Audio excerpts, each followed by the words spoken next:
Starting the recording Everyone now. take a deep breath. Goodbye. All right. So what we watch? We're watching this stupid fucking thing. 5 ways Wallace and Gromit is secretly about imperialism or some other retarded shit. When's this So, video from? are we all familiar? Are we all familiar with Wallace and Gromit? This is a good. Years I grew up with it. Ooh. I grew up with it when I was a kid. I yeah. watched a bunch. I watched all the old ones. I've watched the Were Rabbit one. That I was- watched all Yeah, of the them. only one I haven't seen. The only one I haven't seen is the Year of Loaf and Death or whatever it was. That's the only one I haven't seen, but I've seen the rest. I stopped watching I Wallace. like the show. I think it's I great. watched Wallace and Gromit all the way up to the Were Rabbit episode, the Were Rabbit movie. That was the one I kind of just stopped watching. I enjoyed it Oh, though. it's a It was shame. good shit. It was That good shit. Like the fucking that- the fucking that- moon episode, not episode, but the short. Was so good. Just Yeah, when takes but that movie is notable. That movie is notable that it's one of the few animated films that was ever nominated for like movie of the year, things like that, which animated films almost never get, or at least back then. I think it was a BAFTA award. It might have been nominated for movie of the year. But it just it was very it's a good movie. It was very notable for that. But yeah, Wallace and Gromit is very British comedy, which I love. Yeah, this one is, I think it's meant to kind of parody, but it's so unfunny that I can't really. And I know Crack's leaning, so obviously it's interesting to watch, and then we can watch something a bit longer. But just to see what we think about their point and whether they're funny or even make sense Oh, as a boy. joke. All right, so now it's not breaking anyone's eardrums, so that's good. That's a good start. No, it's fine. Oh, okay. Wait a minute. It's too soft. Too soft. That's a different title from the title of the video. Is why Wallace and Gromit is secretly Downton Abbey. What the? Oh no. What? I was Oh, not that's even a registering no that one because I was just understood. like, why Wallace? And then my brain just kind of turned off because I wasn't Yeah, reading your brain it. I went was like, autocomplete. Yeah, I Yeah, read yeah. the title. yeah. But like, so I'm assuming they're going to go. He's probably going to talk about how not how Downton Abbey is imperialist, but imperialist elements that are also in Downton Abbey because it's set during the time of the British Empire. So What the? Okay. All right. Here we go. Set up a little bit. It's actually a little bit soft. Yeah. Yeah, him talking like it was like there was almost nothing there. So it was like, what the fuck? So you have this The audio really mixing, loud, yeah, this really fucking loud intro, and then this dude was like, what the fuck? Thanks, Crack. Yeah, thanks a lot. God Crack. damn it. Appreciate it. Wallace and Gromit is the charming tale of an idly rich British man. Why does it sound like he's like talking into like a cap and the microphone is in the cap? You know what I mean? He's talking to a soup can microphone. Oh One god. of Wallace's invention. He's talking to like something that Wallace invented. No, Wallace would have made something better. that's why it's so. Oh, nice. He's pretty clear and loud. It just sounds weird. Yeah. Man, living in the upstairs part of his country estate, while the underclass downstairs does all the work for him, freeing that man to spend money on nonsense and Are you fucking obsess over kidding? his next meal. What's wrong with Wednesday Day? Okay, I already want to punch this man in the throat. That is such a fucking reach. That's not even a reach. That's hallucinations. Just wrong.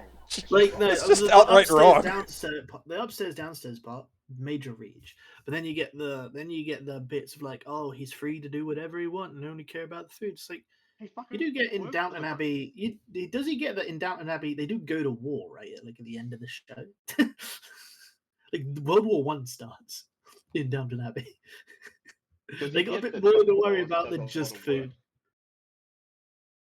Yeah, and many of the like eases of Wallace's life are from his own inventions.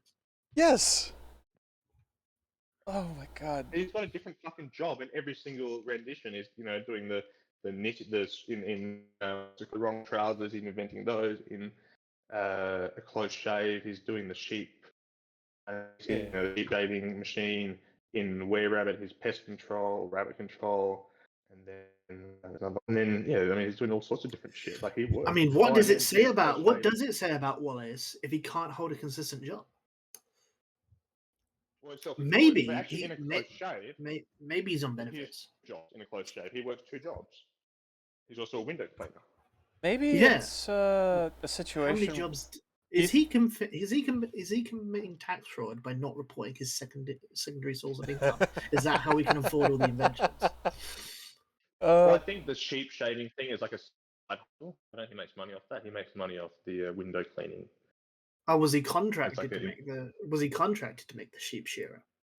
I think it's in his own basement. He's just doing it as like experimental. He wants to like get it off. Yeah, where is He's like, he? you know, Where is he he's like an accruing these? entrepreneur. Oh, does he sell his patents? Is that how he makes all his money? That might be the I reason. don't know. I don't And know. so most of his other jobs are just hobbies that he likes to do. That might be the case. Well, he does the window cleaning. Yeah, but he So- does it through. Yeah, I mean, this he is does it through means of like, you know, hey, I can show off what I've done. I've got like my tools to help. Yeah, he me with invents it. stuff. So Yeah. I feel like he But treats he's it more as just a hobby. Yeah. So Just- I think that's he probably the works case. a I think he lot. sells his patents to the British government, I guess so. or You he should- might, should get or art- he might have had made a killing selling like weapons to the British government. You know, Well, in that now that he's well, retired, in he that- can yeah. just do whatever the fuck he wants. Well, again, in close shave, he has that porridge launcher that Wallace turned, that Gromit turned into a weapon. He weaponizes it against the dog, the robot dog. Remember? Oh yeah! The- Wow. Flying. Yeah, so he does sell weapons. So now this is something Max Crypt could porridge. actually cover, Yeah. rather than how can we connect these two pieces of pop culture together? Yeah. But then again, Hey, this is just the a intro. more This is just the intro. Maybe this is just like the cold open. Here's the gag. Now we're gonna hit you with the hard facts. Maybe. Well, normally meant to put your best foot forward, so we'll see. Yeah, But you've yeah, never heard of Wallace cold is a- open. Wallace is a working class man, and he's inventive and he's smart, but he works hard. He has 2 Bit of- jobs. He's Yeah. a bit of a skinhead though. Yeah, oh, come on, he's bold. He- Do you think he balded early? Do you think he balded early? Do you think he was going bald and shaved it, or do you think he had like some sort of cancer? I think it's the second we option know where he was how balding old he is? and then he just shaved it. That's what I'm thinking. That's my headcanon. I think it's 40s or 50s. I don't even know how old he's meant to be. I think he's maybe in his 40s. Like that would be my guess. Like mid 40s. Yeah. That's what I would. That's what comes to mind immediately to me. Yeah, I thought 40s as well. Yeah, he's late 30s, early 40s, I would think. Yeah, he's Yeah. single. He's a bachelor. Maybe there's a tragic story about his family who died. Like he's like the loss of us, Joel. The Lost Gromit. Yeah, I mean, look, The Lost th- Wallace, these are excuse me, two fucking working- I mean, the dynamic of Wallace and Gromit is hilarious. Is that Oh yeah. the last of us, the Wallace of us. So I mean, the dynamic is that you got the dog who's really smart and intellectual and really Apollonian. He loves knitting. Gromit's He the loves straight puzzles. man, and Wallace is the quirk, Yeah, the and then eccentric inventor. Yeah. This is the Nietzschean, Apollonian, and Dionysian dynamic. Yeah. Yeah. He's the Dionysian.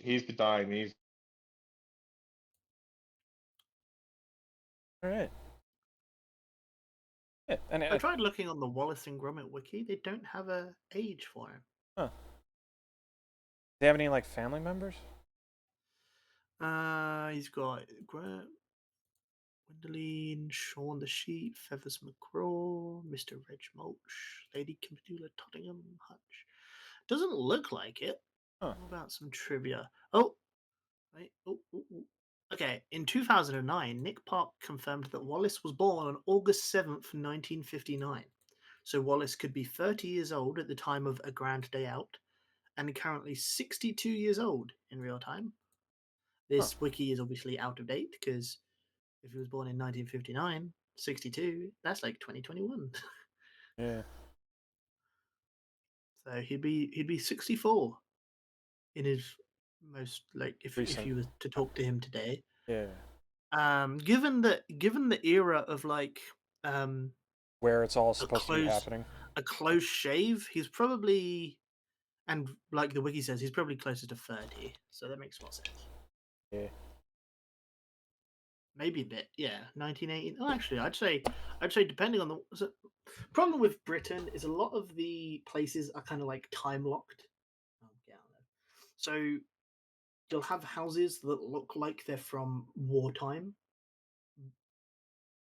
in like the 2000s. Right. So that's why in A Close Shave, where I believe it's Close Shave, where Gromit's trying to, I can't remember all the episodes off the top, all the movies off the top of my head, but essentially they live in a almost like wartime era housing, those close Yeah, in like a buildings, townhouse. but it's not the 40s because he's born 59. But Right. those are houses that look like they were made in the 40s, and the 60s as well is a good bet. So I would say probably 20-ish or something. Maybe. Yeah, Is it, it looks like the is 70s. our television when are television shown in the Wallace and Gromit show? Because in Britain we got color TVs at a specific point in time, so that'd be a good gauge on when the time is set. Like, do they watch color TV in like the first one, or is it black and white? I don't Let me think just they ask. ever. Let me just ask an AI. Let me ask an AI. I don't think there's ever been a TV program shown. It's always like off screen, I think. Do they show something about the moon in? There was the moon episode where they go in and take have the pieces TV? of it off to get cheese. I think Yeah, there's it's a Grand black Day and white. Out. TV is black and white. Yeah, in Grand Day Out, the TV is black and white. Oh. So that would be 70s, maybe going into 80s. Yeah. Okay. So 70s. So maybe he's like in his 30s or something. Yeah, so he would be Yeah. in his 30s. Yeah. I mean, that is what the wiki said. Huh? He'd be True. 30 in a Grand Days Out. He's not And- depicted. He's not depicted as an elderly, like, he's just depicted as being a bit dainty or whatever. He's not depicted as being like, sickly, being like, oh, my back, I Yeah. don't think they really ever do that, except in the Were Rabbit, where he's like, oh, my back, because he's been a fucking rabbit or whatever. But Yeah. I cut out there for a moment. So color TV shows. Yeah. So color TV shows were produced from 1956 onwards. So he's just got an old TV there in a Grand Day Out, because a Grand Day Out was made in 1989. It was obviously he might have that too. So he probably just has an old black and white TV. Then again, just because the Queen's coronation was something a lot of people watched in their home for the first, like one of the first things they watched in their home, because people were getting TVs for it. Granted, they'd all go around to the person who has a TV to watch it. But Queen's coronation, I should know this as a Brit, but I always forget. 1953. So he was born. He was born 6 years after the Queen was coronated, and and he's still got his old black and white television. I've just asked the Bing AI. Apparently, it's not been officially disclosed. Anyway, we're this has been a bit of a side tangent. It's a nice tangent. Yeah, It's nicer than what's actually happening. Isn't this more interesting than the actual video? Yeah. Cut out there before. I cut out there, and we'll get back to it. But I was just saying, like, this is a really boring frame. You could way more interesting frame. It's about again the Apollonian and Dionysian nature of this duo. Just say the funny guy and the straight man. You don't have to flex your fucking like. Except the straight man is a education. If you want to be pretentious, you could say it like that. If you want to be pretentious, you could say it like that. But the you can straight say it how man you is a said dog. it. Yeah. Except straight man's you've a got the dog. dog. And it's Rugrats in that way, where the baby. I believe Family Guy is much like that. The straight man is a dog. Yeah. Yeah. Again. And but then like eventually he gets flanderized and becomes less of a straight man as time goes on. Yeah. But, you've got where you've got, like, again in The Simpsons, the baby's very smart, and you've got in Rugrats as well, the baby is very smart. It's just kind of like paradox. It's just kind of illusion of intellect, So anyway, Yeah. Let's get back on track. This has been a nice tangent. A very nice tangent. Yeah. A 15-minute tangent. Yeah, Wallace and Gromit's good to yeah, talk Wallace about. and Oh I yeah. don't know about its yeah, it's a great imperialism, show. but Yeah. If you don't want, you'll find analyses of this show, of this series. It's great. Like it's it's just like SpongeBob. It lets itself to good analysis. Yeah. Anyway, let's go. Let's go. Yeah. I know, describing Wallace and Gromit as if it's Downton Abbey or whatever is inaccurate in two tiny ways. Wallace and Gromit don't live in a country estate. They live in a house. A nice one, in a nice neighborhood, in the 10th most expensive nation to live in on Earth. Also, it's unfair to say Wallace lives upstairs. He God. comes downstairs plenty of times, just like Lord Grantham does in Downton Abbey. You see, even though Wallace and Gromit is a Wow, clay this is so cartoon yeah, funny. about a but cheese head, that's a bad. I get this is trying to also be comedic, but Lord Grantham comes down to talk to the work, not to leave his house. Wallace needs to come downstairs to leave his house. Yeah. The downstairs in Downton Abbey is the basement, basically. Yeah. It's like set into the ground, so that the workers go around and don't come into the front entrance, right? Right. They go around the back. They go down into the fucking effectively the cellar, but it's not the cellar. It's like just offset a bit. Right. Also leaving out that Wallace has an actual basement and he goes in there to do work. Yeah. It's where he has his So I mean, It's this like is his not, main this is a workshop. very and As shit. well Yeah. as well as Yeah. country estate, whilst having a specific meaning. If you just take the words as is, country as in the country or in a country, and estate. Whereas if you look at any London estates, they don't look like country estates. They're just tower buildings. It's closer to a fucking council estate than a country Yeah, estate. yeah. His house is more akin to a council estate. However, he's got a big garage, so it's probably not a council estate. Then again, Oh, like it's I said, not. the Actually, that's aesthetic, like, the, it's- aesthetic, the aesthetic of the building is very much that like brick and mortar, like proper British iconic housing. You know? Working class. Yeah. Oh, what I was doing was just to try to scroll back a little bit to actually show the thing to show the outside. The house. But let me see. Just so that we can get a good look at it. It's got a nice- So this is 7 Yeah, there you years go. ago. Yeah. Yeah, like he's got a pond. That's very much like okay, bit bougie. It's a He's fake got a lot pond, of, he's I got a lot believe. of, he's got yeah, but still, like I'm talking about like the space in front of the building. Oh yeah, yeah. So the amount of space in front of the building means he's more in a suburb, rather like even though he's not, he's more of like close to the city, but he's in more of think a he's suburb part of the more town. city. I think does he live in London or is it a smaller town? I thought we get a zoom out because he lives in what's called I kind of can't zoom out. This is the image that they give us. Well, yeah, but the point I'm saying is it doesn't matter actually where specifically he lives. The point I'm making is you don't get a lot of garden space in the UK. Even I, in my Yeah. council estate, I know, yeah. I get a little bit at the front, a little bit at the back.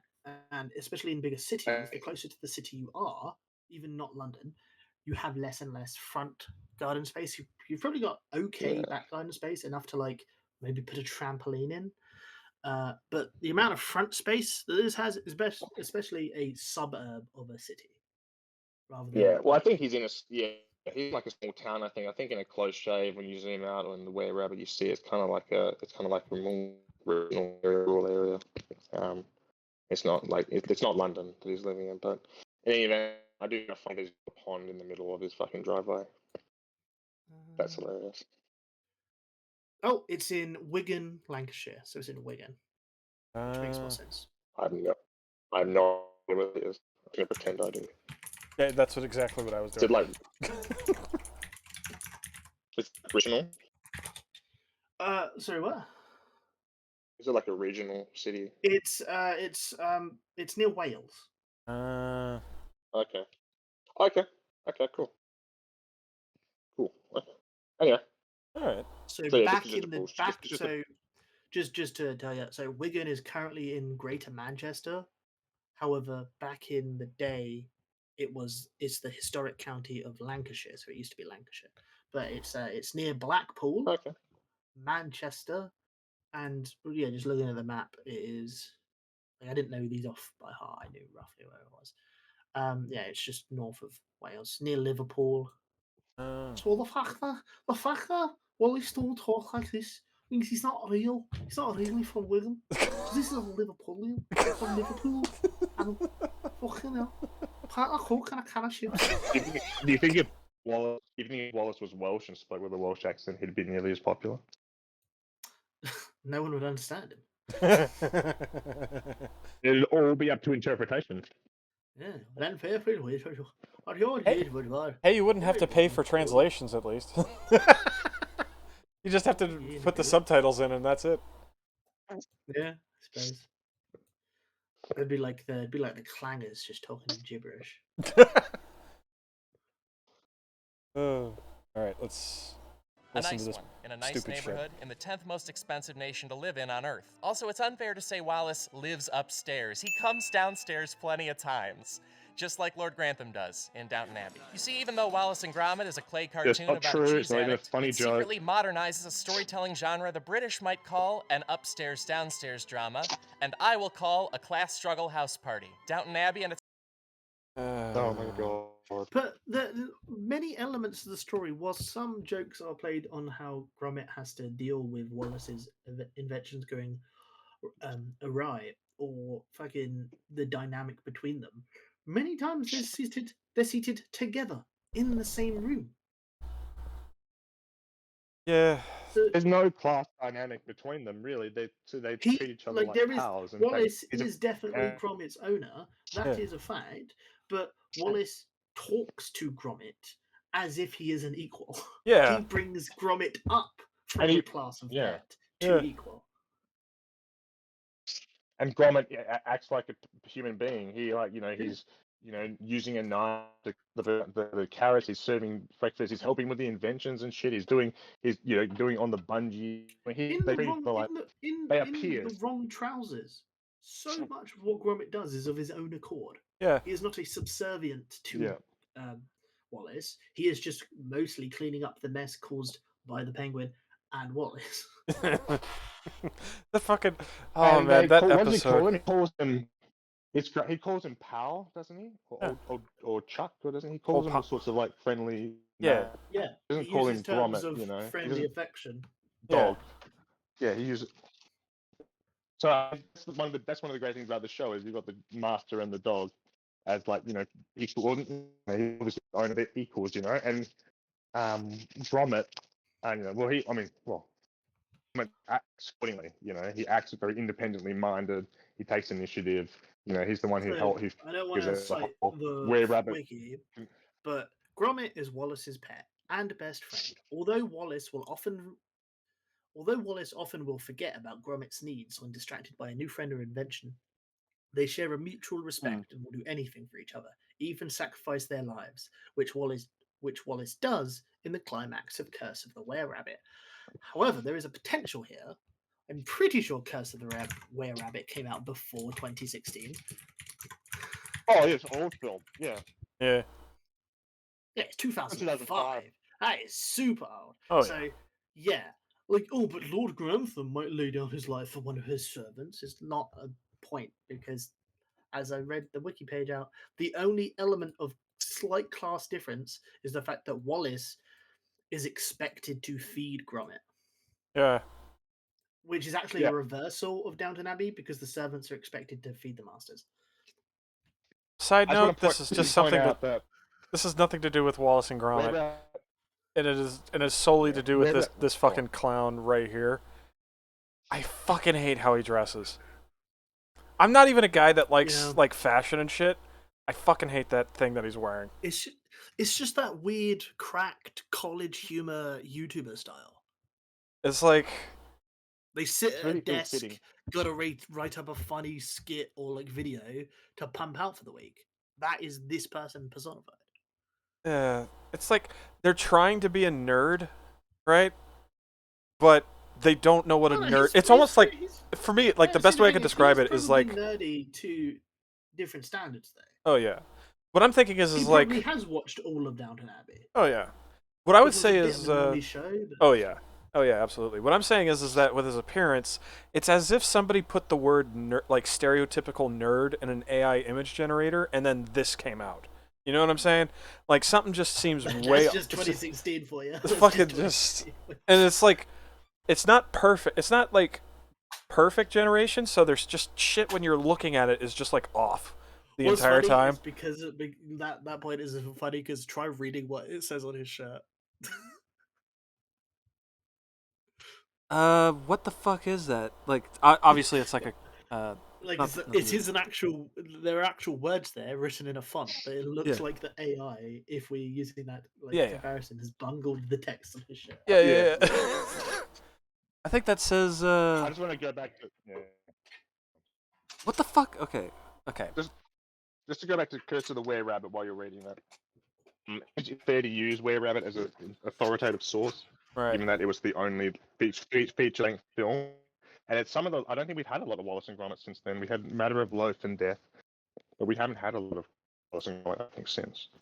So it is fair to use that as a source. And I also want to point out in Close Shave, Wallace breaks him out of jail, and he mourns. He's very sorrowful that he goes to jail. You've got a Gromit Grand goes to Day Out prison. in He's 89, very sorrowful. Wrong Trousers in 93, Close Shave in 95, then 10 years later with Were Rabbit, 3 years later with A Matter of Life and Death, and then Which took fucking ages to make. nothing else until Yeah. this untitled Wallace and Gromit film. Yeah. And then they've got spin-off films, obviously, for like the Shaun of the Sheep franchise. That turned into a whole Which thing. seems I to thought be Lothar, I thought. Yeah, sorry. so it seems to be like, while not made by the people because they were working on they're currently, they've got the big gaps here and they're working on the mainline series, the Shaun and the Sheep and some of the TV stuff, because there's like a 2012. No, that's Shaun of the Sheep again. Shaun of the Sheep got out. So much I Shaun of the thought Sheep. Matter of Life and Death was after Were Rabbit. Here it is. 2005, Were Rabbit. 2008, Matter of Life and Death. And then the next one Okay, is you in said there wasn't anything 2024. after that. Yeah. Yeah, it wasn't anything Oh, yeah, after they're doing Matter of another. Life and Death.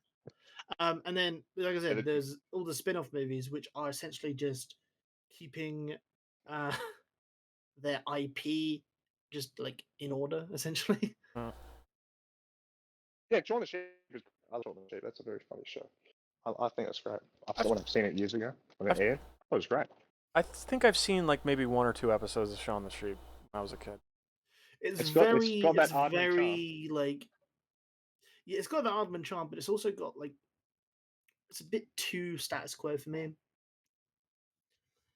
It's like I get it. The joke of the sheep doing things and the farmer not noticing kind of falls flat a bit after a few episodes. Yeah. Well, But what the we'll sheep actually do as the joke is typically funny. But yeah, like, we'll go to this video, but that show also reinforces the whole idea of the dog isn't equal, because the dog's drinking tea. He gets annoyed at the farmer. He's like friends with the sheep. They anthropomorphize the dogs, and they're not. oh no, the know? dog is sometimes friends with the sheep, but sometimes is just slave master over the sheep, whistling them in line. It's like begrudging supervisor or something. I always read it. He's like the begrudging. I saw it as supervisor. like dude who's in You know. charge, who's doing it because it's his job, and dislikes when Yeah, they're acting yeah, out like of corporate, line. But yeah. if it's all if everyone's in a good mood, then it's fine. That's how I see it. Yeah, so again with like similar with Gromit, like There is definitely an it's element not of this slave master dynamic. yeah. There's definitely a video could be made about the franchise and how anthropomorphized animals are in these series. I swear there's even aliens in the Shaun of the Sheep. Yeah, and they're I think so, actually. And then Wallace, like It's in like- their kind of in like- the first movie, yeah. Wallace and Gromit go to the moon. So like, there's definitely elements of like absurdity to the setting itself. There's Oh, yeah. definitely like a game theory, like not a game theory, a film theory video that could be made out of it. That's just a theory. A film theory. well, I mean, Thanks for killing They me. definitely do live in an alternate. They definitely do live in an alternate universe because the moon is made of cheese. Yeah. Yeah, but it's So made it's out of some cheese in real life. alternate reality, so- Oh, true. I mean, true. Anyway, True. let's get Yeah. back onto this Yeah. really informative video. With the knowledge that this framing is just sort of bullshit. Also, Uh. you talking about how he looks like a nerd. His posture is very weird as well. Yeah. It's like, Mom, I feel yeah. up." Yeah. Mom, I flew up. It's just. predecessors depict Oh my god, that's Why did they have to keep his entire body in shot? This is a better frame. Oh yeah, absolutely. drama, and I will call a class struggle house party. Downton Abbey and its predecessors depict Britain's rich and poor coexisting in a mansion. Wallace and Gromit does that too, and its lower class is represented by Gromit. But Stop, he's stop, not. stop, But stop, Gromit's stop, not stop, poor. stop. Yeah. He's Only an explicit sort of class dynamic that you can see is in Were Rabbit, where you've got the very aristocratic lady of the estate and her suitor, who like pretends to be aristocratic, but is actually like a slime ball. And you've got a working class Gromit. That is the only sort of like very Well, like that would be the same only explicit element of class class. You dynamic. can obviously have class dynamics in there that are not explicit. right. Right. I do accept that there is an element of a separation of class in the fact that Gromit needs to be fed his food by Wallace. Right, there is an element of control over Gromit because he is his pet, but also his best friend. But As, Wallace, like I said, Wallace is also fed by Gromit. But Wallace is also fed by Gromit in Were Rabbit. Yeah. Yeah. but is that actually. because? But is that? Well, see, obviously it's because they're good friends, but it's also a form of quid pro quo because if Wallace isn't fed, Gromit isn't fed. This, I like, think it's he not to is defend master in this that guy. instance. Not to Oh yeah, defend- yeah, yeah, yeah. Yeah, not to defend this guy. The people in charge of Downton Abbey pay for the food for their servants. So it goes the same way. You could highlight that same dynamic. I'm in the middle of recording. I just think it's more explicit. It's more So- like explicit for Yeah. Wallace and Gromit I'll because get it's a strict pet dynamic, and while Gromit's typically You gotta be quiet 'cause I'm recording. Always the case. And I mean, kind of just think can't that if stop you've it. got you've got a pet dynamic. The class dynamic is made kind of explicit. Yeah. And then if they're making a class dynamic, it seems to be quite explicit in the instance of Were Rabbit, and it's not. And then you can root that into this other dynamic of pet friend, friend pet sort of class dynamic. Well, yeah, I don't think he's talking just about the don't- Were Rabbit having like the posh woman. He's not. He's I not really understand. talking I about don't that think it's fair to element of read because I class. think the class dynamic. I know. I'm saying the class dynamic is explicit, and then I just don't think it's fair to then read in that into other aspects of the show. So the dynamic Well, between no, see, but Wallace that's the and point. Gromit. Like, I just- there is an element of separation of class between the two people. They are different. They have Why the different hell did like they roles get and through all the responsibilities. Fucking So there pellets is an already, element though. of class there. Anyway. But they kind of. If you But would- the if analogy you, gets. if you had to have an army murky, of if you you had know. an army of Wallaces and an army of Gromits, that would be a class because there would be more than one person. It's Yeah, very weird not to to say relitigate this. Yeah. Not to relitigate this. I just what you're saying. There's a separation. I understand exactly what you're saying. There's a separation. I just think that, like we talked about, it gets murky when the And responsibilities seem as to well be as you're trying mixed. to make like a definitive statement about how it compares to something that does strictly have this class dynamic in it, because it's just Because yeah, he's just a wacky inventor and his straight man dog. Yeah. I'm gonna be right it's back. just it's just a TV show for babies. Yeah, I'm gonna be right It's back. a movie about moon Yeah, rockets there you go. intended for children. We'll talk about Yeah. bullshit. We'll talk about Yeah. bullshit for a moment. Yeah, one of the long- things that I wish that OBS would actually work with the push to talk, because my grandmother came in and started just talking, telling me, "Hey, we need pellets," and it's like, okay, I'm in the middle of I recording. didn't hear anything. So. Yeah, yeah. Well, I didn't hear anything. Discord Yeah, didn't we hear did. anything, His Discord but is push to- OBS, OBS's push to talk doesn't work, so I couldn't have cut that out. So it was just like, Does there's- Discord still filter out? no, Gonna I'm be using push to gonna talk. be- Push to Could talk be a neat actually. little Easter egg. Yeah, so Alright. there's gonna be just a random old woman just talking about needing to get pellets and stuff, and I'm like, fucking, I'm in the middle of recording, god damn it. Your grandmother's there saying, "What do they say about Wallace and Gromit? This guy, They're talking shit about Wallace and Gromit." yeah, this guy. Oh man. Hey, I'll talk Anyway, to Thief. What's your favorite Wallace and Gromit movie? Get out. What's your favorite? Anyway, I'll be right back. Yeah, what's your favorite Wallace and Gromit movie? I haven't seen a close shot. I haven't seen a matter of Life and Death. Anyone I haven't seen. I really like a close shave, but I'm biased because sort of not for you. I like a close shave a lot, Were Rabbit's also good. I think the 30-minute time frame I think is probably just better. I just think it's more punchy. I think I like Rabbit as well, but if I had to pick one to watch right now, it'd be a close shave. So what's it called? They're all good. Wrong Trousers is also good. I like a close shave. I just find the formulation, So the characters in that to be very. I have seen A Matter of Life and Death, and it's got a fun little ending.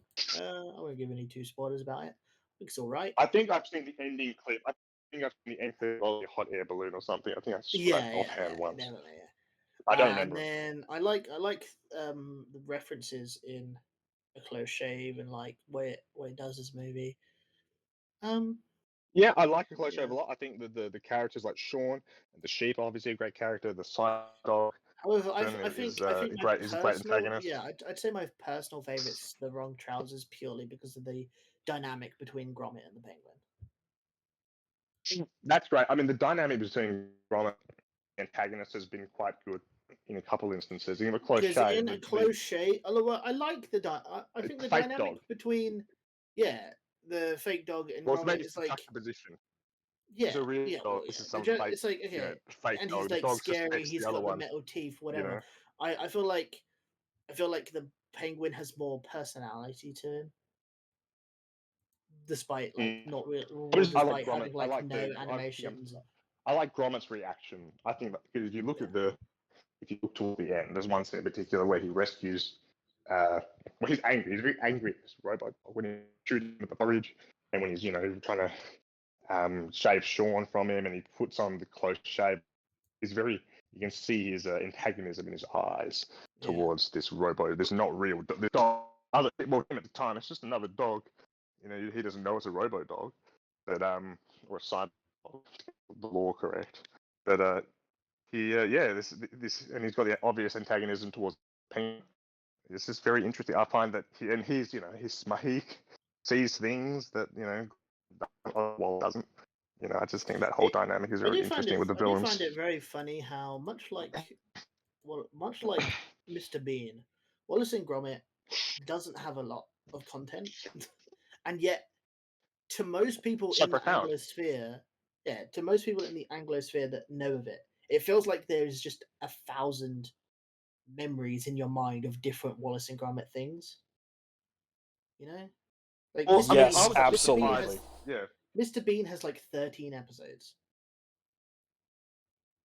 I was surprised to learn that there was no Wallace and Thomas Gromit TV show. Just there was one. But there isn't. There's just these feature films and the shorts, and it makes sense because those Wallace and Gromit claymation take a long time. That fucking movie, took a really long time to make. Right. But that's the thing. Maybe it was just the other thing I was referencing, Mr. Bean. I said it has. I just want to make sure I got the number right. 15 episodes. So there are 15 episodes of Mr. Bean, and I believe 3 movies. Or is it 2 movies? More. Yeah, 2 movies. They're both funny. Bean and the Nice Bean is so funny. That's a fantastic movie. It's the quintessential British comedy, Yeah, there's 2. There's just Bean and then Mr. Bean's Holiday. Mr. Bean's Holiday, yeah. So I recommend both. I think they're both hilarious in their own way. They'd be great. Yeah, that's the thing. There's so little. That's the other thing. I think Fawlty Towers as well. Is it Fawlty Towers. People feel like there's so much of it, but there isn't. They're just very profound in the effect they have on people. Yeah. They're not serialized as much, and I think that's good. You don't want to run it into the ground. There are 12 episodes of Fawlty Towers. Which you like way more, given the cultural impact it had, And I just think that's a thing that British television shows and movies like. I don't want to say uniquely do because there's probably cases where it happens outside of Britain, but these are all 3 British productions that it just feels like they're so iconic that it's like in my brain I have. It must be just like that childhood imagination of imagining what Wallace and Gromit would get up to in certain situations. And being able to like supplant that into the films and shows. Oh no! I assume we're going to get AI generated Wallace and Gromit. Oh god! Oh no! Don't! No, we won't. We won't. We won't. I'll just say that, and it won't ever happen. You say it happened. You say Sorry? it's going to happen, and it might happen. If we just say it won't Uh. happen, it won't happen. Yeah, it won't happen. But anyway, so yeah, I mean, so to go back to it, I think the what was this something about class? There's obviously there's a class dynamic, but yeah, it's not in relationship with Wallace and Gromit. It's a bit more blurry because they do feed each other, they work together, like they make each other friends. I just don't think it's fair to read this. There's not a very. I just think it's. Like to steal man, psychology, to as you steal said, like Steve. to You can argue make it. You to can make it, but devil's I think it's advocate for blurry. him. To devil's advocate for him, he'd be like, yeah, Ugh. but Lord Grantham in Downton Abbey has a friendly relationship with some of his servants. He is even on occasion has made them food. Sometimes he works with them in like studies. Like there's probably an episode where Lord Grantham has a servant up with him doing something. I don't know, maybe, probably not, but there is always the potential there. It's like, so I can see where it comes from. I just think it's like Grand Canyon level reaching. Oh yeah. It's reaching. You Like, have to give like, yourself a reach. you can see the other side over there, but there is absolutely no way you actually reach the other side. Oh yeah. This guy is fucking. He's giving himself a fucking reach around doing this. Like, Because effectively you can take these types any time there is a dynamic of class, right? No matter what type of class it is. Right. If there's a differential of class, you can always draw allegories to other differentials of class. Because that's all it is. The one above and the one below. I just want to point out as well. This is also, and just back on that, this is also a British production. Do you not think they would have been aware of, of that kind of perception? This is American looking at it. Do you not think that maybe the nuances of this are lost on American? Yeah, probably. But then there's also the journalists? potential that the American could be saying, well, from an outside perspective, we can see the imperialism where it's become blasé and unnoticeable to the British media because obviously they're in that environment. Yeah, well, just to round it out, what do we think is the dynamic between the two? Just to get sort of clear on what we think Well, before we move on. It's an owner that really loves his pet. I'd say So if much so, oh sorry. like I don't know why Gromit has like sapience or why most animals in the setting have sapience, but if it was never explained, you could It is easily funny, yeah. rationalize it as Wallace gave his dog sapience to make him equal. That would make perfect sense, right? Not to say that happened, but it Right. would make sense that he'd do that. He'd make an invention so that his best friend Gromit Yeah, can like be on a higher like level of intelligence. Right. Not to Yeah. use him Well, as yeah, a except that- servant to yeah. cook his food, but because he cares about his dog, Right. like most people do. But Yeah. of course, we do know that all the other animals have sapience, including on the sheep. So I mean, yeah, but Yeah, I the understand what you sheep. mean. Yeah. All the Yeah. other farm animals, the dog, the penguin. I wouldn't say all. Was it all animals? Are all the rabbits in the Were-Rabbit shown to be? Yeah, they're sentient? sentient. They laugh and they're anthropomorph. I, They I, laugh. s- I was saying sapient rather than sentient because obviously many animals are already sentient. Sapient being the fact that they Oh. have human level intelligence, which Right. is what the anthropomorphizing is. So they'd be sapient characters. Hutch is sapient. Yeah, other one's sentient. Fair enough. I do think there is the case that some of the sheep in Shaun of the Sheep are sheep, like in the colloquial sense, in that they just I follow. think some of them are just like, yeah, they're just But extras. that basically. would be like saying a person with like a mental disorder isn't a sentient human being or isn't a sapient human being just because they can't properly Wait, but wait, that's verbalize or that's act true, though. themselves out. But wait, that's true. Nah, I think people with mental disorders are still sapient. Yeah. I'm joking. I would say. I think it's. So you've got to usually discount- jokes are meant to be funny, but I would say in regards What do you to think the dynamic is down? Yeah. What I think is that if this was not a human and a dog, and instead was be two humans, it would just be more of like the way I would see this like dynamic that's going on here is just two friends. One of them just so happens to be more of a provider to the two friends, but they're taking care of each other, kind of thing. yeah, they'd be roommates. Yeah. basically. Yeah. And like, I think sure, they're family. I think they're sure. Ooh, well, that's the thing. I'd say implicit by him being a pet, whilst he is as close as family, there was the action Yeah. that Wallace took to, get Gromit. Right. So I'd say that's more of a roommate dynamic rather than like a friendship, like a at first friendship dynamic. Obviously, you can be as close to your room. You could literally fall in love and marry your roommate. You Yeah. know, that's Yeah. so there's no limitation to the fact that they're roommates. I just think that that dynamic is so like not that Wallace needed a roommate to pay the rent.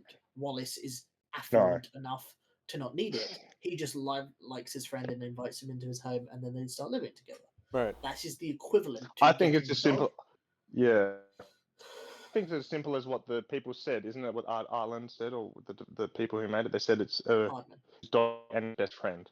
Yeah. I think it's actually as simple as that. I think that's probably actually the most accurate. Like, I wouldn't don't be think surprised if it would. reading in. Yeah, I wouldn't be surprised. Sometimes I think game theory has done tremendous damage to the psyche of the American Damage, public Yeah. because now everyone is somewhat of a fucking conspiracy theorist. Yes. So they're just like, instead of What you're listening saying- so you're to what is saying that- directly being said, they're like, oh, what is he actually meaning? You know what I mean? Yeah, like the So you're point I was saying saying that about how game theory and its if there were no consequences other animals does- that if for the there were human no race. other animals that were shown to have sapiens, there would be a film theory video about how Wallace gave Gromit human intelligence. Right. Yeah. He did not touch Wallace and Gromit. Well, he can't because obviously all the other animals completely unrelated to Wallace. But that Yeah. just means I'm there's just something, saying in in the general. there's something in the British water supply making. Yes. No. The testing that's happened, that Wallace has done to Gromit has infected the water all the f- supply, No, and therefore the other. all the fluoride in American water is stopping the Yeah. animals from being sapient. Oh my god! Solved it. There it is. There it is. Well, I think it's just in general the island. I think it's just generally the island thing where the animals are friends with people and whatnot, Yeah. and they're sort of their pets. But it's kind of like funny now they're pets. They're sort of in this Like if you want limbo to, space. if you So want they're to make a people, video, but also pets. yeah, if you want to make a video about how that element of the dynamic between man and beast is naive and immature and doesn't reflect how we effectively just have corralled the entire world into our order, except like hippos and such. But we've corralled all of the beasts to do what we want, and we treat them as though they are friends, but they are mostly subservient to us. Like that's a video that can be made, but not about Wallace and Gromit. That's more Yeah. about just like media in general trying to overly like sugarcoat the way that we have like pets, because for the most part, like many people care for their pets, but the dynamic is like mostly self gratifying. Right. Right? You don't like a lot of Oh, people. I mean, do have you get- heard the a have you lot of heard the people do term? get pets to care for the pet specifically, like getting rescue animals. But the vast majority of pets that are Yeah. got as like gifts for temporary amount of time. They want them because they're cute for like personal selfish reasons, rather than actually caring Yeah. about animals. And then They don't- after, yeah, it's not. They're not an end in themselves. No. I would say it Um, starts But let's selfishly. not first. I think it would start selfishly, but then it It's- would evolve to actually. I think so, and I think Wallace and Gromit is actually sort of embodiment of how people think of their pets. A lot of people think of their pets as their friend. I think that's actually just what Wallace is sort of embodying as well. And He that's sees what I'm saying. Gromit as his pet, but also That his, is a yeah. video you could. That's a video you could make about how that is potentially harmful because of because you're because not everyone's pet is a friend to them. The pet sees them as whatever, Not to be like, oh, your dog doesn't love you. Science proved it. It's like, nah, my dog loves me. Shut up. Yeah. Fuck off. Kill your shit. Yeah, you haven't seen him. You haven't seen him. Yeah. Yeah, I've got an English. I've got an English dog as well. They love But their dogs. rather than going, oh, it's Downton Abbey though, bit silly. Yeah. So yeah, I think the proper analogy here is what it says about his relationships with beasts. As Thief said, not imperialism. That's actually a better framing if you're going to make a video about anything. Yeah. I would say to some extent in regards to the how the animals other than Wallace are, like I think that actually extends to the other animals. The fact that we kind of view our pets as the best friend, like I think that extends to the other animals, where it's like how we always end up giving them human traits, even though they're not instinctively trying to get those, and behaving those human traits. You know what I mean? Like where we personify them when what does there's this, nothing yeah, there. what does Almost. this show say about how we anthropomorphize? How do we anthropomorphize animals? You're right. It's making a Yeah. point about our anthropomorphization of animals Yeah. potentially. Yeah. Yeah. I think the sheep example is Anyway. very like succinct as well, because the fact that sheep are a colloquial term for people who just blindly follow, and Yeah. they have the sheep that also blindly follow, and Sean the sheep like kind of upstart leader. So there's definitely the potential of, okay, this is the little runt one that we like to give characteristics because we like it. It's the focus of attention. But then most of the other sheep are just, oh, it's a sheep. Yeah. Yeah, they're not sentient. They're, I like- they're the extras. That's what I like to go into whenever I'm like watching a video like this. Yeah. If it's bad, I want to think, okay, how could this, not to just get rid of the video, how could you have retooled this video to be about the same subject matter, but change your like It makes thesis? sense. Yeah. Yeah, So instead of 5 ways Wallace and Gromit is secretly about imperialism, and one of them, I assume, is Downton Abbey, instead make it about how we as people like associate with entertainment that does give sapience to animals. What it says about us. Yeah. Absolutely. All right, let's get on. That's a bit too highbrow Who's for a beagle? cracked. Yeah. Very much. Wallace and Gromit does that too, and its lower class is represented by Gromit, who is a I really hate Ugh. the audio mixing for that ding. It's like very high pitched. it's very it's louder than him talk, and it's like to the point where it's like I want to like again the volume is turned pretty far down on this. So I was fucking. He's Im- fucking cinema sitting himself. yeah, imagine this being at like the high like all the way up, right? And somebody just kind of listening to it, and then all of a sudden you just hear this ding like really loud, sharp like That's the thing. Oh, that's the man. thing I find with most YouTube videos though. I never put them at 100 volume. for me. No, it's- Never. For me, I think it's like you should have like really good audio mixing. So like That's fine. You know what I But mean? the point, I think the point also, like, I've just loaded up a random video. My volume is set to 10. Mhm. If it's a bit too quiet, I set it back up to 20. And on occasion, if I'm watching like maybe an EFAP episode, I might crank them up to 40. Not because the show's too quiet, but Right. because I'm playing a game and I want to hear Right. whilst I'm playing the game.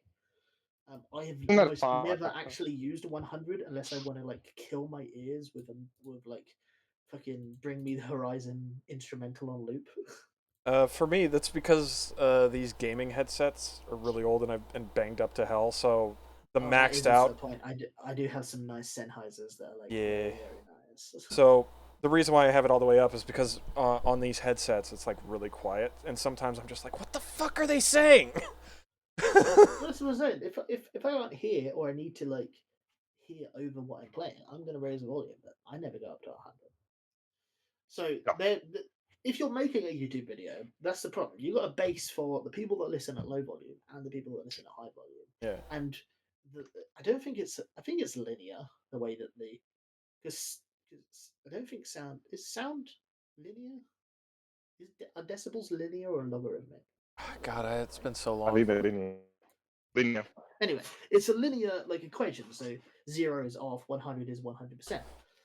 And you've got other levels. You've got your Windows level that you can put it to 100. You can have other audio effects turned on. But if you're just going by the default like 100 and put it at like 50 rather than full volume or off volume, it's like, okay, well, it's perfect at 50 volume. It's going to be a bit shit for someone at 10 volume and a bit shit for someone at 100 volume. And that's just a problem. Granted, the audio mixing here is the real issue Yeah. because you've got the loudness of the intro. Oh, the yeah, that- soft of the speaking. Then his voice also got a bit louder after he then said something else, and then the ding very very loud. So that's not really a problem you can get by the volume. That's yeah. just a problem with like you looked at the video timeline and you saw all those spikes in the audio and were like, fuck it. I don't know. I just like to think that this is actually self-aware cringe, and so he's giving himself a cinema ding every time he says something stupid. But that would- Intentional cringe is still cringe. Yeah. All right. Let's continue on.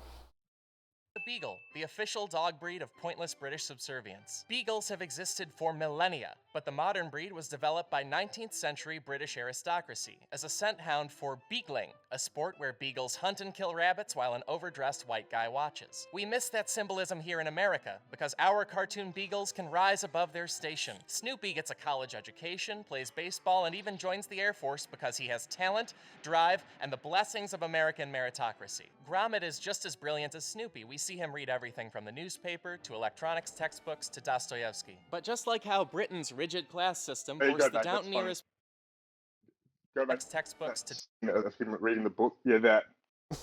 Fido, Dostoevsky. That's Penguin from classic. a A close, penguin close classic. shave. Oh. See, what's That's funny as well with Yeah, that is from a like close shave. either Dostoevsky decided to write under a pen name Oh, it's a dog. because he loves his dog so much, or a dog who wrote Crime and Punishment Wrote this. in the Wallace and Gromit universe. You see, this is actually the thing we were talking. And if a dog can animals in become Wallace an and Gromit, acclaimed it's a writer, good topic.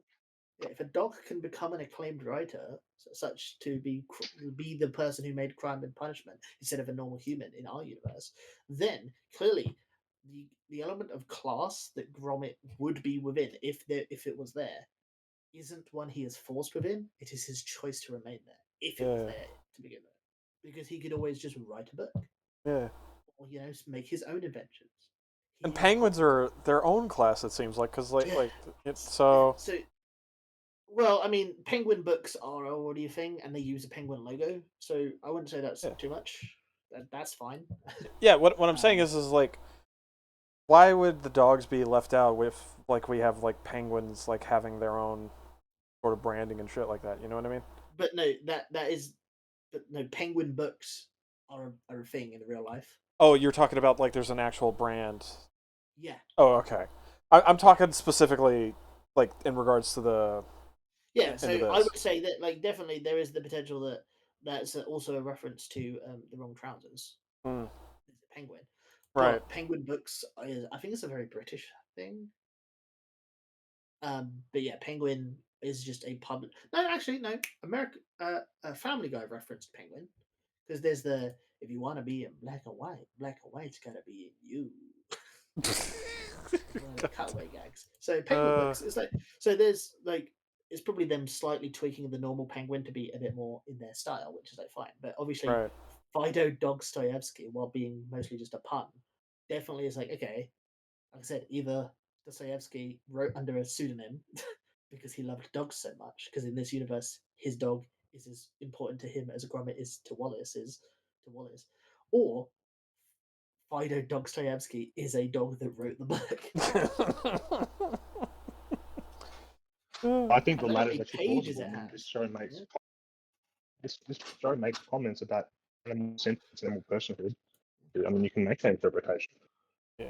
So like, there's like, and it's so weird to say, oh, Snoopy does it and it's okay, but Gromit does it and it's not okay, and he's about to clarify why it's not okay because of the class system. It's like you're showing us a book that a dog wrote, presumably. Are you telling me that? I think it's something to do with beagles. Yeah, it was No, the. But the point is the point. Yeah, the point was that beagles as a breed exist because of beagling, aka hunting. Right. I think specifically fox hunting, fox and a hound. You know. Well, he Yeah. specified that it was like rabbit hunting with beagles.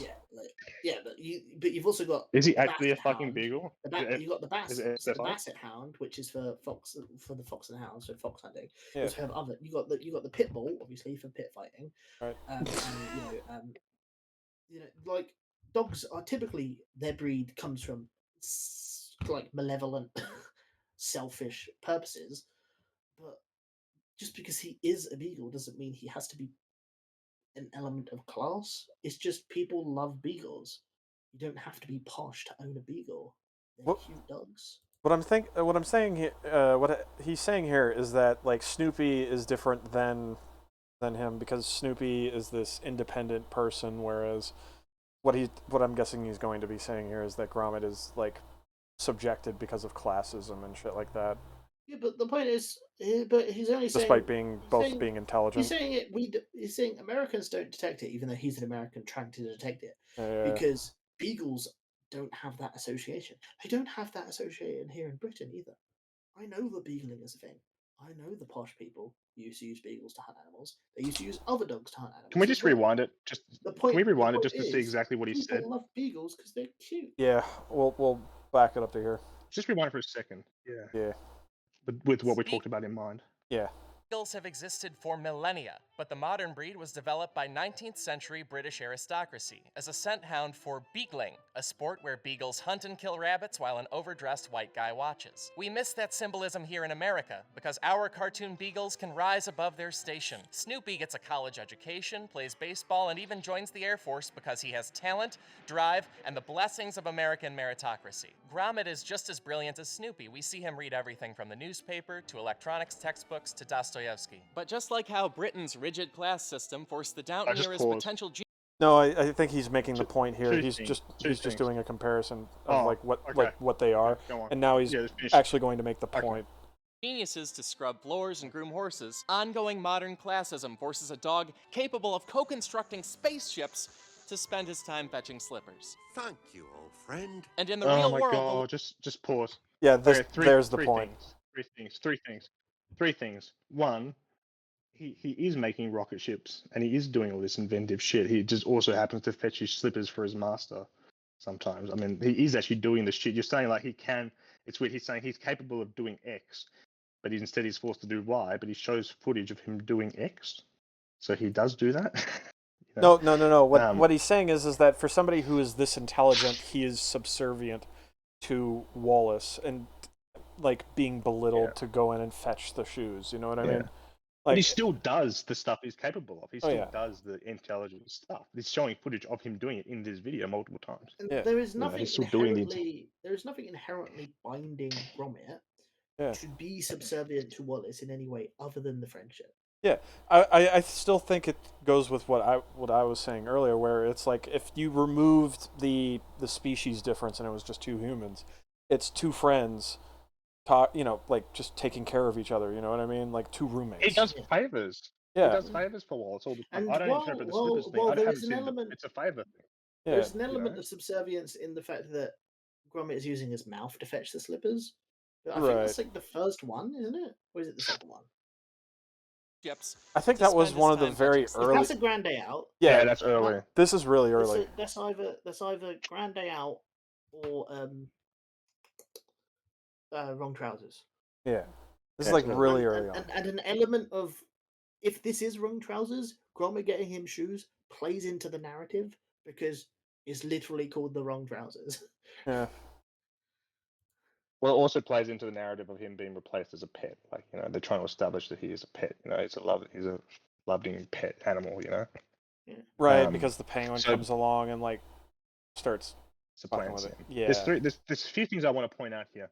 One, when was Snoopy those comic? When was that made? Oh yeah, I did want to bring up that, so I decided to look it up. The Peanuts, right, comic series, right, has ran from 1950 to 2000.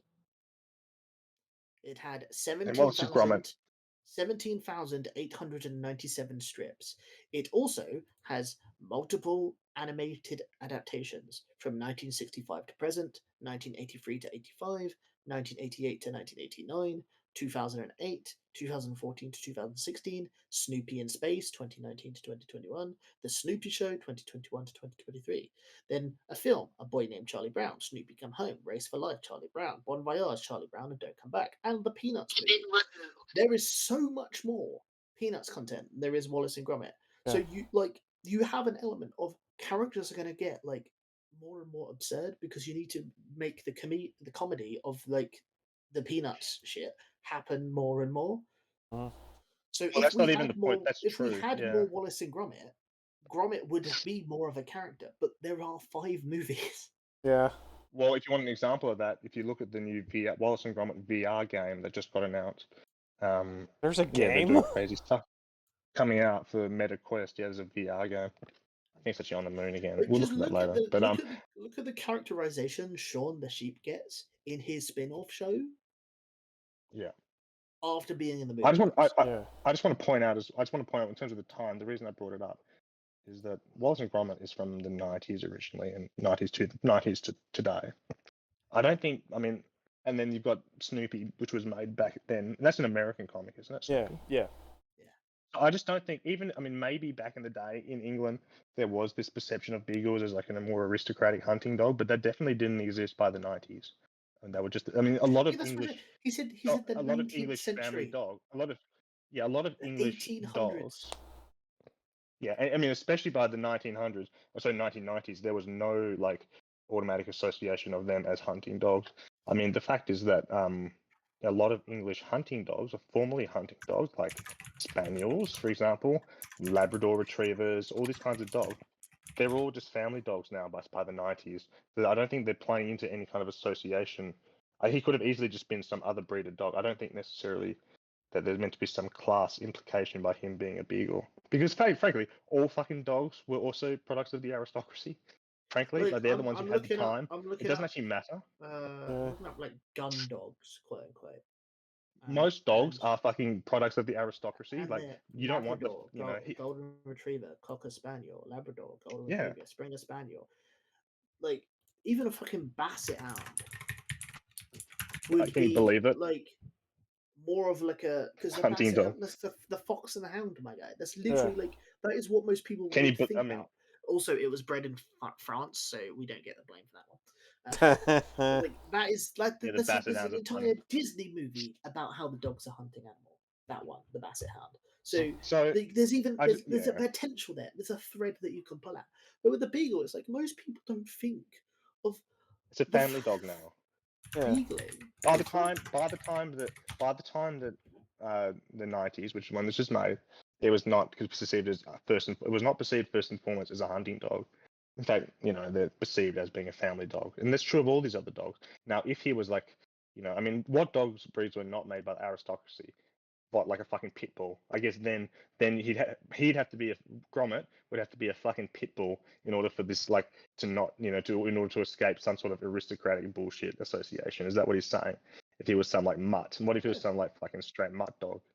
You have to have some element of affluence or like To breed dogs. Yeah. reliability to breed dogs for a specific purpose. So pugs being ugly. If you're a serf, you that was can't a really great do that. aspect. You're too busy tilling the field.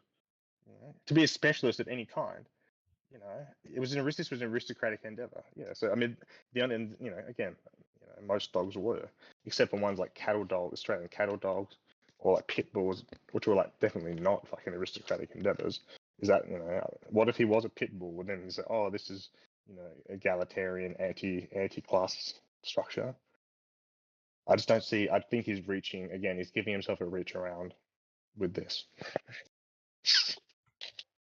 No, if he was giving himself a reach around, there would be a final destination to this reach. There is nothing there. He is reaching out into the void. And do you know why beagles were used to hunt rabbits? Do you know Why was that? They have one of the strongest noses of all dog breeds. Huh. Along with bloodhounds and what's the other one?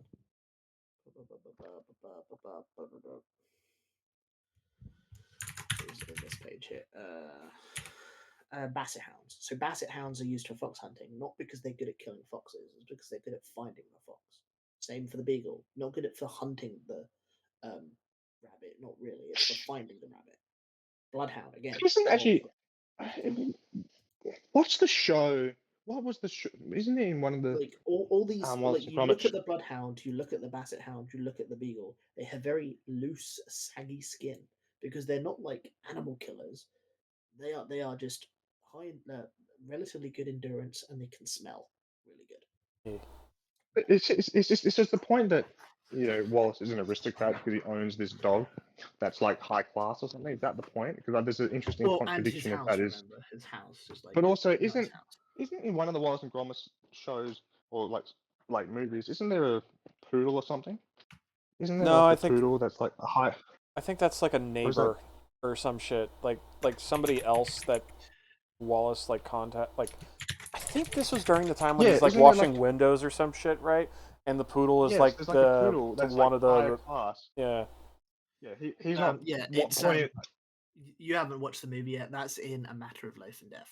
Okay. So Yeah, I don't effectively, understand, what yeah. happens is Wallace falls in love with the woman, and Gromit falls in love with the woman's dog, I think. But then I think Gromit ends up not liking the poodle, but is kind of forced to be together. Doesn't That's she? probably Isn't she like Um, hard to yeah. get? Isn't she like hard to get, or like a higher class dog? I can't remember. Like, I don't think she's like. I don't think uh, Gromit was portrayed as like, the superior, alpha aristocratic dog that they're fawning over. He's portrayed as like the less. He's not like, she seems to be like higher status, from what I right, okay. remember. She's a So poodle, alluring. if you don't care about spoilers for the one you haven't watched yet, Yeah. but No, I don't. basically, it's A Matter of Life and Death. It's about like a serial killer. Essentially, people are dying. Right, Oh yeah, the right. serial killer. Yeah, The killer is the serial. poodle. The Oh my poodle is the god! killer. I think I've seen just something about that. spoiled- Yeah, yeah. I think I've Yeah, seen you something. said, I said, okay. do you care about spoilers? You said no. Yeah. Yeah. It's the serial killer spelled with a C-E-R. Yeah. Oh my god. Okay. Yeah. You just unlocked a memory. Holy shit! It's been that long. The point is that Gromit is not depicted as being like a high class dog in that Right. situation comparatively. He's not depicted, he's depicted as just being an ordinary, average Yeah. dog, like Wallace, working class dog like Wallace, isn't he? Yeah. Yeah. 'Cause, so I don't think this comparison really works. And to be fair, this was after all the movies were released, so he can't even say that this was released after he made this. All right. And so, like, So, yeah, this- other elements of the plot are like jokes like Wallace is the 13th person to get in a relationship with the woman, and 12 previous have died. So Wallace would be the baker's dozen of victims. A Matter of Life and Death. So yeah, this is just a bullshit. This is reaching very far to nothing. I mean, him being a beagle is not really a signal of aristocratic class, because Wallace is actually generally seen as working class in comparison to, again, in The Were Rabbit, he's a working class individual compared to Hector or whatever the other guy is, the suitor, and the lady, whatever her name is. Like, he's a working class guy. This dog being a beagle doesn't reflect any kind of aristocratic status because he isn't an aristocrat. Right. He does the gardening. He catches rabbits. He washes windows. He's not, So I think this isn't even like funny, like parody. This is just bullshit. Yeah. Oh, well, so here's the thing as well, because I was just reading the plot synopsis. He was determined to protect his owner. Gromit installs security measures in their home, so Gromit does that of his own accord, including a metal detecting security screener. After Paella, the woman, tricks Right. Wallace into thinking that Gromit bit her by biting her own arm. Wallace muzzles Gromit, chains him up, and has him wash every single dish in the house. Which is like, yeah, because he's a dog. And the dog, in the UK, if a dog bites someone, they can get put down. Yeah. So I think that's better than killing Gromit. Just to, you bit her, muzzle. And it's dramatic irony. We know that Gromit didn't do it. Yeah. Wallace doesn't, whatever. But like, we feel for Gromit in that case, and it's like he's being punished for something he didn't do, but you can see why he's punished that way. Right. And that is the only case in which Wallace forces Gromit to do action, is when he's being punished. Yeah. So silly. I don't know why, but my head kind of like separated Gromit's head from the body, and the body just became like background noise, right? And then the shoes were like the chest of Gromit, right? And it's like some anthropomorphized dog kind of thing going on here. You know what I mean? Oh, I was wrong, by the way. It was the wrong. I was wrong. The woman was the murderer. Oh. The woman. I thought it was the woman. The dog, does actually like Gromit, the girl dog. Yeah, I thought she was a victim as well. Yeah. And she yeah. tries to stop the woman from killing. Right. Wow. Holy shit. I just read a line that said, Yeah. Fluffles. What was the line? Struck by a swinging bag of flour, which, unknown to the two, was caused by Fluffles. I read that. I didn't read the line preceding it. And then what's also the dog in Were Rabbit? The suitor guy. Heck, I can't remember his name. Preston. I can't remember what the guy with the fake with. Let me get back to Wallace and Gromit. Let me It's like a scroll bulldog or to something he has. He has like some sort of where hunting I- dog. He has like some sort of bulldog, I think, and that's like, isn't that also a product of aristocratic breeding that he's like a scumbag that's going after her fortune? I don't think the dog has Oh, anything to do with Gromit subdues Victor's dog Philip in a dogfight using Victor, aeroplanes yeah. taken from a fairground Oh, it's attraction. so funny. That's really funny as well. But yeah, I don't think it's probably a bulldog or something. I thought But it's no, not but really. but Again, remember, Snoopy joined the Air Force because he's American. Yeah. When Gromit does it, it doesn't count because he's British. Do you see what I'm seeing though? Right. To go back to this weird side tangent where it looks like instead if it's Gromit's head on like and he's like wearing a plaid like shirt or some shit, right? You know what I'm saying? Like his Yeah, arms I are see almost crossed that. I kind of see what you thing. mean. Yeah. Like weird. Like, Yeah. Oh yeah. It's It kind does of almost. It does almost look like a shirt. Yeah. yeah. It's one of those weird things that's just like really caught my attention and was like bugging me. And like even if you wanted to say that Gromit does a lot more favors for Wallace than Wallace does for Gromit, that doesn't mean that he is subservient like a slave or like a servant. It just means that Gromit is, a kind guy and Wallace is a bit of a dope. Yeah. Did he leave? I thought, doesn't he consider leaving with the penguin or I whatever? believe he at does in one point? one.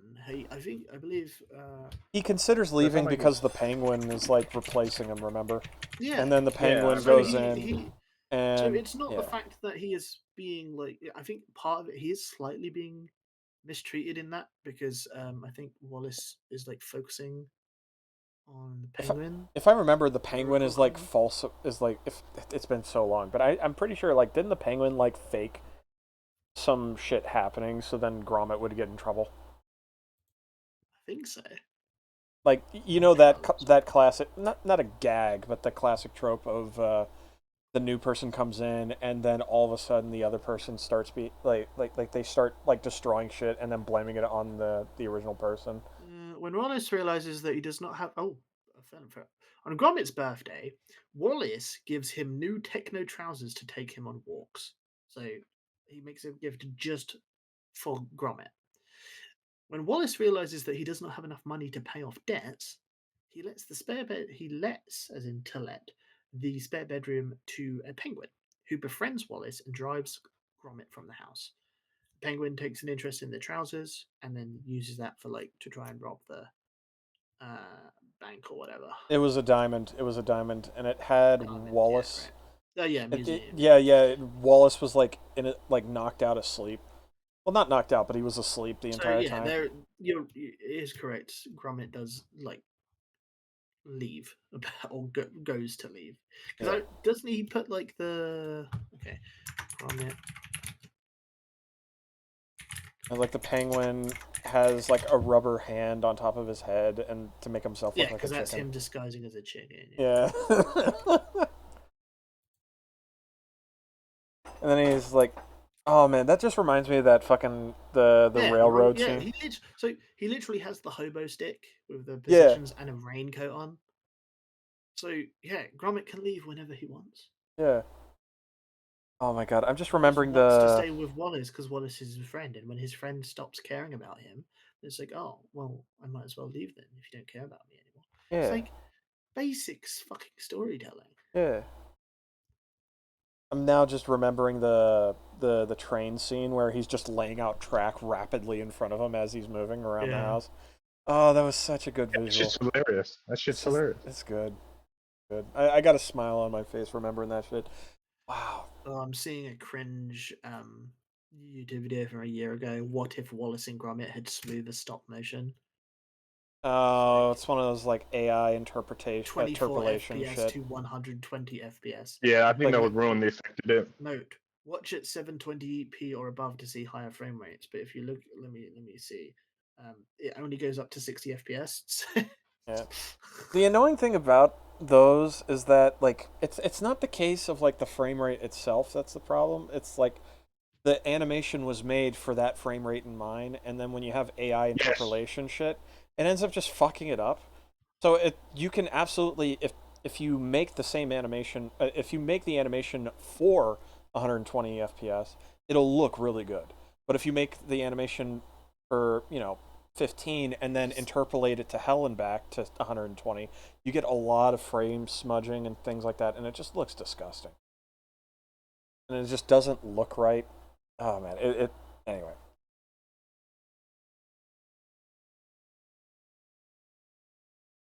You guys there? Yeah, I was Okay. just looking at this. It was like ugly 120. Yeah. But Alright. yeah, Yeah, just for this frame rate in mind, so may as well just do it him like this. fetching the slippers is like nothing. Yeah. Flippers. Thank you, old friend. And in the real world, the lower class struggles to speak up for itself in ways that could affect real change. The show captures that by making Gromit literally voiceless. Sure, most dogs don't talk, but he can't even bark. And since Wallace and Gromit is a British class struggle house party, our working class No, hero stays that way. He doesn't bark because he's the straight man. He's not like a loud type of person. Yeah. It's just his personality. Side note, I do kind of like the not just with Gromit, but you'll see this in like some of like Disney's animation where it's focused on human characters, right?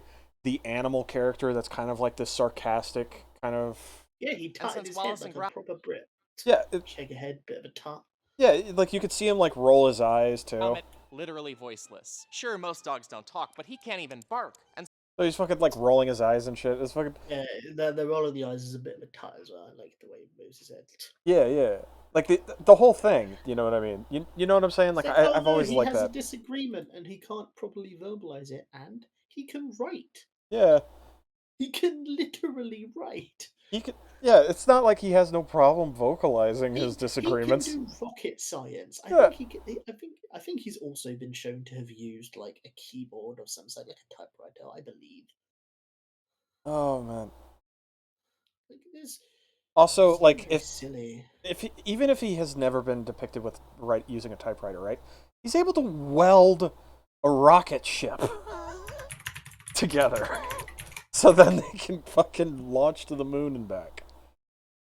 It'll take him, even if he's never used a typewriter in his life, it'd take him like a few minutes. Like it would take him a little bit to get used to it, but he'd be able to get used to it real quick. You know what I mean? And even then, writing. Like, it's not going to be something that he's going to struggle. You know what I mean? since Wallace and Gromit is a British Like, god damn it. Anyway. voiceless. Sure, most dogs don't talk, but he can't even bark. And since Wallace and Gromit is a British class struggle house party, our working class hero stays that way. Shows like Downton Abbey aren't about people changing their... So I can't find an image of him using a typewriter, but there is an image of him writing a book, so he can write. Alright, so... Oh my god. The brain rot. It's great.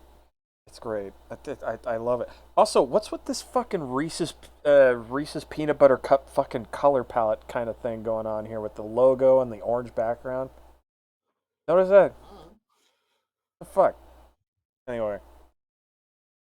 house party, our working class hero stays that way. Shows like Downton Abbey aren't about people changing their station. They are metaphors for Britain's unequal classes working together to save the nation. We love both classes of Downton's heroes because they want their estate, and by extension England, to survive. And they're up against disastrous threats, from the Titanic sinking, to World War I, to women's rights, to Irish people breeding. Wallace and Gromit's characters band together too, pursuing that same goal of saving Britain. They're just That's so saving... unfunny. It really isn't. I mean, I saw the bit of comedy there. Irish people breeding is a tragedy. See, you made it funny.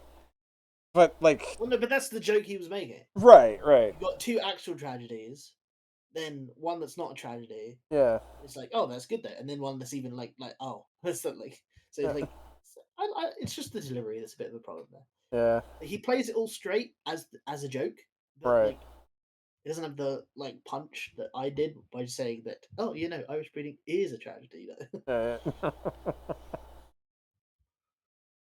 Imperial Britain. Instead of a white British man like Wallace getting to own 25% of the world and an estate full of servants, while Most Britons... Most... Britons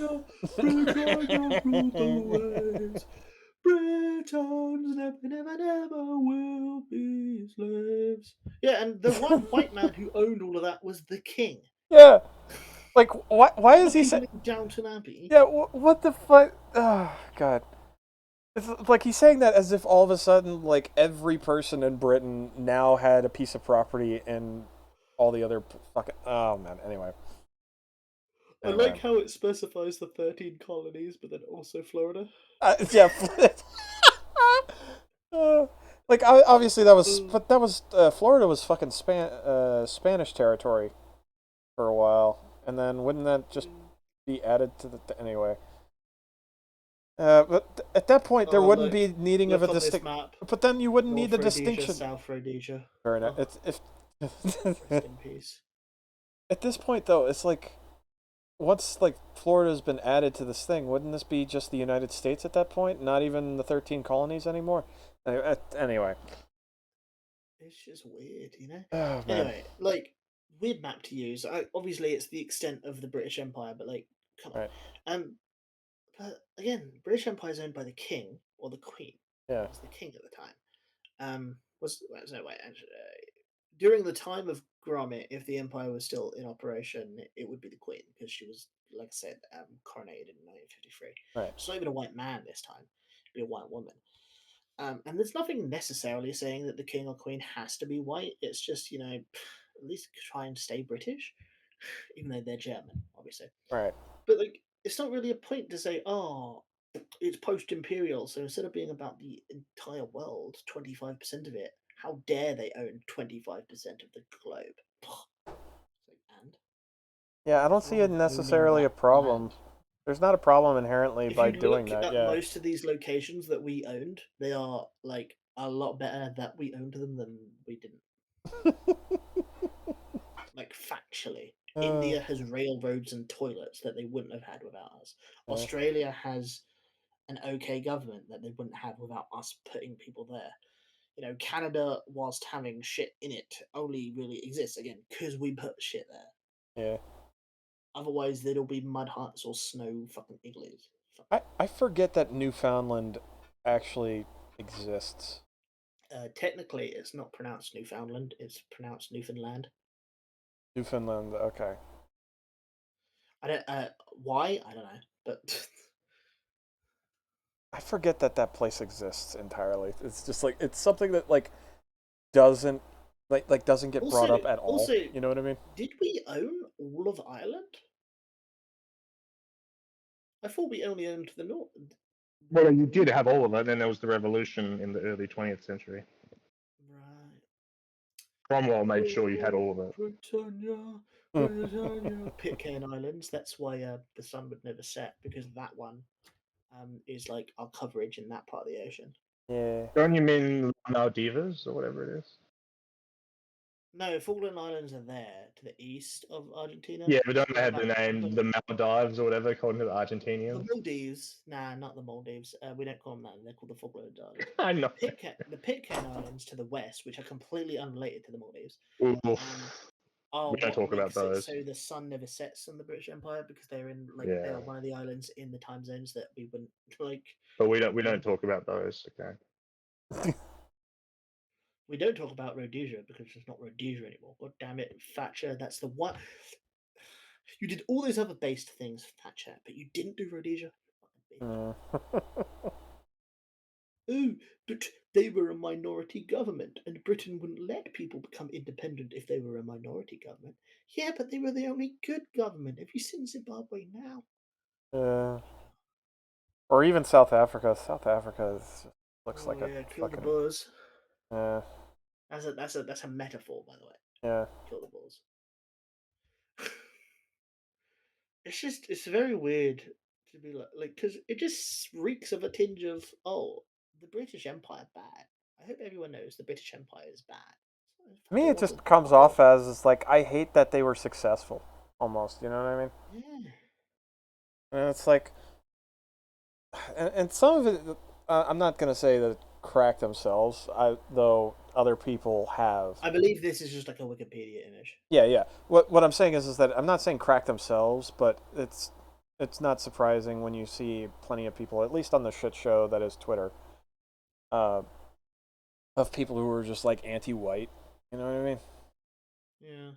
I mean, he does really bring focus on beagling was done by a fat white man. Yeah. 25% of the country was owned by a white man. Yeah. It's like, why do you care that he's a white and a man? Surely you should care that it's an individual that owns the 25%. Yeah. There's something wrong with the ownership. It's not who owns it, it's the ownership that's the problem. But Yeah. instead, You could even you are reframe it as being elitist ownership or whatever, but he doesn't do that. He goes straight for the race and or a gender. white man Yeah. owns 25% of the world. Okay, would it be better if it was a white woman? Because that's what was going on during the time of Wallace and Gromit. That's implicit to the way that the sentence is written, in that either the white man part is wrong or the ownership is wrong. If the ownership is wrong, you don't need to say the white man. Therefore, it would not be incorrect to say that this video is anti-white male, and they'd probably be proud about that fact. Yeah, knowing our society. Especially since beagling there isn't anything inherently wrong with beagling. Hunting animals isn't a bad thing. Yeah. Okay? Like hunting them inhumanely, sure, but having a dog chase down an animal and like killing it quickly is a relatively humane way to hunt, I suppose. So, killing quickly is humane. So the framing of beagles were made by to chase rabbits whilst fat white men sat on horses. It's like, so is it bad that they're white men? I think that might. Bad that they're fat? Bad that they're not participating? I think it might be a situation where, because you know how a lot of them are these like vegan, vegetarian, like sociopaths. You know what I mean? I mean, yeah, So it's like well, any hunting of typically, meat they don't is have like to a. be sociopath. You know what I mean? You know what I mean? I get what you mean. Yeah. But they're the ones who'd call you a sociopath because Right. they care about not harming animals. Right. But you get what I'm saying, though, right? But the act of I do get hunting what you're in saying. itself is the negative thing, and then it's just like on top of that, it's a white guy. You know what I mean? Yeah, oh my god. And a white man owns 25% of the planet. Yeah. Yikes. Oh man. Anyway, I want to see how he rounds it out, because instead Yeah. of a white man owning 25% of the planet, what is Wallace in allegory to this? Continue. Together too, pursuing that same goal of saving Britain. They're just saving post-imperial Britain. Instead of a white British man like Wallace getting to own 25% of the world and an estate full of servants, Wallace owns British citizenship and a house full of his dog. Wallace's forerunners got to conquer a bunch of Africa so hard, they named 150,000 square miles of it Rhodesia after I like how we. I like how this still. With Wallace and Gromit? I don't know, man.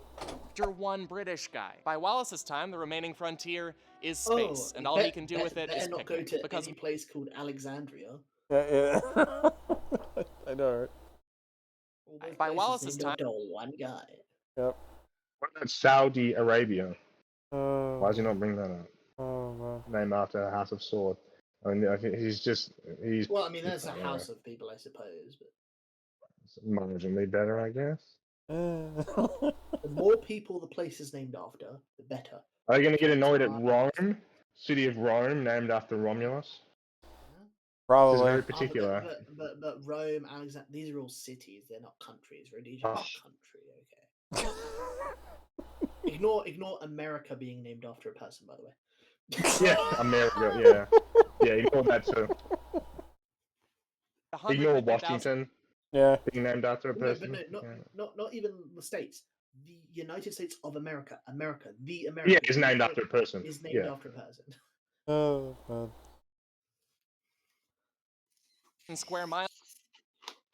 Maybe I'm just like misremembering super hard right now, but isn't America like supposed to be like a word that means like new world or some shit like that? It's named after Amerigo Vespucci. No, there are two. It's either Amerigo Vespucci. However, typically you don't name a country after your first name, so it should be called Vespucci. So there's counter to that. There is I think it was either a Scottish or Welsh map maker who made a map of America, who called his map America's map, because it's his map of America. And so it's named after him because it's his map. And so he put his name on the map on America, and boom, now America is called America because a dude called America named it that. I thought. I personally would go with Amerigo Vespucci, but there's evidence to say that's not the case, and it's actually this America guy who just made the map and wrote his name on it. That'd be funny.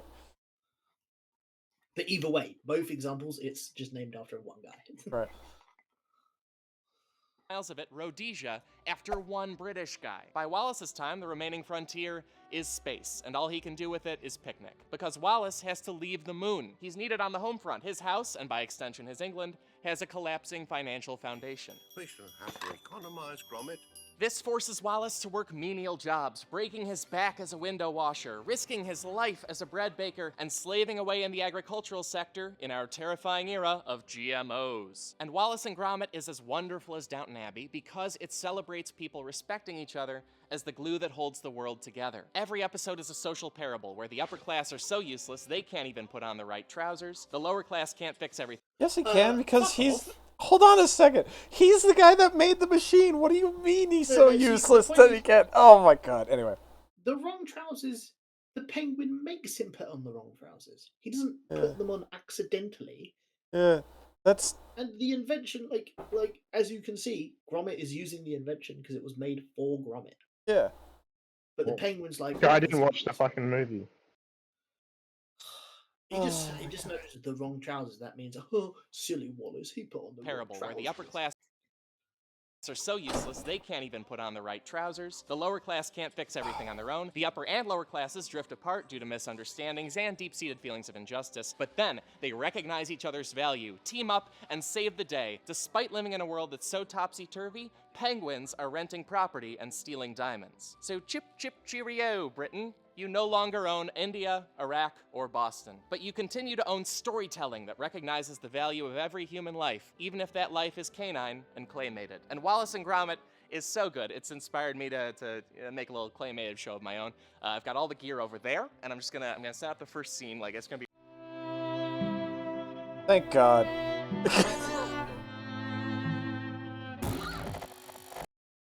See, that's a funny joke.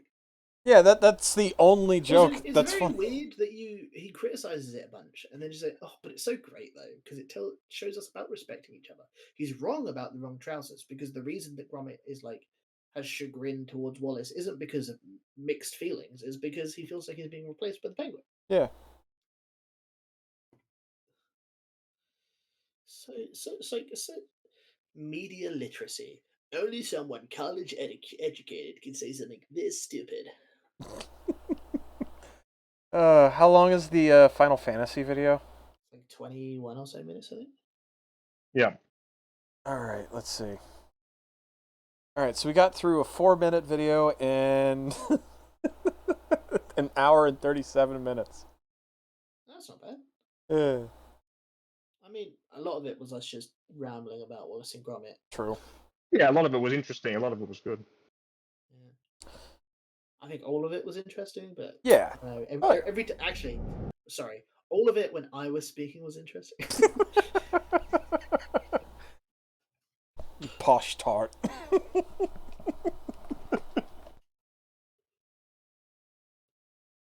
It's a skeleton. Skeleman. There better not be a glowing eye in there. Alright.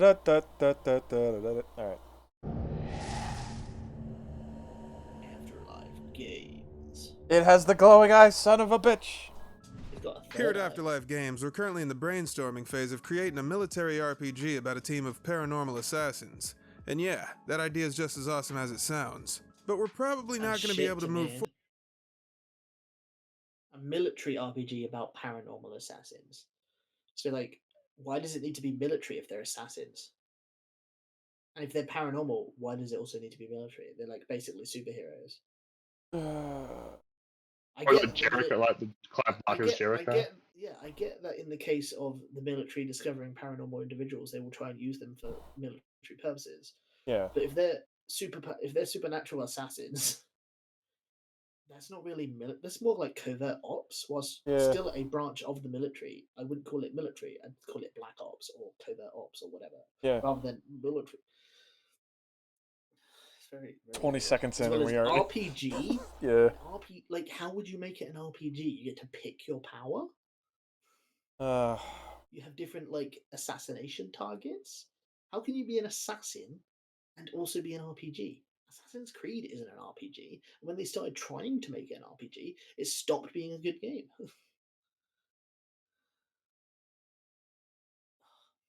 This is about video games, so my full force is in Oh, effect yeah. now. Oh yeah, it's good. I It's said good. the words RPG, so Yeah, we're good. We're good. We're good. I'm a beat I- my fucker to death. I'm full agreement with you. Oh, look at that! The like Disabled by owner. Imagine being that much of a pussy. How did you want? Been chilling. Being 14, chilling. 3. How no, it's gone now. Look. Oh, How yeah, did you yeah. want? Been chilling. 14, 3.0. How did you want? Forspoken. Don't talk about it. Don't talk about it. Don't you want? What? Okay. Hold on a second. The 16th generated started development at the end of Final Fantasy 3.0 and has nothing to do with the success or failure of Forspoken, is what was said, or at least going by Google Translate. And in response, oh, this is real. Okay. And you were Lost correct, in it is translation Chinese. there, I presume. Yeah. Listen. Of course it was Chinese. You can tell with the fucking symbols. It wasn't just being like. If it was Japanese, it would have different symbols. If it was Korean, if it had different symbols. I know, I'm being an ass. I'm being an asshole. Listen, you gotta know. Otherwise, you're just an idiot. I'm just being an asshole. No, you're being an idiot. No, even worse, an idiot asshole. Well, no, you'd be an idiotic arsehole. You wouldn't be an idiot arsehole. No, yeah, Unless you're that's put. specific, unless you're specifically the arsehole of an idiot, specifically. Or an arsehole that poops idiots.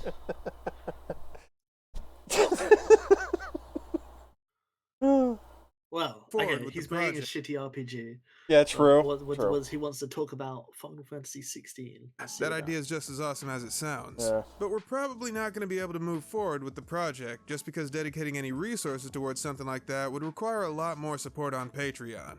At the same time, it would be completely unreasonable to expect anyone to give their hard-earned cash to an unproven studio without a prototype or even any sort of proof of concept. We'd like to They give the don't even world have an a- ultra-tech. Oh my god, they don't even have a proof of concept. Oh, maybe hold on. Before we jump into it, maybe the footage that they're currently showing here is like the prototype stuff, proof of concept stuff. No, this just looks like but Actually, no. I they think said some of they it was don't have like a con- Ghost. This is just gameplay. Was this like? This is just Hold other on. games. Oh, wait. This is like Ghost towards Recon, something ain't like it? that would require a lot more I think that's support like. on I think that might have been Ghost Patreon. Recon. At the same Yeah. time, Wait a minute. Yeah, that was Ghost Recon. I mean, Okay. it's So yeah, this completely is just. unreasonable This to is just. This is just background. Yeah, this is just This is just dead gameplay game. stuff. Yeah, this is Because just plain I was gameplay. listening, no demo, no proof of concept. Yeah, because he's going in and saying that it's like it would be ridiculous for me to ask you for money if I have no proof of concept. So I'm thinking that he's about to like transition to like some. Yeah, transition to okay. Here, expect let anyone me to give talk their about- hard-earned Yeah. Well, let him finish the line, but cash to an unproven studio without a prototype or even any sort of proof of concept. We'd like to give the world an ultra-tactical role-playing experience, but until we can deliver on that, we want to try to empower people to design their own games, or at the very least, give them the tools to be better game players. Because even if you have no interest in making games, thinking more critically about the games you play will increase your appreciation for them exponentially. Yeah, this is XCOM here. yeah, I wouldn't. Okay, so One- I was right. They have nothing. Yeah. They just have. We want it to be tactical. Yeah. Use the word tactical for. Yeah. So ooh, I like guns and body armor. I'm so cool. Oh my god. Yeah, and it's like they're not Like, actually yeah, guns thinking can about be it. cool. Guns can be cool, but like if you're just going for that stuff because you think it's cool, it's a bit silly. It's people who make guns and people who make military aesthetic their personality trait. Yeah. Kind of like how That's why I criticize him saying military when really Yeah. you wouldn't say you wouldn't need it to be a military thing. You could have it in pretty much any aspect. Yeah. Like, Hell, you could have Hitman, but yeah. with a fucking paranormal thing, yeah. and that has elements of military to it. Yeah. Going Specifically into the targets. locations. So like, there's definitely like potential there, and like as always, ideas are cheap, so they have that Yeah. an idea. Yeah. They don't even have a proof of concept, right? So, like, if you're having an RPG like this, you'd do something like, okay, what we're going to have is a series of targets that you can assassinate, and you can approach those targets dependent on your abilities and what skills or perks or abilities you like unlock as Right. part of progressing.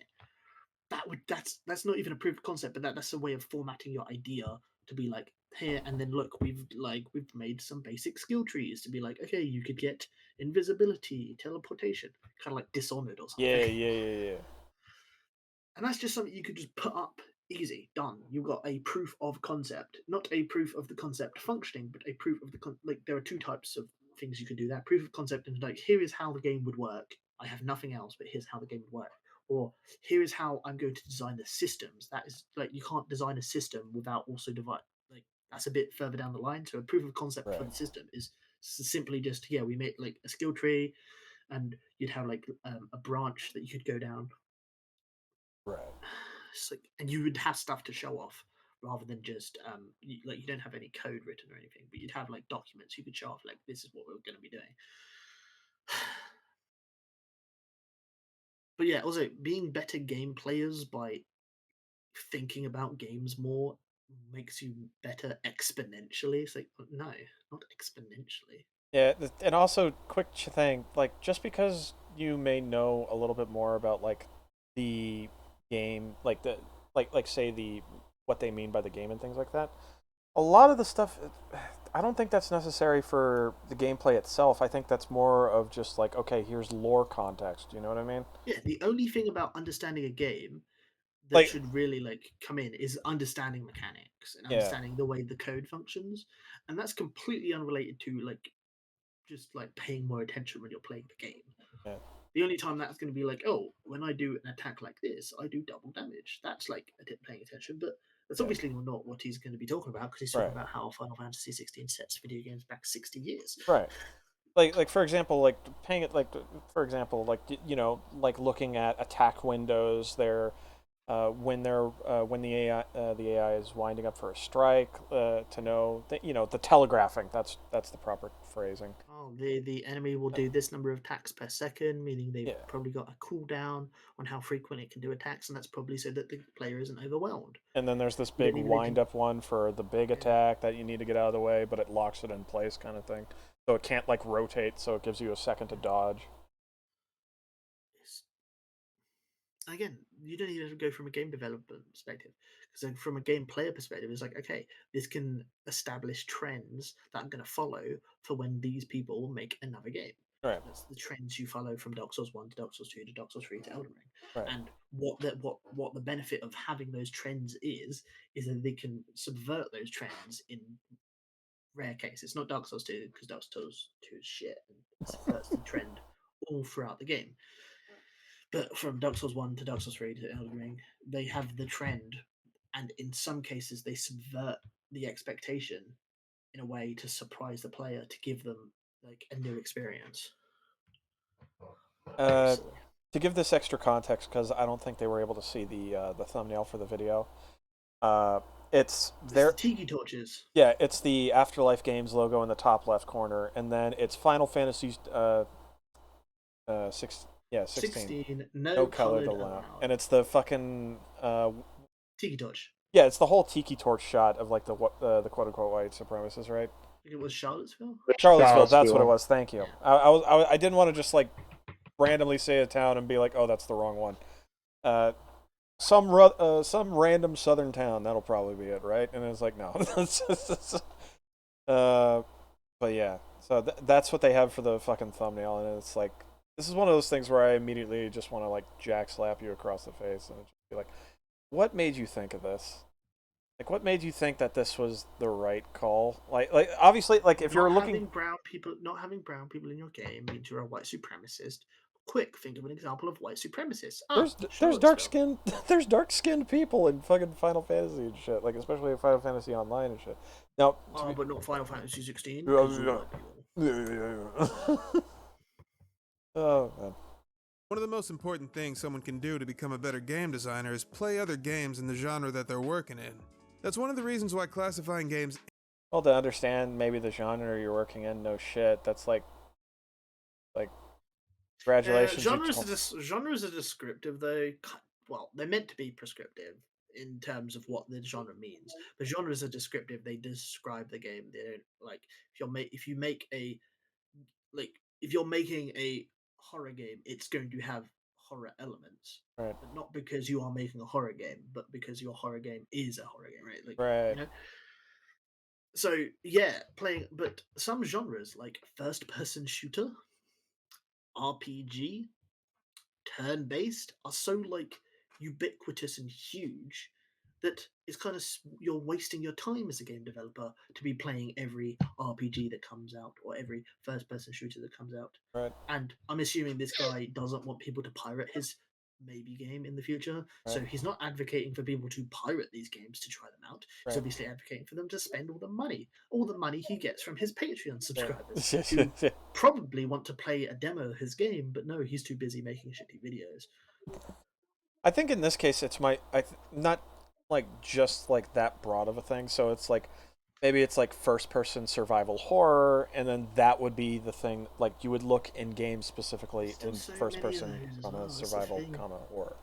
Like you know what I mean? Like so it's not just like one specific tag and then you're like, oh fuck. You know what I mean? Like Yeah, but it's more go back, focused like, out a little if bit. you were to go back to what Or at his least that's example was, or at least that's how I'm his feeling it. game is a military RPG with supernatural elements. Right. So you There's could a have like shit ton of military RPGs with military games with supernatural elements, oh and yeah. a bunch of military RPGs. I admit the overlap of military RPG with paranormal abilities is a bit more rare, but there's Oh still yeah. plenty. So instead of making the game and giving people demos, he is basically self-admitting to just be wasting his time and money on buying games rather than making games. Now, what I will say to try to back him up here a little bit is that like I could absolutely understand. So then you could be like, okay, this works within this setting that we are working with, and like whether it's like a gameplay mechanic or things like that. Like there's things that you can take a look around and be like, okay, this works. Let's see how we can try to incorporate that into our game. Like I could totally That's the thing understand with that. it. You don't really actually need to play games to do that. though. Right. Well, oh yeah, absolutely. I think it's Like I can look at Final Yeah. Fantasy 16's combat from someone playing it and be like, okay, I don't want this in my game. It Right. will not fit because my game is an RPG where the choices you take matter rather than just pressing combos to attack. right. So it doesn't fit, right? So you could say, oh well, that's because Final Fantasy 16 effectively is a hack and slash RPG, whereas your is more of a like turn based or like slow RPG. I guess like a Like, okay, traditional RPG. I guess a it'd be more like traditional CRPG. traditional turn-based RPG. Yeah, mine wouldn't be turn based, so it'd be in action, but there wouldn't be this like fucking combos and shit like that because I find that to be silly. But then the case falls in, it's like, okay, well then I'm comparing a game that isn't in the same genre as mine. Then so it's like, okay, Right. well, what RPG should I be playing to like get a gauge of what RPGs? Oh, Baldur's Gate 3 because it's a fantasy RPG. Well, yeah, but it's turn based, and I don't want to make a turn based game. So To be fair, I agree that you don't need to play to be like, oh, this mechanic could work and this mechanic couldn't. But I And think for I more can so of take just like, okay, inspiration what from is good Baldur's stuff. Gate 3 by Yeah. being like, oh, if you have a specific race, you can get specific dialogue. Right. Right. Because I'm going to have custom classes, so I can't make it based on what class you pick. Well, I can. I Right. can make the default classes have dialogue, but then every person who makes a custom class just misses out on having dialogue tailored to their class, Right. which kind of sucks. I could make it tied to the focus, right? Logic, magic, combat, and stealth. So you could have a stealthy dialogue, or a magic dialogue, or a logic dialogue, or a That could combat work. dialogue. So your custom class, when you pick your specialization, you're also picking a dialogue like tree to use. Yeah. But again, that I don't have to play Baldur's Gate 3 to know that. Oh yeah. I don't want to play Baldur's Gate 3 because I don't think it's that good. Right. It's what I was gonna say is that like you don't need to necessarily play it just to get like good like the ideas, but I'm thinking for more of what would be nice to it's more of like a nice thing to like do like a Yeah, it'd be on top like where it's like finding quality of life stuff. yeah But this type of shit should be like once you're like stuff you can put in at the end, I get what you're saying. rather than the foundation of your entire game. Right. I get what you're saying. Or go play a bunch of games so you can eventually figure out what you want your game to actually be. So no, you should have an idea already in mind. You should outline that idea. You should explain how the narrative might progress, how the mechanics might work. Yeah. And then you can maybe start playing our game to say, okay, here's a game that actually does this mechanic. How does it work? It's a bit clunky. Then again, if you have a brain that can imagine images in your mind, and a lot of people don't have this, you can imagine your mechanic in your mind, and surprisingly, it will work exactly as you imagine it. What I was going to get at was the only reason where like to play it would actually be valuable is to see how they executed it and if it was well executed or not. So like sometimes there might be a situation where the game itself did something that was poor execution, but the idea was still valuable. You know what I mean? Almost all ideas are valuable, so Fair enough. it's always Even the about video we execution. just watched. Yeah. The idea of criticizing a piece of media entertainment on class lines, it has value to it. The execution of criticizing Wallace and Gromit and apparently only the wrong trousers movie and A Day Out, I suppose those two, even though there's 5 of them. Well, he does mention the fucking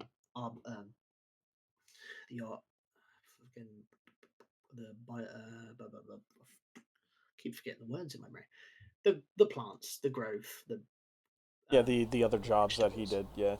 the other jobs, but for the and like the one in A Close Shave as well. But the most elements of reference are Gromit make a rocket, and Gromit give him the shoes, and Wallace don't do the trousers. So it's an execution problem rather than an idea problem, and that's why I said most, not all, because there are some ideas that will never be good. Right. Like, I'm going to make a movie that is just an epilepsy screen. It's flashing on and off and on and off. That's a bad idea. Yeah, it kind of is. Or I'm gonna legalize cannibalism. Or I'm going to make a mini game. I'm going to make a mini game for like hacking or lockpicking in my video game. Nothing inherently wrong with that. The problem is, my game's also meant to be an RPG. It's like, Yeah. you're putting the player skill instead of character skill. Yeah. At that point, I would have it so then you would have like a perk. Like, I forget what it was. It was like Olympus 2025 or some shit like that for Fallout 1, that mod. There was a perk where it basically changed it so then you were no longer doing the stat, like the character skill. It was then more of player skill. If I remember something like that. Fine, I think that could be effectively. So, I think that anyone who's bad at the Fallout 4, Fallout New Vegas, or Fallout 3 hacking minigame has a low IQ, because that minigame is super easy. Yeah, you could literally just brute force it pretty quickly. Well, no, you can't brute force it because you've got a limited number of options. No, you can still brute force it because you could just back out and then your retries reset and then you can just go and brute force it. Yeah, again. I wouldn't exactly call that brute because that resets the terminal each time. Yeah, but you know, I would still call it brute forcing it. But yeah, well, that's just save scumming. Fair. Whereas brute forcing would be first entry, second entry, third entry. Run out of attempts. Yeah. But as long as you have a brain and be like, okay, this one this word shares 4 letters with this other word. When I put it in, it only says 1 correct. Therefore, the other word that only has 4 cannot be the successful answer. I will ignore it. It's a very simple minigame. Yeah. And whilst I don't like it as an RPG element, I like it as a minigame. I want that as like a game on my phone. Yeah. Yeah. Oh, yeah. I can actually see that as like some fucking like mobile game kind of thing. Whoops. I could totally see that as like some mobile game because I wouldn't be able to type it. I'd want it as like a mobile game, but I play it on my computer, so I can type it down. Right. But like, so obviously, it's never about the ideas. For the most part, it's never about the ideas. It's about the execution or the context of the idea. Like, are you using the right idea in the right place? Right. And if you're getting into game development, and you haven't played games yet, you're making a major mistake. Very much so. Yes. And if you're getting into game development, you've probably played enough games that you don't need to go and be like, oh, I need to know what military RPGs do, because you don't want to repeat the same mistakes of other games. Right. People consider the Borderlands franchise an FPS RPG looter shooter. If you drop the looter shooter aspect of it and give every item guaranteed drops, for example, it's no longer a looter shooter. Well, it's technically a looter shooter, but it's no longer like the farming based looter shooter usually is. Yeah. So it's just a first person RPG, but it's not an RPG. Not really. Yeah. The only elements of RPG that exist is if you're playing multiplayer. Because in multiplayer, you can, as like in Borderlands 2, pick the siren, and if you shoot your teammates, they get healed. So you are playing a support role. You are buffing your teammates. Same with pre-sequel, you can buff your teammates with Claptrap. So there are elements of classes, like actual classes, rather than, oh, I'm playing the sniper character. That means I can snipe. I'm playing the SMG character. That means I can SMG. I'm playing the punchy character. That means I can punch. Right. That's not real RPGs. That's just, because if that is, then Call of Duty is an RPG. Right. Battlefield is an RPG. Battlefront is an RPG. I wouldn't call Borderlands a RPG in the first place. It's more of just like pick your flavor of death destruction, death dealing. You know Yeah, what but I mean? if you ever look up FPS RPG on like Google or Steam, Borderlands comes up. Yeah, I'm saying how I would have classified it. I wouldn't Oh yeah, classify no, it I as an wouldn't RPG either. because it's more of like, okay, here's one way that you can destroy everything. Here's another way that you can destroy everything, and it's a little bit different. If there was a game called like Typewriter Killer, and there was a man who attached like guns to the key to the levers of his typewriter, and every key you pressed shot a different gun. Just because I have the choice of which key to press doesn't make it an RPG. Yeah, like that. It's kind of like that. It's a very, you know what? I actually kind of like that idea, but I kind of like that idea actually, where it's just like you're looking at like from the perspective, like it's a first person perspective, and you have like all these monitors, right? And then every type on the key just activates a different hallway. So you're just like looking around, panically like flinging your mouse around, looking at each monitor, and then you're just fucking shooting shit, right? I could see that being kind of going into the horror experience. You wouldn't really need it, man. I was kind of going like Typing of the Dead, but what if Typing of the Dead actually made sense? Kinda, yeah. It's like, he's got a gun that's powered by a typewriter. Yes. I'm thinking like, oh man, I actually kind of like that idea where it's just this weird, Like if you wanted a like survival sci-fi bunker gag, kind of thing. like a sci-fi gag character, like a dude sitting in like a chair, like a electric chair, not like a killing one, like Right. like a mobility scooter or whatever. And you've got a keyboard in front of him, and he like types, and it just shoots lasers out the front. No, it types out the word and then it fires at the QWERT, not accepted. God damn it! Kill yourself.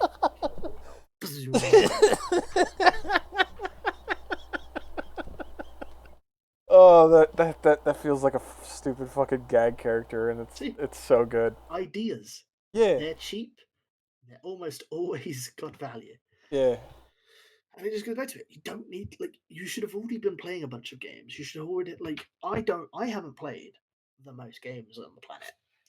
I have played the most games I need to get an understanding of mechanics I like. Why would I play a game that I already know I dislike because of cultural osmosis to try and maybe find a mechanic that I can just look up on the internet? I don't need to play the Daggerfall to know how the Daggerfall mechanics work because I can look it up on the internet.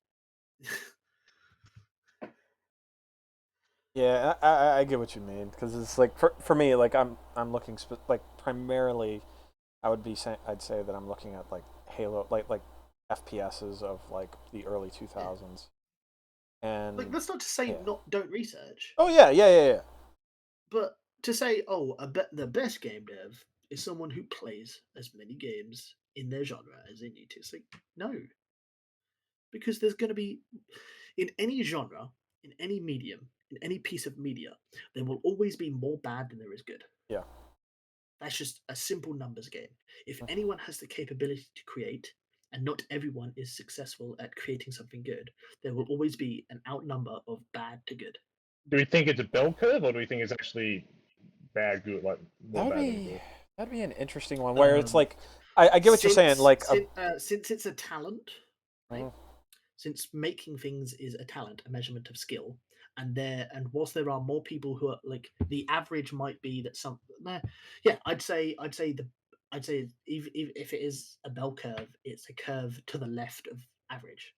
Right. Obviously, that's not how Like bell a curves fat work. tail. It's like a fat tail, basically. Yeah, there are more bad game developers than there are good, Right. because anyone who has ever developed a game is a game developer, and like because I specifically Right. didn't say professional game developer, and anyone who's ever developed a game is more likely to have made something bad than to have made something good.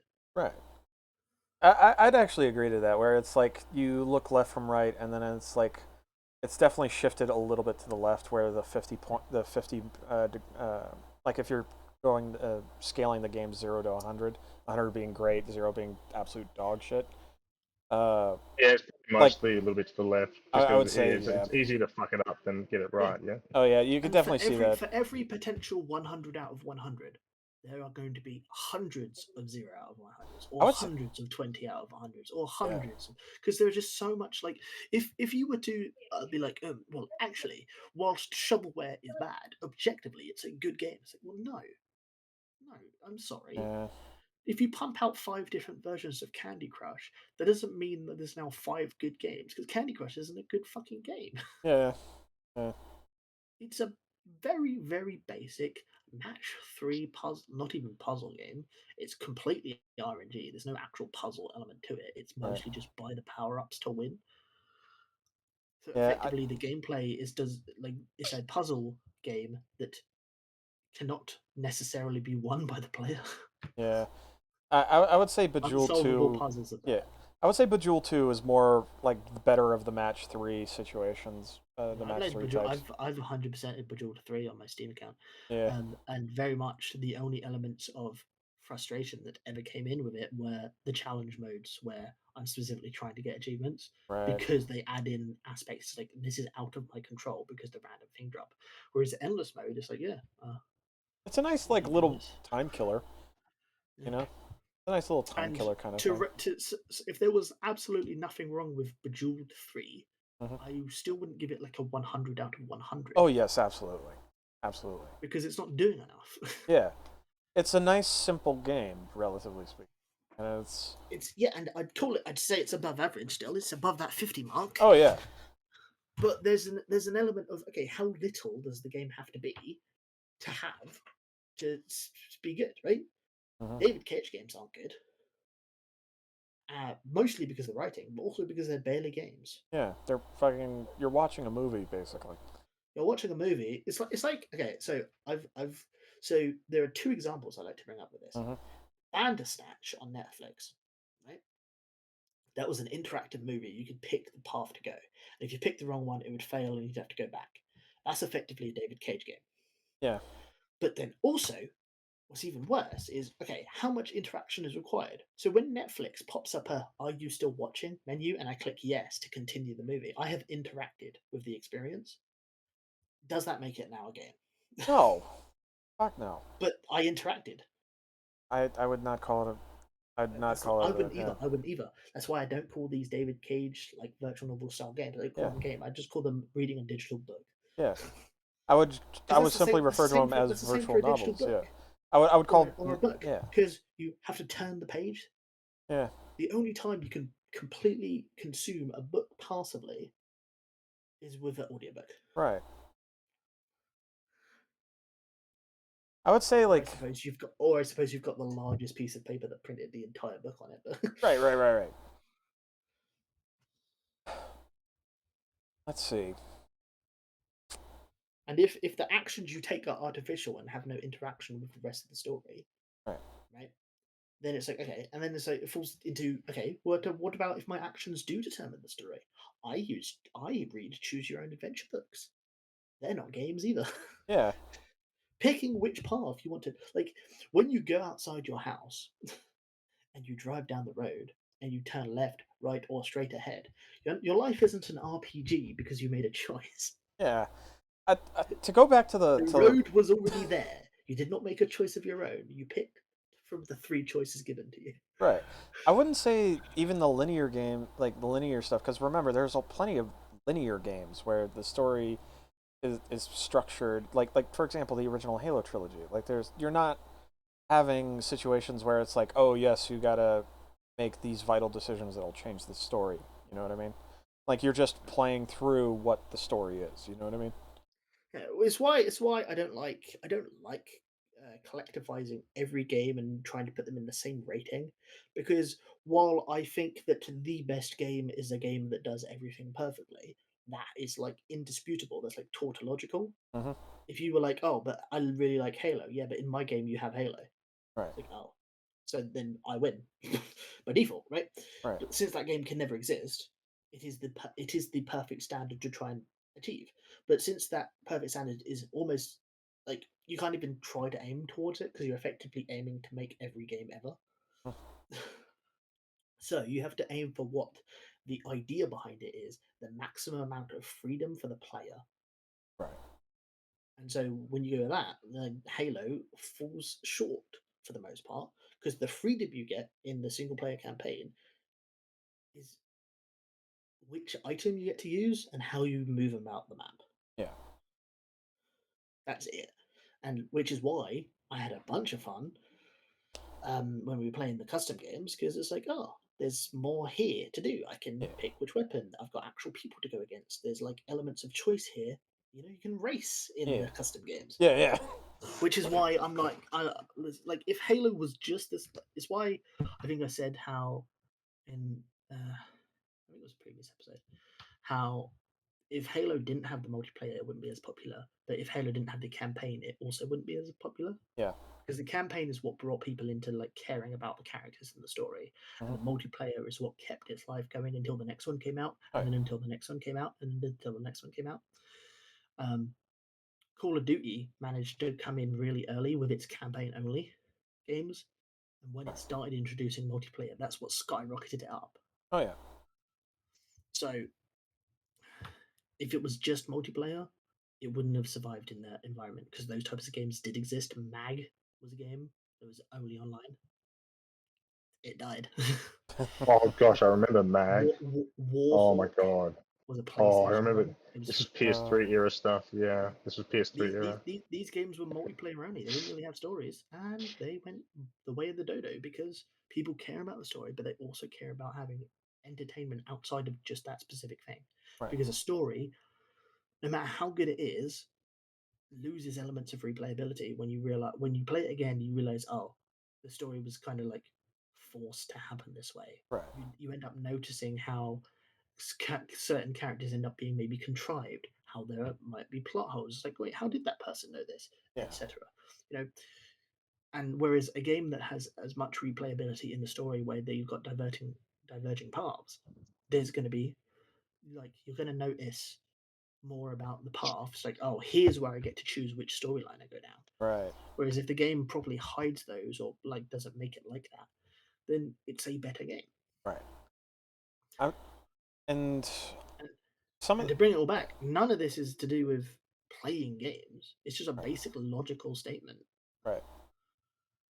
Like I don't have to have played any games to be able to make this claim that what a game is about interacting with a piece of entertainment, and the more interaction of equal quality is therefore better.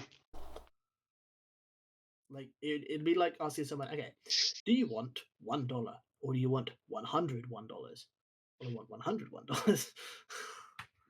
Also, obviously untaxed. Of course. It's like you can't have too much money. Well, technically, you. Be right back in a few minutes, boys. Inflation, sure, but like disregarding inflation, if one person technically had infinite money, it wouldn't actually cause inflation. It's once that money starts going into the economy and starts going up, is when inflation happens. So having infinite money as a person is fine. Right. It's when you start using all that infinite money. Yeah. So effectively, yeah, there is no like there's always the case of like biological. You can have too much water, you can have too much food, you can have too much thing. But like when there is no negative to having the thing, there can be no too much of the thing. Right.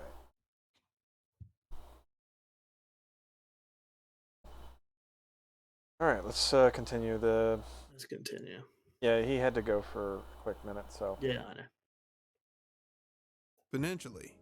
One of the most important things someone can do to become a better game designer is play other games in the genre that they're working in. That's one of the reasons why classifying games into genres is so important. It allows you to quickly see how other designers found solutions to problems within that genre. So if we were going to make an RPG, we would naturally want to research as many of those kinds of games as possible. And by research, I mean steal ideas from. As the saying goes, study the greats. And when it comes to video games, if there was ever a name that could be considered synonymous with RPGs, it'd be Final Fantasy. Final Fantasy is not an RPG, it's a JRPG, and JRPGs aren't RPGs. Oh my god. I wouldn't even really call. Like, why are they even referred to as JRPGs? They're not role playing games. They're kind of just. They were one of the first, and they're inspired by Ultima and D&D. That's why. So Over the past the way that you play Dungeons and Dragons is a turn-based game, and you have multiple characters with different classes. Therefore, Final Fantasy and these JRPGs are emulating Dungeons and Dragons to that extent, but they're not. And earliest Dungeons and Dragons had little to no role playing in it. Right? Earliest Dungeons and Dragons was just essentially a dungeon delving dungeon game, right? It's the Dungeon and Dragons part. It wasn't. It's not the NPC and debate club. It's once it evolves to have those elements is when it becomes a proper RPG. But it's the foundation of RPGs. So yeah, Okay. original D&D is still an RPG. It's like it's the fledgling. It's the start. People hadn't thought people obviously did role play the characters back in the day. It just didn't have as much unified mechanics around that. It was mostly about combat. And then the first digital versions of D&D were also combat. Because outside of actually playing with another person, you can't have the computer do all that dialogue stuff for you. Back in the day, too complex. And even now, it's still relatively complex. Yeah. Even AIs struggle to do it properly. Yeah, and you have to have like a lot of resources just for even large language models on your computer. You know what I mean? Yeah. So it's. So because of that, the role playing aspect of the digital thing kind of gets forgotten by the people, and they're just like, oh, classes and levels and quests, which are just they're just game mechanics, they're not RPG mechanics. Call of Duty has missions in it, and you can get a failed screen. Call of Duty has levels in it, and you can level up. Call of Duty has classes in it, and you can get different. Well, technically it's loadouts, but Right. Battlefront and Battlefield has classes in it. So like, these are just elements that are in games. Right. You know, it's a very silly thing. I get that people think Final Fantasy is RPGs. He's not wrong that it's basically synonymous with the term. It's just he previously just said that's why defining genres is important, and then he brings up the biggest example of a misnomer. Oh man. It's also a double misnomer because it's Final Fantasy. It's Final Fantasy, and there's like 50 of them. Yeah. If I remember correctly, the reason for the name is because this was like their last shot at a game, sort of thing. Yeah. Yep. Mm-hmm. It's Right. their Final Fantasy, and if it doesn't succeed, they're under. Same with Morrowind, was their last ditch effort to make a game, and if it didn't succeed, they'd go under. And again, I'm not speaking to the quality of all the Final Fantasy games. I've not played a lot. I've played 7 and 15. Weird choice, I know. I have only played the online one, 13, I think it is. 14 is the online 14. one. Yeah, 14. There was also another, I think 11 was online. I've only played 14 because a friend of mine is like heavily addicted to that. She is on that game nonstop. Female, of course. She likes playing dress up. Yeah. She, and of course she also has the lewd mods on there, so she's just like looking, like ogling, like nude characters the entire time. I was having a discussion with a person who plays Final Fantasy, and it's how I don't really get the concept of the like it's either painting or plating or thing to make your armor look like something else. Because it's like, well, if you're making it look like something else, how is someone meant to know that you got what you got? You know? Oh, I get what you're saying. Yeah. What is it called? Like you could go in and like literally just like get like bikini like clothes, and it would just like replace the armor, but you'd still have the stats of the armor. I forget what it's called. And in terms of PvP, that's silly. That shouldn't be a thing. But Yeah. like Glamour, I think that's if what it's you're called. making if you glamour, that was it, I think. And if you're making the thing that's actually valuable, you know, as in it took effort to grind and get the items to drop, and you're disguising it behind something basic, the person doesn't know that you've done anything cool. Yeah. What's the fucking point? It's always dress up. So you just play a dress up game then. Yeah. Go into a fucking mini clip and you could do like Mario dress up. Like Yeah, there's like 1,000 fucking dress up games. Oh man. All right, let's get back to this. Past 36 years, Final Fantasy's seen the release of dozens of games, spin-offs, animated films, selling over 100 million copies worldwide. And the 16th entry looks like Square Enix is putting all the money they made off these games to good use. But Final Fantasy XVI has a serious problem that I just can't ignore. The Final Fantasy series used to be a major source of inspiration for me, but it's hard to continue to look at these games under the same lens when Square Enix keeps telling me right to my face that they do not want me in their community. With this video, I thought it'd be a good idea to talk about what we stand for here at Afterlife Games. So he's going to basically so make a he's gonna smear be one of those campaign. progressive types. Yeah, he's going to do a But smear just campaign to because try there to like aren't pull brown himself up. people in the campaign or whatever doesn't mean they don't want you in the setting. Final Fantasy XIV has brown people in it. You can play whatever brown person you want, my guy. What about like Total War, Shogun 2, or like, you know, Ghost of Tsushima? Does that mean they don't want it to have a Western player base? Yeah. It's not even just a place, it's a community. It's like nobody's stopping you from liking the game just because it's got white people in it and not black people. It's like, oh my god. Grow the fuck up. Oh man, I just. All right, hold Actually, on. there's no Let's hear his argument first. Let's hear his argument Don't first. grow don't grow the fuck up. Regress back to a child. Because when I was a kid, I identified as fucking a ton of different characters that had nothing to do with my race, Yeah. nothing to do with my Exactly. sex, nothing to do with my fucking species. Yeah, classic example is Goku.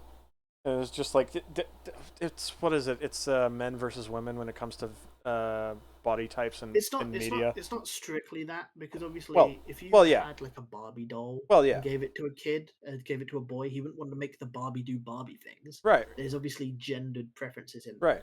But I do get that. Yeah. Oh, the women make Batman do the shopping, and the kids play Batman as Batman. The Yeah. girls make Barbie do the Barbie actions. The boys make Barbie do like cool stuff. Yeah. What I was gonna go But into broadly was just like speaking, that. What I was gonna get into was more so of like how people view like like how people view characters of other races and things like that. Like there's like the classic example is Goku because like everyone jokes about like the Mexican Goku. There's just like random anime characters and shit, right? And so it's like a bunch of Mexican people are feeling represented by Asian characters, for lack of a better statement, right? You know what I mean? Better phrasing, excuse me. You know what I mean? So it's like, and for me, like there's characters like Static Shock, for example, a black superhero. Like, speaking of, why is so many black characters got electric powers? I don't know. Don't get it. Maybe it's just. See, I always like to joke it's something to do with tasers. Like, Oh, some come of these on. characters go back quite a while, so like it can't be tasers. Yeah, because yeah. Oh man. I know that Static Shock in the reboot gets his powers because of police brutality. So you say, What? "Oh, come on!" No, that's literally what happens. What? In Static Shock 2. He's in part of like a BLM crowd, and they get like tear gassed by police, and then he gets his powers because of it. Are you bullshitting me right now? I have not heard I a am not jack shit bullshitting you. about Static Shock since the original TV show. Yeah, well, I think it's in the comics, right? So he's Oh. got a comic line, and in the reboot comics, he's like a good old BLM ACAB, and his crowd gets tear gassed. It's not internet gas. Don't worry, it's not. That's the kind of internet gas, based. but- I'm not gonna lie. So, unironically, yeah, Static Shock in the reboot probably got his powers from getting tased. And that's why, like, That's so I like to stupid. make the joke, partially because it's just funny, but also because, well, they kind of did that in the new one. Yeah. They kind of accidentally made the racist joke real. God. It's one of those things where it's like they. Oh man, this reminds me of the Vanguard scene. You know what I mean? Where it's like, the black French guy is like, where we went into your accent sounds familiar. Where we went into your town, married your women, right? And what he's referring to is the raping and pillaging of a German town to the point where even the Allies were like, that's a fucking war crime. You need to fucking stop that shit. Yeah. We're going to fucking... it's like, you could see... Okay, in regards to this, to the Vanguard one, you can immediately see what they're trying to do, which is this, this evil white person is against interracial marriage. Like, that's what they're trying to set up, like, really fucking hard. But because they're referencing a real world like event, you make the Nazi the least evil person in the room. How did you pull that off? Thanks. Listen, I got nothing against his interracial marriage. You should be able to marry whoever you want. It's interracial breeding that's the Oh god. Disavow. Well, no. So if you have a person of a different race as your partner, disavow. you should We're not going onto YouTube. I've gave up on that a long time ago. I'm being completely sincere here. You should look into the medical complications that happen from mixed race parentage, and you should know about this, because if you don't know about it, your child could get a disease that or need a blood transfusion that you and your wife or husband cannot give them. So that would actually suck. If you are in a mixed race relationship and are going to have kids, you should definitely actually look into it and the science behind it. Okay, this isn't like, haha, it's actually bad, because these complications happen with every type of thing. But this is a thing that's directly correlated with your the genomes of your race, right? So you should definitely, because there's bone marrow transplants are really hard with mixed race recipients. It's like definitely like blood transfusions typically have to come from the same race. It can cause issue. Sickle cell anemia increased in mixed race children. Genuinely, anyone listening who thinks, haha, meme, no. If you are going to have a kid with someone who is a different race, make sure you know about the facts rather than just like being blindsided by something that can completely ruin your life. Fair enough.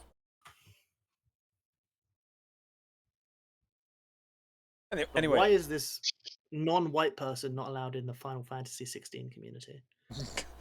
let's see. Did the Asians say silly gaijin not allowed here? I don't think they've he's actually made the claim yet. Like he said, okay, let me rephrase that. Yeah, he's made the claim that he's made the claim that, that he doesn't feel welcomed here, but he has not stated the reason why yet. Well, he said he feels he doesn't feel wanted. Yes. It's a bit different. Yeah, correct. Because that's attributing intent. Right. What we're all about, the objective that we're working towards, a more inclusive and culturally aware video game industry. And I think I already said this, but I don't think Get Out was in here. So I'll say it for him. It's just like, okay, this looks like it's just going to be a smear piece towards the Final Fantasy devs, just to make themselves look better, right? Even though they haven't done anything to prove themselves. I know, I heard that. Yeah, I think this is activism posing as game critique, basically. I think Fringy has either said it in a podcast episode or in a video. Gaming isn't inclusive. Yeah, it isn't, because it's an active medium. Yeah. Right. And we had this discussion about books, and that books are mostly a passive medium. You just read them. You don't interact with the book. Right. You can, if you can't turn the page, you can't read, you can always have an audiobook. Right. You have to be really mentally incompetent to not know any language to be unable to listen to a book, right? Right. Or watch a movie. You don't even have to understand the movie. You can sit there. And well, you need ears to still have audiobooks as well. Even then, that's the thing. Audiobooks, just audio. Movie, you just have to watch it. You'd have to be deaf and blind, and also not have a sense of touch to feel vibrations of the speakers. to have no way of experiencing a movie, for example. Right. So these are passive mediums. Because a video game is an active medium. You have to interact. If you don't do anything, the game just sits there and does nothing. You get the ambience, you get the music, but music is a passive medium. It's a passive element of the active game. So that's why games can never be truly inclusive, because you have to account for all the people that cannot do it. Even people who get accessibility features for disabilities, there will be people who just don't have the motivation to actively like interact, right? Whereas you could just make that person sit down and listen. You can't force them to control the controller. Right. Whereas you can tie them down and put the speakers in their ears and they can listen. You can't tie them down and make them move their hands to play the controls. Right. Without you effectively controlling them. So that's why it will never be truly inclusive, because there will always be people that can just never be able to play certain games. Right. And so to strive for this unachievable outcome sounds like, we're trying to make it so everyone can play games. Everyone pretty much can. Nobody's telling you you can't play Final Fantasy 16 because you're brown, just because there's white people in it. There's also like monsters in it. Yeah. Do you not like Crash Bandicoot because he's like a bandicoot? Do you not like Sly Cooper because he's a raccoon? Yeah. Oh, but that's different because the white people get to identify with the white characters. I don't have any brown characters to identify as. Whereas in Crash Bandicoot, there's no white characters. So nobody gets to identify. It's like, sorry, people can identify. Which is a pretty fucking racist take. Yeah. I mean, people had can some identify really with shitty- whatever characters they want. Yeah. I don't identify with the fucking Robo Hitler in Wolfenstein. I don't really identify with that guy, but you're more likely to identify Is with it? Sergeant Johnson. I can Alright. identify. Well, maybe Steve can identify. I can with no. him, I can yeah. identify with Mega Hitler, not for the Hitler part, but for the mechanized body. That's kind of base. Sure. Two miniguns for Sure. arms. You telling me you wouldn't Sure. want 2 miniguns? For I arms? mean, too Whereas many guns Sergeant for Johnson arms. Probably would be pretty identify low. with. Yeah, like the amount of people that I identified with Sergeant Johnson, even though they are not a black male. You know what I mean? Like, just people get- playing, Or- just playing or, CE, and I wasn't Alex playing on in Legendary, so I Half-Life didn't Alex. get the best speech, and you don't have to recite Yeah. the best speech. You did it like the previous episodes. yeah. But I didn't get the best speech. I got the second best. It's like, yes, Sergeant. Yes, I will do this for you. Yes, Sergeant. Yeah. I will do this for you. Fucking based as fuck. But Oh, nah, yeah, absolutely. this Or what's this his name? racially ambiguous person isn't white, and so Final Fantasy 16 hates him, wants him to die, and he has made an entire studio that hasn't made any games yet. Don't worry. Don't expect an inclusive game developer to actually make games. They are inclusive, and progressive, and culturally aware and culturally sensitive. Or in what's it called? Half-Life Alex. People love Alex and identify with that character. They're not all black women. So this is a hyper-racialized. I wouldn't say she's black. Isn't she like? She's Isn't she like she's Asian? She is black. Oh. Eli is black. Oh yeah. Oh yeah. Oh yeah. That's the I thing. think I thought There's she was such like good Asian. She characters. is mixed race. There's such good characters. You completely forgot that Eli was her dad. I think she Yeah. is mixed race. Yeah. She's think- mixed race. It's her dad, and then There's also isn't it like Shell- also the mother's dead? Yeah, the mother's dead. And Yes. the other Shell- female. Shell is Asian as well. Yeah. Them almond eyes. Yeah. Even though it's never Who? like it's not like as easy to Who see is? because obviously Shell. She's She's the Brazilian. She's like Brazilian Japanese or something. It's based on she's the same ethnicity as the model who like did the character. So she's actually like canonically Brazilian Japanese.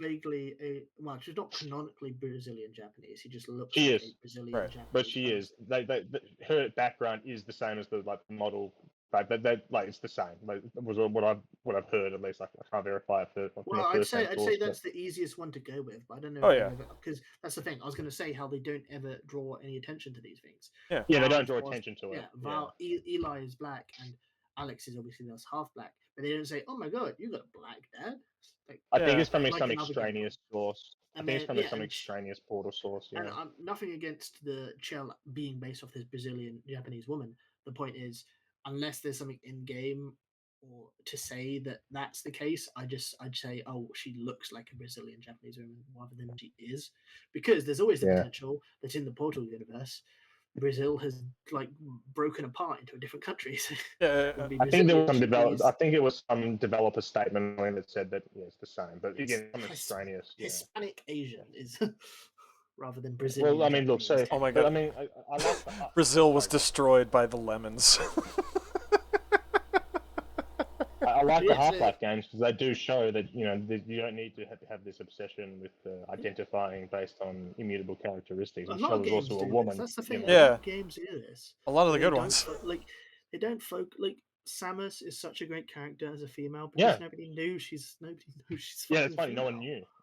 Sure, no one knew You until the you very have end of the to, first see, game. the thing is, you have to beat the game, and the people that like, oh my god, they don't actually beat games. Yeah.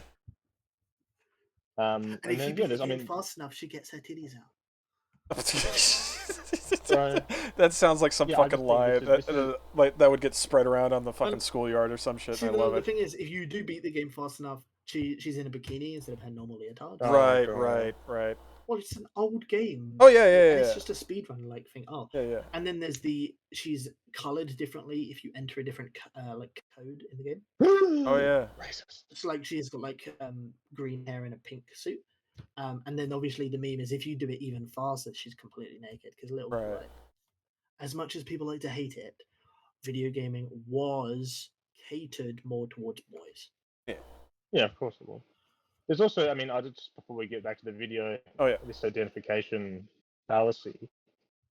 People in when you play, people say Assassin's Creed or Mass Effect or any game where you can pick the sex of your character. People often males playing the game will pick female characters. I know I do. Right. I don't want to look at some guys. do. I don't want to I look mean, at some guys' third ass person, for the whole yeah, game. third person or first person, voice lines maybe if they've got like the generic pain grunt. I don't want to hear a guy go ugh. I'd much rather hear a guy Yeah. go, ah. A girl, it's just like I don't want to hear a man Yeah. grunting. In like, "Ew, Hogwarts getting Legacy, you out can of even shot." change. You can even change the pitch of the voice. You get male, Yeah. female voice. You can change the pitch. So yeah, I mean, a lot of guys will pick the female character despite not identifying with. Well, you see, know, that is- actually, you play a female character, that means you're trans. Well, I mean, that's God fucking that's damn what it. this logic would have to dictate, but it's just not true. People just like playing the female. Maybe sometimes, like in Assassin's Creed Odyssey, the voice acting is a lot better, and that's also the canonical character anyway. But I just often do that. So it's not about identifying with someone that has the same characteristics as you. What is funny though? What is funny is you had people complaining about Assassin's Creed Odyssey because they were playing like a gay character, and then the DLC comes out and it makes it canonical that the character is at least bi, not gay. It's like I wasn't playing a bi character; I was playing a gay character. And I'm people sorry. are Last I arguing gay. checked, it's not your character. Last I checked, you're fucking playing a pre-made story. These games do have elements of choice. They're not, okay. they're Yeah, not they're proper not- RPGs. they're Get soft out RPGs. here when we were talking okay. about RPGs. They're not real RPGs. Don't Right. worry. They're But soft there are RPGs. elements of choice. Oh, okay. Like you can pick what your character is doing in the plot and your In fact, dialogue more than options. some of Bethesda's games. Well, Seriously, I no, they do. how many skill checks are there in a? I'm not talking about skill checks, but in terms of you can make decisions that will affect whether you can affect the main outcome, or you can affect Yeah, who you lives, can- who you can- died, you this can- town's you- destruction. Yeah, you can pick an ending. Yeah, I suppose, but it's a bit different. And there's little choices along the way. But anyway, so and you get different quest endings. and Oh, things, I've got a 40-second Schizo Elijah video. Yeah. I wanted to go to this real quick because, seen this, the conversation that this fucker was talking about. Oh, we as this company wants to go blah blah blah blah blah blah blah blah blah, and I'm just like, you know what? I'm just gonna put this here real quick. For us, the most important thing is always to just, deliver as much player delight as possible. Why did you not optimize this game for PC? We did. It's running great. It is a next-gen PC game. You may need to upgrade your PC for this game. Your grandma's PC could run this shit. Bill Gates will die by a railgun. Old school, PC only.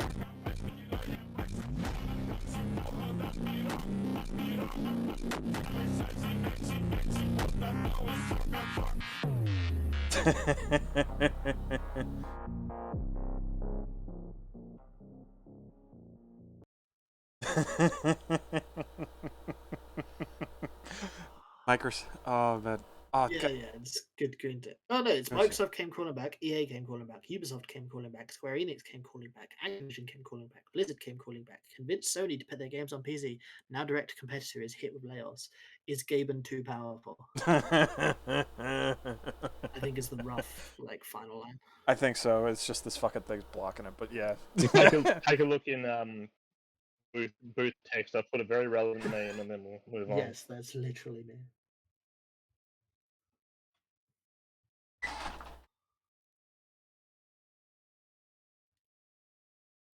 I'll do it in here just so then. Go back to the guys. Oh yeah. Move it up so that... Yeah, so then they can see what we're talking about. Yeah.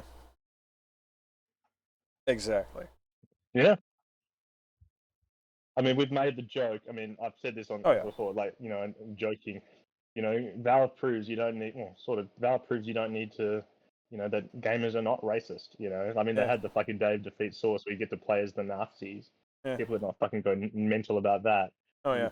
I mean, you didn't pick this. You didn't choose this. God damn it! That extra credits thing's gonna. Defeat, which is hilarious. But... Oh my god! That extra credits video is going to haunt me. We've made the joke that Gordon Freeman has a Jewish surname, so he's got a PhD at 27, so he must be a very smart guy. Actually, he has an African surname, like Morgan Freeman. Oh my god! So, we made these jokes before, Yeah, I know. Is it? But... Pringus McDingus uploaded SpongeBob's tournament. So let's get back to the video. But this obsession with race and immutable characters, the sort of protagonist or whatever, it's just I think it's a little bit misplaced. Afterlife Games is inclusive and culturally aware, and what else? Press play. Here's what's gonna happen next. A bunch of racist white people are about to out themselves in the comments. But that's okay. We want them to do that so we can ban them as quickly as possible. Hey. Why only ban the racist white people? What about the racist black people? Candace Owens is a conservative black person. I mean, this assumes that if you disagree with them, you're going to be a racist white person. But what if they're a racist black person? What if they're Uncle Ruckus? Oh my god, don't know. I disavow. I'm not going to say any Uncle Ruckus lies, don't worry. But the point is, there are these types of people in the world. So to just immediately assume that only racist white people are going to respond and get upset, it's like, yeah, you don't like. Surely, someone like Ripper, right? Young Ripper, whatever his actual name is, he would hate this Young Ripper because this is a non-white person saying, "Oh, I can't identify with white content. You need to add some brown people in there so I can like it now." He doesn't like that. He doesn't like the sloppy seconds. He doesn't like that type of shit. He wants to make his own black characters, but he's not like this type of person. It's like, oh, Superman. I don't like Superman. He white. I just want to point out as well that this is kind of edging towards horseshoe theory because people on the edgy right have this same view that people's views are dictated by their immutable characteristics, and this is just kind of the inverse of that, where you disagree, you would probably a right to white person. I'd say people's penchant for having views is based on their genetics, but any view you hold has to be informed by information you take in and then interpret through your biology. There can be predispositions, but they're not determinative. I mean, this is a deterministic worldview. Just because you take two black people, they're not going to have the same ideas consistently just because they're black. Even if you were to raise them in lab environments and not feed them any information and ask them questions, they're not going to then answer the same thing every time. It's almost as if they're not a hive mind or something. And Asians are. The two most hilarious pieces of data that put this to rest is when I don't know how reliable this poll was, but there was this poll about do you support white nationalism, and Hispanics were the most in favor of it. It might be there was I think it was either 2016 or 2018. It was one of those round years where Brazil was getting a lot of media controversy because a dark-skinned woman won Brazil's Woman of the Miss. I think it was Carnival leader, right? And a lot of the Brazilian people in the country were mad because they find paler skin to be more attractive, and they were being called racist for it, despite most of these people not having pale skin. Well, and I know to be that fair, I believe either it was I think it was a YouTube video how essentially Brazilian mothers would encourage their dark-skinned daughters to marry white men to have paler kids to make them more attractive, which Well, is like okay. there is a bit of like a colonial legacy there. There's a bit of a complex Well, thing not with Brazil, but well, it's not even just colonialism there. Like even white people like paler white people. Like surely you just because it's an element of cleanliness and like high class. You could call it classism, I suppose. It's like people who work out in the sun all day get a tan. People who though in Asia, that's definitely it's a class thing. I'm just saying Brazil is complex because there's a bit of that. There's also a bit of a colonial legacy. But it's just it's Brazil. I can't speak on. It's just a very complex place. But Portuguese people aren't white, so like. Right. Oh my god. What I was gonna say. We have a lot of very angry Portuguese comments. Oh no, I'm afraid Emily's gonna be mad at me.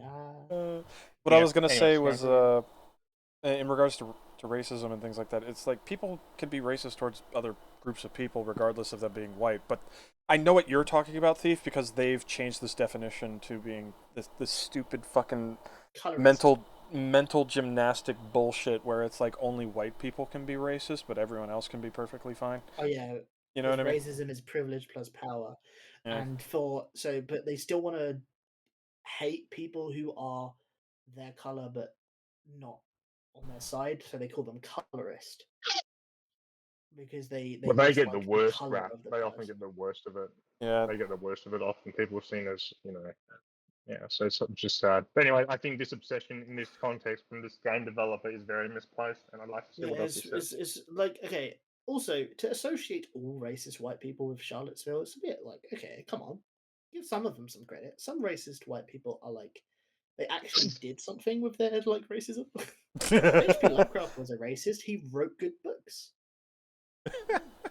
I've got no eventually, but the thing with Lovecraft, eventually, after a long life of being a racist, he kind of like was like, "Oh shit, that was bad," and was like, Lovecraft also lived in a different time because he was, but he was also like schizophrenic and mentally ill. So he also lived in a different time period, So all right. Anyway.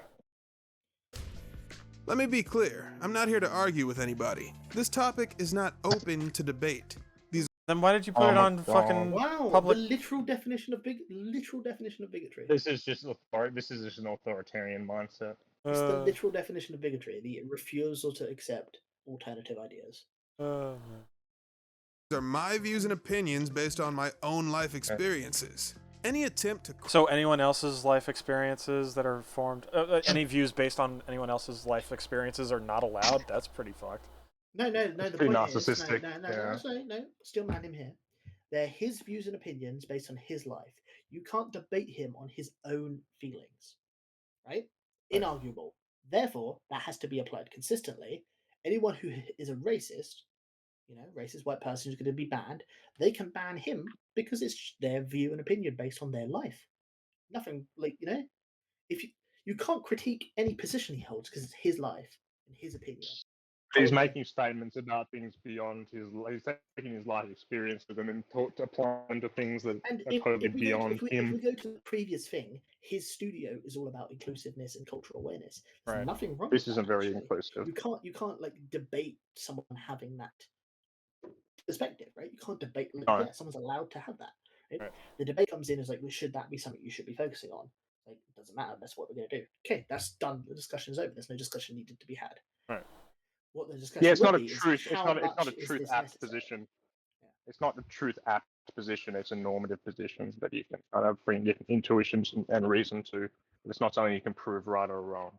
Sure. Yeah, the only case it does come in is when they start speaking about specific things. So like if he prefaces pretty much every line following with "our company feels, we feel this," then you can't really refute his feeling. You can only refute the logic behind the feeling. Right. Like, we feel that Final Fantasy Spoiler, 16. He doesn't. Yeah, we feel that Final Fantasy 16 does not allow black people in the community of Final Fantasy because they do not have any black people in the game. That's fine. The logic there is flawed, but that's a feeling you can have. Right. You're crazy, but that's a feeling. Yeah, it's It's a very feeble, like inference. But yeah, you can have that opinion, but it's pretty feeble. Anyway, if he then starts saying they don't want us in the community because they literally have messages that say black people shouldn't be in the community, then he's being crazy because that's not in the game. Yeah. Anyway. All right. Question my logic, point out flaws in my reasoning, or otherwise undermine my observations will be interpreted as hostility. Oh my god. Criticism isn't hostile though. Bro. These guys can't make a fucking game. Well, because everything is that's the thing. Everything is good because otherwise he's being negative. You don't want to be negative because that means you're just like the white racists. Yeah, you can't make a game like this. I don't think they'll ever get a game off the ground with this attitude. You can't critique my work because that's just hostility. So this was Final Fantasy 16, so it's come out recently. But when yeah, it's 7 months ago. This is a relatively recent video. How old is the channel? Don't know. Middle click the channel name. Middle click the channel name. Oh, okay. I see. Oh, okay. Click the and more and about. No, they don't have that anymore. You have to click the and 3 more links or the I on the right. I think. But click the and 3 more links. 2015. So they've been doing this. This channel has existed for 8 years. So like, this is quite some time.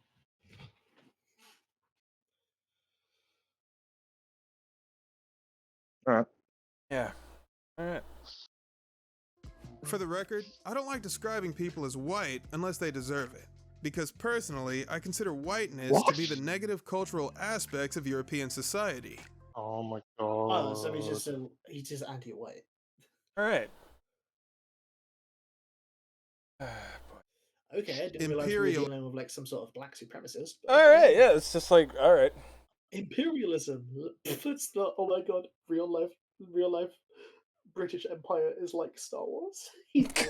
Oh my!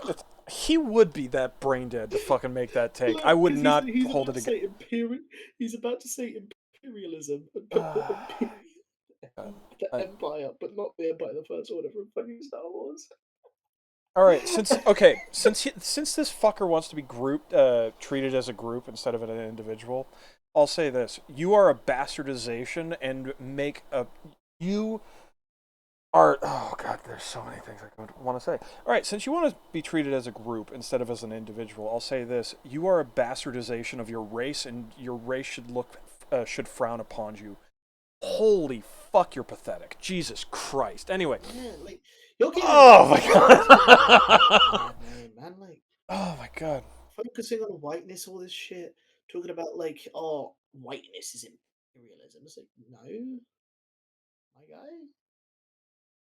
Not every, oh my god. Whiteness is like, if you wanted to define whiteness as this European ideal, right? This European white people. There are many different types of European that all hate each other. But if you were, then you kind of have to come in with the anti-establishment-esque, like Magna Carta, French Revolution, all this aspect of overthrowing the elite. So really, you can't have this whole like imperial thing be whiteness if there are so many examples of white people overthrowing empires. Yeah. And not like, oh, we're going to supplant our own. Literally, French Revolution, Magna Carta, this stuff, just get rid of tyranny. Yeah.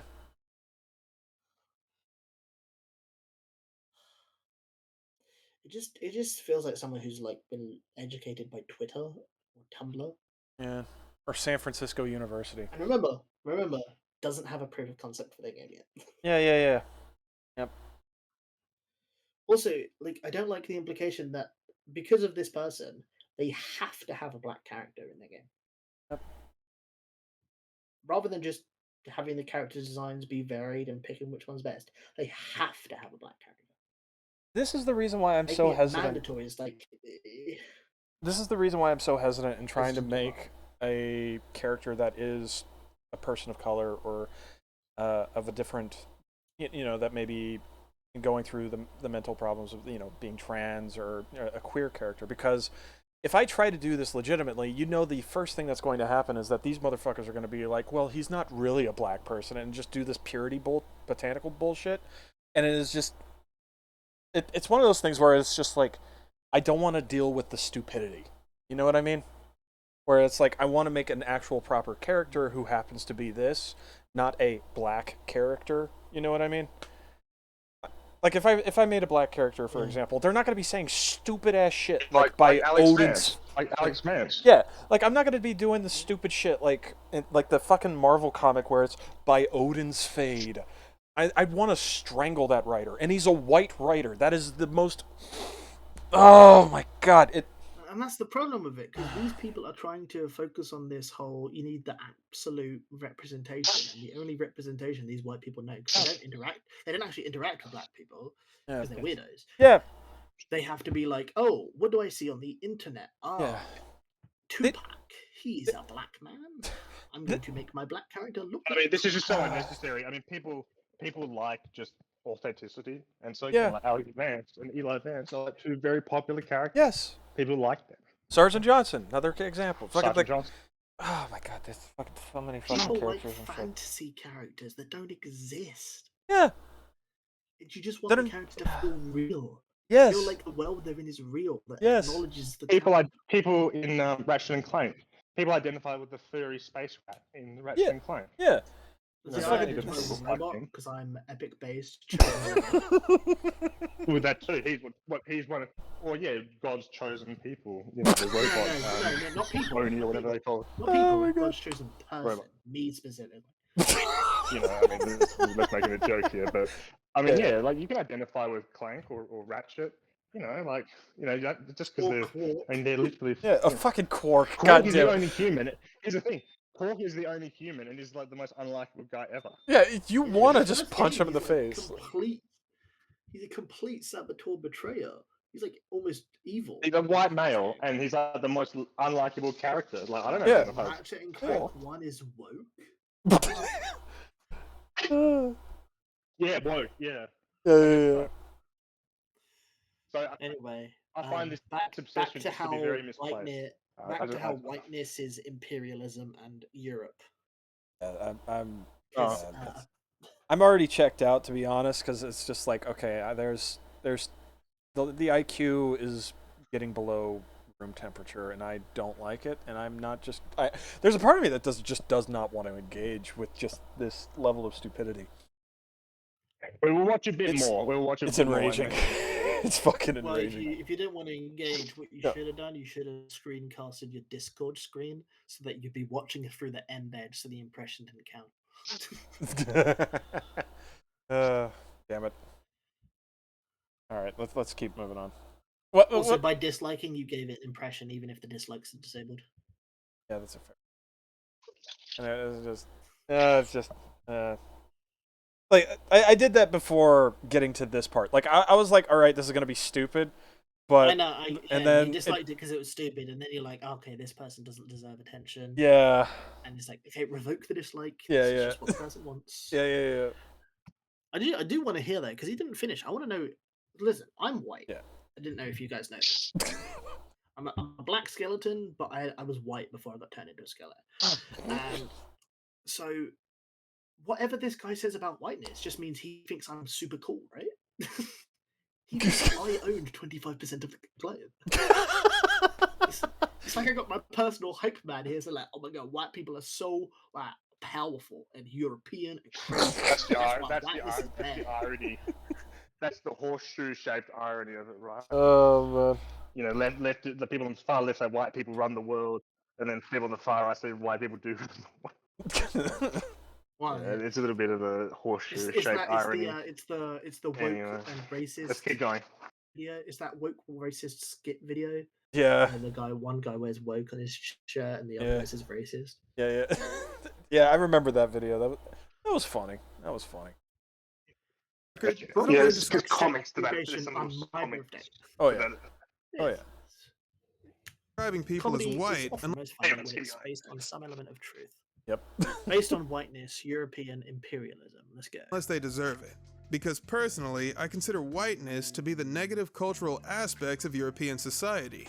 Imperialism, colonialism, fascism, Sunday brunch. That's some white people shit. To me. Hey, so for a second there, I was like, because he's kind of just listing off general shit, you know what I mean? Not something that is specific to white person or whiteness, you know what I mean? And so it's like empires have existed in all Yeah. races. Yeah. Colonization has Yeah. existed in many races. Yeah. And fascism was invented by Benito Mussolini, and he loved black women.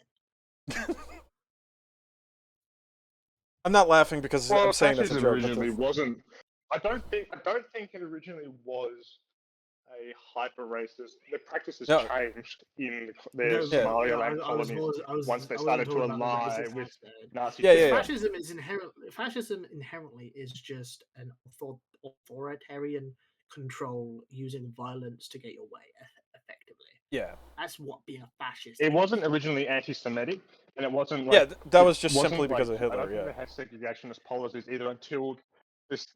Yeah, they started to ally with Hitler, and they needed to impress him. In fact, they refused to turn over the Jewish population originally. But that changed later on. It's not to say that fascism is obviously good, because using force to impart control It's not, no. against the masses isn't exactly good. But the point is, it's when you start becoming national fascists, right?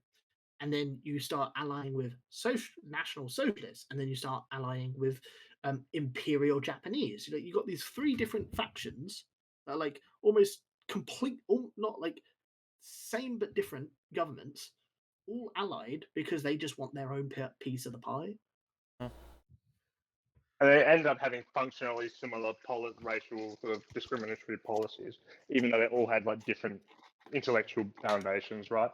So I mean, I think it's a little bit more complicated than he wants to portray it. Fascism's not good, by the way, but yeah, I mean, just like we have to specify that. whiteness. Like, I mean, he's forgetting that they're saying whiteness is fascism, but you had. Wait a minute. But Wait who, a minute. Was, Wait a the minute. main Allied powers were fighting against Wait a fascism. minute. They were European. Wait a minute. Wait a minute. Wait a minute. Does that mean communism is bad because it's a white ideology? Yeah, it was made by Karl Marx and he's white. Maybe they give Marx the pass because he didn't do any work, so he's kind of like Well, remember he also called black people the N-word and shit, and was yeah. So it's black people call other black people the N-word. Well, Marx was actually transracial. Yeah. Marx was transracial. Like he was, I forget what it was. It was in the book. Listen, he identified as like he could see the future, right? So he could see when America would set up the welfare system. So Karl Marx identified as someone on the welfare system. Oh my god, it's. Oh man, like if I remember correctly, he like did not view black people favorably, to put it lightly, right?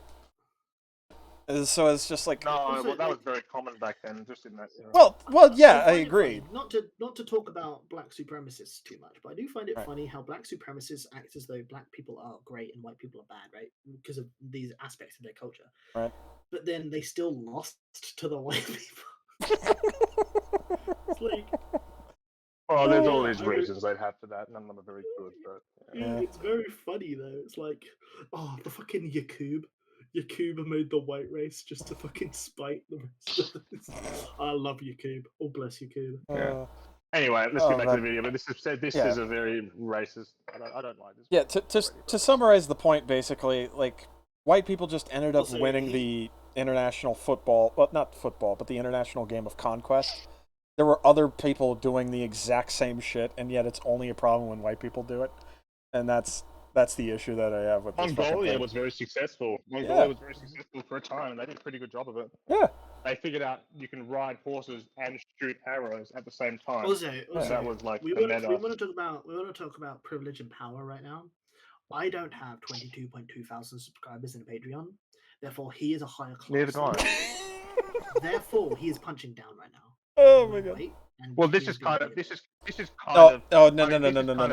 No, people don't want to talk about. No, this. If you want to do this, if you want to, hold on. I don't mean to cut you off, but let me say this. Llama joined, but what I was going to say was that worst time. Technically speaking, he would be punching down because white people are a global minority. Yeah, men are a global minority as well. Yeah. All this white man talk in the previous episode and this one, and we're the global minority to non-white women. Yeah, how weird is that? How weird are these two videos connected? How weird is it that both these videos are connected about imperialism, and like holy shit! I didn't expect that. What stupid Wallace and Gromit video to relate to this? Man. It's weird. So, what do you guys watch so far? We watched a Wallace and Gromit video that was kind of crap. But overall, he ended the video saying Wallace and Gromit is good. He just wanted to make like comparisons. It's like Downton Abbey and imperialism bad, which is like okay. And then this. Oh, it's that video from Kree's server, right? Yeah, and this guy is like, Final Fantasy 16 doesn't want me as a non-white person. I'm assuming black because he speaks, not to be like this video profiling here, but yeah, we haven't even gotten to like this current video. Yeah, I think it's just more of a situation where he thinks like Final Fantasy embraces whiteness, quote unquote, right? Because he hasn't gotten to any particular slight of what Final Fantasy has done. Of European fantasy. And well, it has elements of European fantasy. He showed off an images of it, and it like castles and stuff. So if you're gonna play into the whiteness is the negative aspect, and you're gonna go into like what caused many elements of it, you're gonna have to be like, oh, Europe. Yeah. I just want to point out as well that this argument I think has come up before.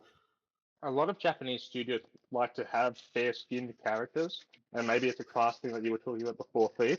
It's not just with this game. This is a Japanese-developed game, and so I seriously doubt that the Western attitudes about XYZ are seriously influencing the reasons why they're doing this. Because Extra Credits, I think, made a similar. I can't remember who. I think it was Extra Credits made a similar.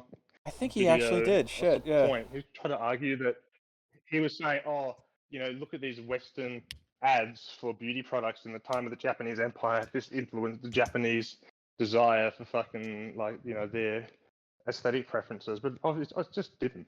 Like they had. No, you look at some of the oldest Japanese art, and they're all white. Yeah, that's how they've been depicting this for a long time. So it's a different cultural attitude to whatever he's describing. And that's the thing. Here, same was true with China, with their art. They don't paint themselves as a caricature. They paint themselves as fair-skinned. Because, again, it falls into an element of class, but it falls into the people that don't need to work and don't need to go out in the sun do not get dark skin. They do not get dirty skin. Their skin will be clean. Maybe that's just a universal. I don't know enough. If I'm not mistaken. Their hands will be smooth because they're not a worker that gets rough hands dealing with debris or wood or rock. That's just a aspect of like human nature that the less you need to work, the less you need to go outside, the paler. And now in the West, if you've got a nice, if you've got a nice tan, like a bit more pigment, that's seen as better because it means you've got a bit of a life of leisure. You can go do that. Yeah, it's not about. It's about the. Yeah, it's about what it represents, and not. It has fallen back a bit because if you're a bit too orange, just like, oh, this person goes to the spray tan machine. Like, that goes like right back around to disgusting, but yeah. But yeah, there's a trend in China. There's a trend. You get too pale. That's the thing. You get too pale because people's knowledge has progressed as time. You get too pale, you'll start to look sickly. Yeah. Yeah, so it's not even about color necessarily. It's about what it represents. With Trump, for example, he wasn't always that pale as he's got with old age. No. He's become paler. He's become a bit more sickly as he's gotten older. So the orange is him to try to revitalize some of his natural tan that he's had, as well as to look more healthy, to look more not red in the face, just more like colored in the face. Right. If you're too red in the face when you're old, you look unhealthy. You're too pale in the face when you're old, you look unhealthy. So that's part of why he does it. Obviously, he does it because the color is not even necessarily the important thing. It's just what it represents. Right. Yeah. Yeah. And the thing about a trend in China, there's some Chinese women that would cover themselves head to toe in cloth to keep be as pale as possible. Yeah. So that they could keep it. So yeah, it's a trend. And white people interacted with a bunch of these countries, but some of these trends happened before the interaction happened. In their art, and again, it falls down to that. The default one there is, like I said, the people that don't have to work aren't out in the sun, and pretty much everywhere on the planet gets at least some sun. And even after we started directing with some of these countries, they were our geopolitical and cultural rivals, so they're not necessarily trying to emulate what we do, right? Right. Anyway, so. So I think this is, and that's a good point because there's Chinese art of the European visitors, like the first time they meet Europeans, and the art like really caricaturize the European features to look ugly. So it's clearly not them wanting to be European. It's just them wanting to be pale. Right.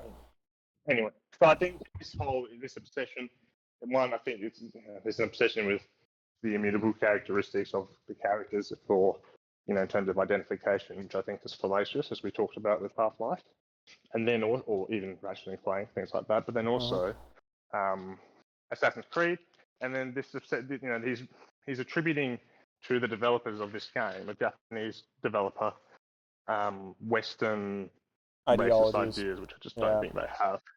Which I don't think they have, for reasons we just discussed. Yeah. It makes so. Some of them probably do have some overlap between some conservative values, but it's not inherently bad to be a bit of a traditionalist and care for your culture. Yeah. So yeah. If you think your culture is good, why would you want your culture to go away? If you think your culture is bad, why would you want to keep it? For example, right? So but anyway, it's just not as simple. It's not. He's just. I think the simplest is he's just imparting intentions to them that I don't think are fair. That's what I'm saying. I feel like he's this person has either been raised in an environment where this type of thing is just oh yeah, no, fuck white people, they're the reason shit's bad, or this type of engaging with Twitter and Tumblr too much, where all you see is people giving reasons as to why white people are bad. And he thinks that everyone must think like this, which they don't, which is a very jingoistic attitude. Ironically, I am nothing against. I don't think he is incorrect in saying this is what he believes. I think he probably does believe this. Yeah.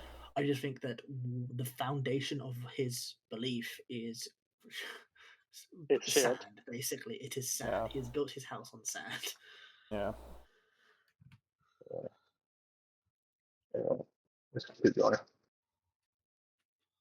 It's a cultural distinction that has nothing. What was that, Llama? Disabled the like button. Yeah, yeah. Yeah. Also, he's about to say it's a cultural distinction, but it's you only know one type of white person, I presume. And it's going to be your American, because he's American. You can tell by the way he fucking speaks. He doesn't know. He doesn't know any British people, French. Does someone want to pull up the fucking company registration to find out exactly where they are? Is comments disabled?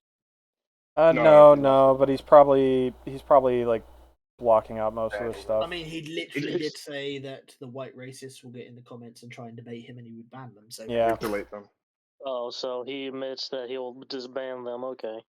Yep. Well, to be fair, he said, "What that will get white racists in the comments, and I want them to be there so I can ban them." And then he said, then he followed with the statement that you cannot debate him on his opinion because it's his foundation of his life. So I would assume that anyone who tries to debate him, he will lump them into the white racist, but he didn't explicitly say he would do that. God, he went to the Huggable hipster. He went to the Huggable hipster school of argumentation. That's my opinion, bro. God, that's really sad.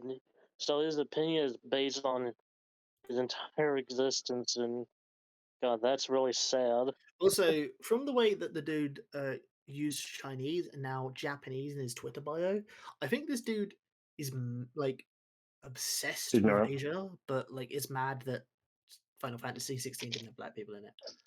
It's it's like a weeb. He answered the question in Chinese in his Twitter bio. It says the same bio it already says, but in Japanese. Oh, so he's one of those fucking what has been thrown the term that's been thrown around, tourist, or it's just that would be my guess anyway. Where it's it's not somebody who's seriously interested in the. See, just going on the Afterlife Games website, there's nothing here to talk about the progressive, the culturally aware. It's Afterlife Games was founded to unlock the full potential of storytelling in video games. Instead of constantly interrupting gameplay through passive storytelling methods like exposition dumps and cutscenes, our games tell their stories through their level design, art direction, and mechanics. In this realm, gameplay is the story. That's exactly the good thing. I Click Games. They developed in collaboration with former Army Special Forces and private military contractors. Aetherbane is an immersive RPG system inspired by declassified, covert, and clandestine operations. Wait, did fucking Raytheon make this video? Aetherbane.com, and I go to the website, and it's fucking nothing. Is this video sponsored by fucking Boeing and Raytheon and Lockheed Martin? It has a story section, and the story section is like a single page, and it's just eons ago, the Titan Prometheus gave mortals the gift of fire. So began. I mean, we were joking earlier. Extinction event of man's own design. It's like, we were joking earlier about, this video is sponsored by Department of Homeland Security, but this guy, unironically, is closer to that than we are. Also, they gave the main character a name, so I think they're lying to me. To maintain her sanity, Viscera must learn to thrive in the violent world of criminals and mercenaries. The only question is whether the kingdom will be overrun by demons before she's consumed by her own. Dun dun dun. He's got. Isn't this bioessentialism where the demons are necessarily evil? Do you not watch the extra credits video? God, that's. It's also weird because it's like alchemy and kingdoms of Crucilia, but I thought this was meant to be like a military covert assassin game, yeah. The Space 2 thing where you've got the futuristic people who've crashed on a planet. Like, and I can understand, sort of like, it's medieval. modern times, but using fantasy elements that would have existed all the time. But they're using Prometheus, the Greek myth, as the diverging point in the timeline. The problem is when you use real life timelines and diverge, the further back you go, the more work you have to do in setting up your setting. Oh yeah, because that Prometheus is from the beginning of time or whatever. Or am I getting wrong? Greek myth. I don't know when they specifically set Prometheus giving fire to people. It's obviously prehistory. Is always is the thing that they do. It was before we had fire, but like it wouldn't be beginning of time. I wouldn't say. Yeah. Early man. But yeah, very early man. No, I'm going to set my divergence point at the Big Bang. Yeah. Yeah, just make it that's alternate really universe. far back. Yeah. I mean, you practically already are. Bane is such a cringe name. What's the name? Aetherbane? Aetherbane combines modern stealth, espionage, and sabotage with fantastical concepts like magic and mythical creatures. Okay, bro. I'm gonna be honest. I think they kind of just. I'm gonna be honest. I think they kind of just picked like genres they liked and then just slapped it all together, and they were like, "Yeah, we'll make that a game." Without any actual proper thought. You know what I mean? Oh yes, Greek, sci-fi, and fantasy. Let's slap them all together. Yeah, it's like, oh man. Oh, he tweeted an extra credits video to someone in. Oh God, I don't want this cinematic game about the Greek setting. That would be so awful. Please no. Extra credit stuff. He tweeted a video about RPG versus JRPG. What's the difference? That's an extra credits video. Oh my God. Which you don't really need. The difference is the JRPG goes for turn-based class, like the combat side of Dungeons & Dragons, whereas most Western RPGs go for the role-play side of Dungeons & Dragons. That's the main delineating factor. Mm-hmm. All right, you guys want to continue without me for a minute? I need to be right back. Alrighty. Yeah. Sunday brunch. That's some white people shit.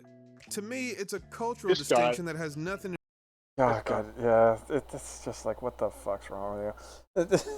He's probably living in fucking like. This guy probably fucking lives in either like San Francisco or Seattle, right? And is like in a fucking bougie ass fucking apartment or some shit, right? And he's just superiority complex through the fucking roof. How much you want to bet? Maybe New York, but I'm thinking Seattle.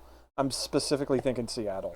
Look at the company registration later if you really care. But I don't. I can't tell the accent from where I live. I don't.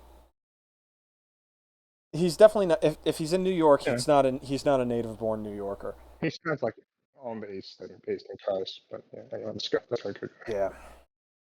do with rhythmic ability or the proper application of seasoning. Cause check this out. Oh my god, you fuck. Okay, anyway, I'm okay. How many world-renowned chefs that are not white? Could you name even one of them? Oh wait, you can't. You have to fucking Google search them. Reason being, we know what the fuck we're doing. I don't know why there's just this fucking... Oh, okay, you know what? At least we don't put our chicken in fucking NyQuil, you fucking Neanderthal. Anyway, Jesus Christ. Oh, God. I could start a tirade with this fucker. Jesus Christ, I hate him. I hate him. The more he speaks, the more brain cells I fucking lose. Because it's just... Jesus Christ. Anyway. I can introduce you to some Vietnamese people I went to school with who are culturally black. It's weird. The Okay. only difference aside from skin tone is that they eat soup instead of ribs. That's it. Because of that, I try my hardest. So he grossly simplifies what white people are, and then grossly Okay. All right. We're gonna keep moving. We're gonna keep moving. I don't want to fucking spend this much time on this fucking retard.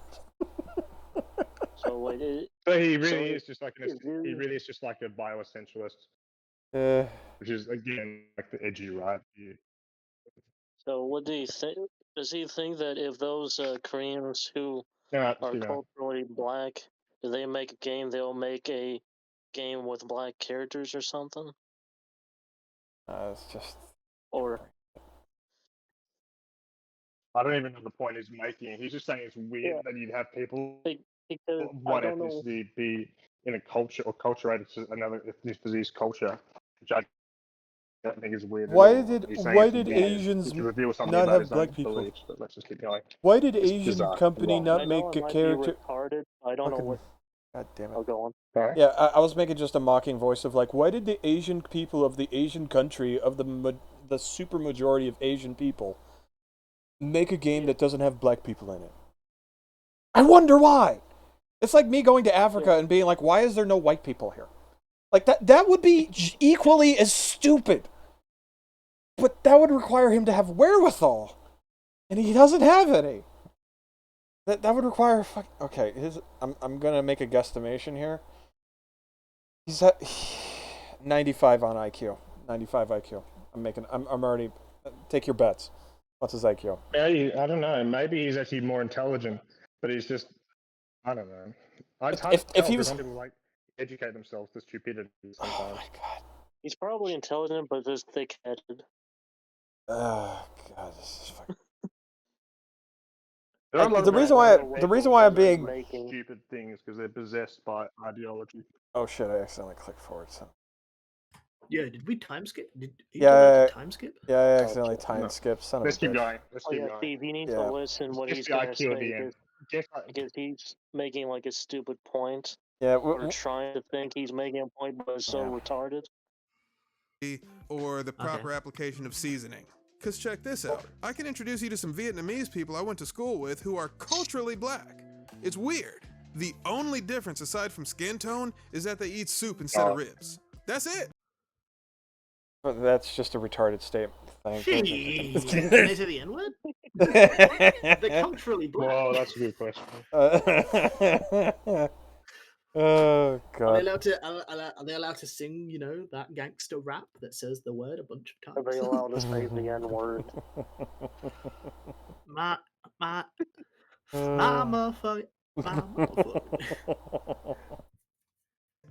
Because of that, I try my hardest not to call someone white until they show their true colors. Or lack thereof, in this case. Oh my god. The current 4,000 subscribers. Well, 3,300. Well, 3,212 subscriber count's gonna take a pretty massive hit as a result of this video, but thankfully, I don't give a fraction of a shit about that. Because the three of us would rather have 0 subscribers than even a single neo-Nazi Klansman amidst our ranks. So if you want to help us chase these idiots away and make sure they never come back, you can spam one or multiple of these phrases in the comments. And the one that's really... Is it just me? Or does he sound like a black version of No Bullshit? He kind of is. He kind of is. Yeah. Son of a bitch. It's like the cadence, the rhythm. Yeah. It's like it's equally stupid types. Yeah. Oh my god. There's a giant midget on my screen. that is his argument. There's a suspicious amount of white people. That's his argument. Just like no bullshit. Suspicious amount of women. Nucleus, spam comments to make ignorant racists. Trans rights are human rights. No, they're not. Mask on to move on. What? Her body, her choice. What does that have to do with anything? Pro-life is a worthless trash. Oh, the reason why the reason why he has this up here is to be like, oh, to like scare them off if you ever find anyone in the comments, kind of thing. All I'm saying is, just even if you disagree, even if you disagree with the pro-life position, they have organs you can harvest. They're not worthless. Yeah. Okay, first off, with this whole thing of trans rights or human rights, are you saying that trans are not human? You know what I mean? Like, hold on a second. I don't think anyone. I don't know. I don't. Trans rights. Look, trans people are humans, right? So they already have all human rights. Yes. What other rights would they need that aren't already human rights? Yes. That's exactly my point. That's the reason why I'm bringing this up. Is like, are you saying that they're not, not human? Yeah. Like, what the fuck are you on about?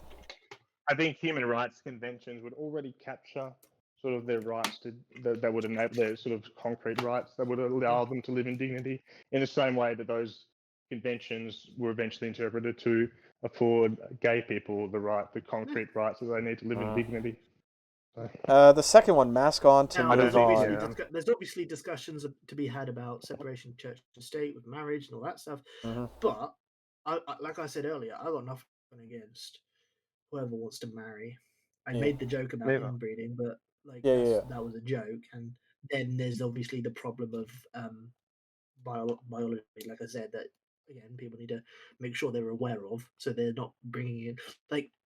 Same way, if you're relatively an older woman getting pregnant, you should know about the risks of autism and other mental disorders that having a kid at the age of like 40 plus can do.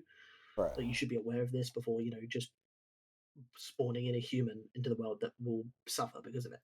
But anyway, so moving to the second one. You can do whatever you want. It's when your rights start imparting on other people when the problem happens, and that's why that doesn't count. Mask on to move on. What the fuck is that? This is a COVID thing, but this video is way after COVID was a problem. Yeah. Oh, was it a COVID thing? Oh, yeah, I completely forgot because I never did any of that shit. I didn't get. Or is this some sort of like protest thing about like wearing a mask at the protest, like cover your identity? I know "Mask Off," which is when the people that are not racist. Oh, that Future song. Yeah, I like that song. Mask off. Fuck it, mask off.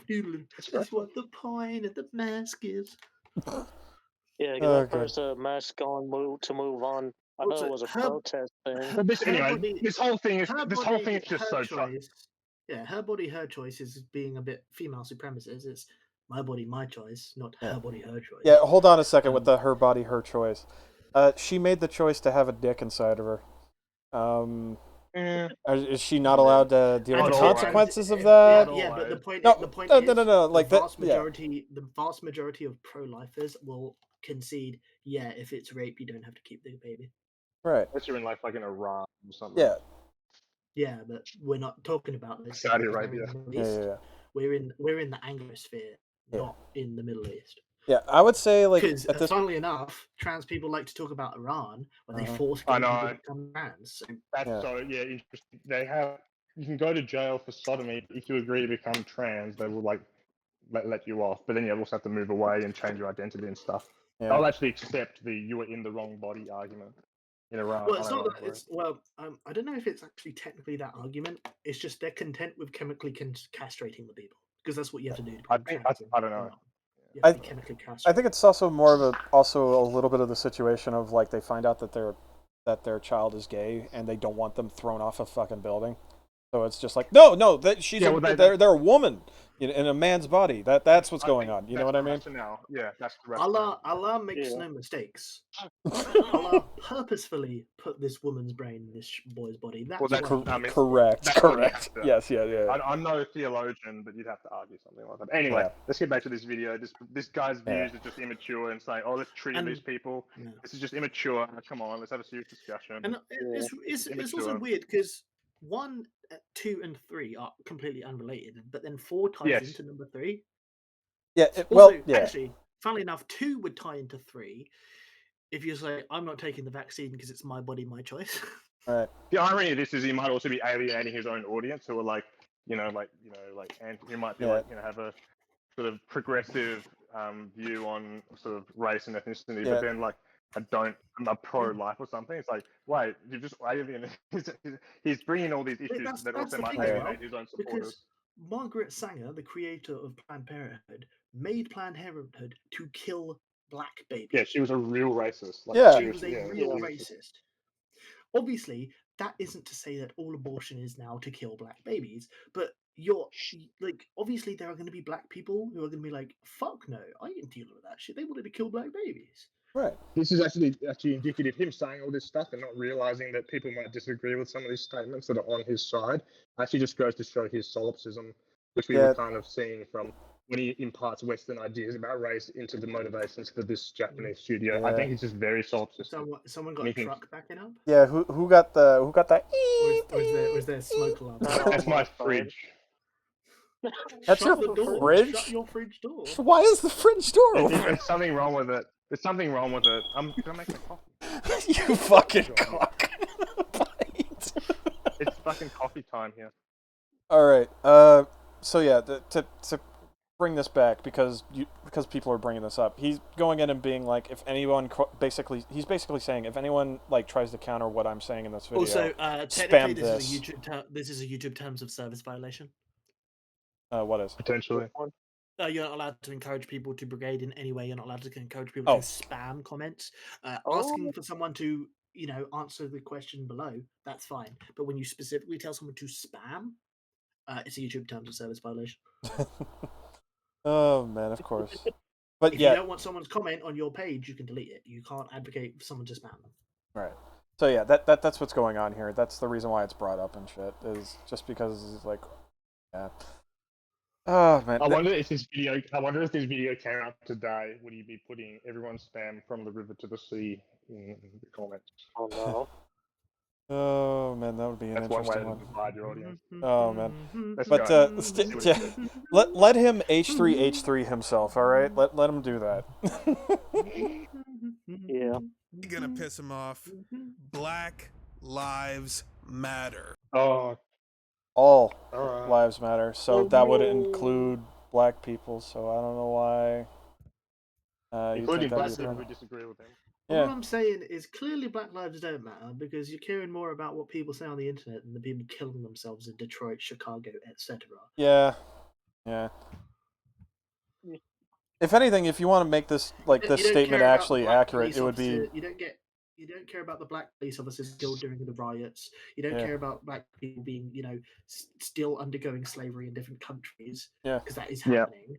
Yeah. You only care about a drug person got criminals, a bit of police brutality. Oh my god. Yeah. If anything, if you want to make this more accurate, this would be Black Lives are Pawns. That would be more accurate of the actual slogan, because that's aligns with their fucking mission how they use. Excuse me. Also, that would align with how they act. I haven't had a proper discussion with this. You know what I mean? About this with someone, but they held the position to me that Black Lives Matter and Antifa aren't organizations; they're ideas. Right? There was a corporation called Black Lives Matter. Yeah. No, I get that. It's silly, but you don't have to associate with Black Lives Matter to think that Black Lives Matters. Yeah, that's fine. But do you acknowledge that organizations exist? No, they're just ideas. It's like. Okay, then how did the founders end up getting multi-million of dollars and then fucking took off with the money? No, but that's the thing. That's the thing. You didn't even do that. You didn't even do that because you can disprove by contradiction. That just means that the Nazis never existed. They were just an idea. Both can be true. Both can be true. It's ridiculous to say that one's not. Oh man! When Italy wrote their post-war constitution, they explicitly banned the Italian fascist party, the PNF. They didn't say ban the idea of fascism. Well, they banned that too, but they banned the organization as well. So yeah. I wonder what font that is. I like how we're gonna get into. And a nice R. Yeah, it has a pretty good in there. I don't like the kerning, and some of the letters are the A gross, but I like the K. Yeah. They stylized. Yeah. But just poison the well, comment baiting, whatever, engagement farming. Yeah. Continue. Yeah. Yeah. Yeah. Check. We now check this. return to Yeah, our regularly check. scheduled programming. All over the internet, people are criticizing the level of diversity on display in Final Fantasy XVI, which is none. But that by itself isn't what has people up in all over the arms. internet. No. Were they? Sorry, not all over the internet. Twitter, Tumblr, and some mainstream media. That's it.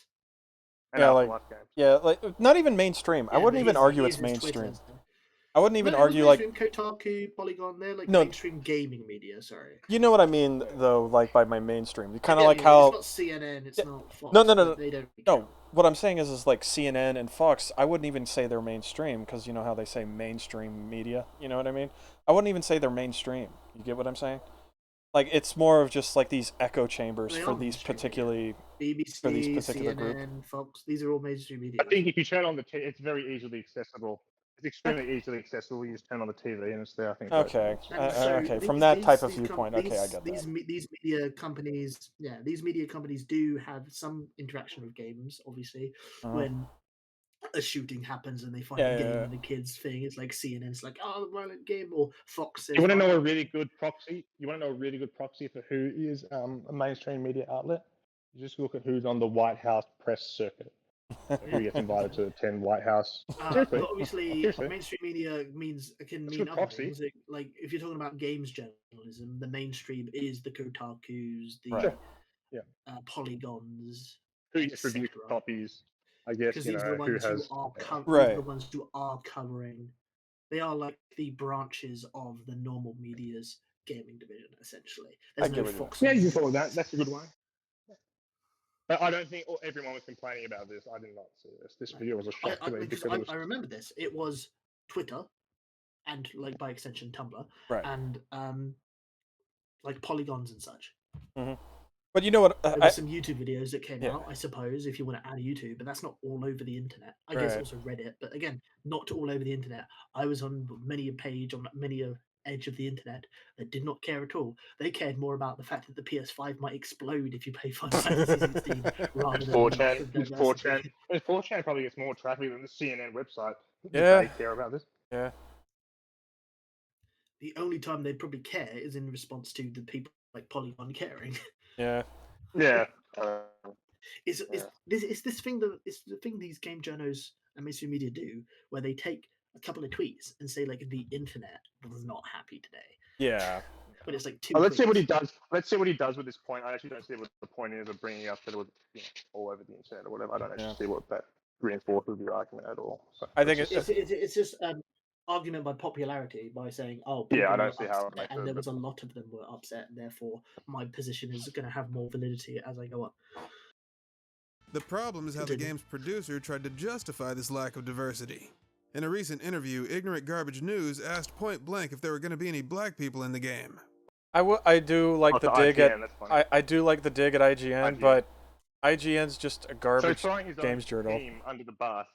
Yeah. Yeah, it's like his own ideological side under the bus. So that's funny. I said mainstream gaming media, and I forgot IGN existed. Yeah. Like they're all fucking collapsing and shit. Like there's been like more fucking far left fucking news media outlets, and also like game journal outlets. Unless I repeat And the myself, problem is, are the like problem fucking is to closing anyone down and thinking, shit. to anyone thinking, oh, you're saying they're falling down because they're far left. No, it's because they're not doing their jobs. Even Yeah. the right-leaning ones, like fucking the Quartering had his one that's right. Mostly only games or something. Yeah. Exclusively But the gaming, problem it was was called. it went exclusively gaming, and it went down not because of right-leaning politics, but because it's expensive. Yeah. And the reason think that it's some of gone now. these like it is gone.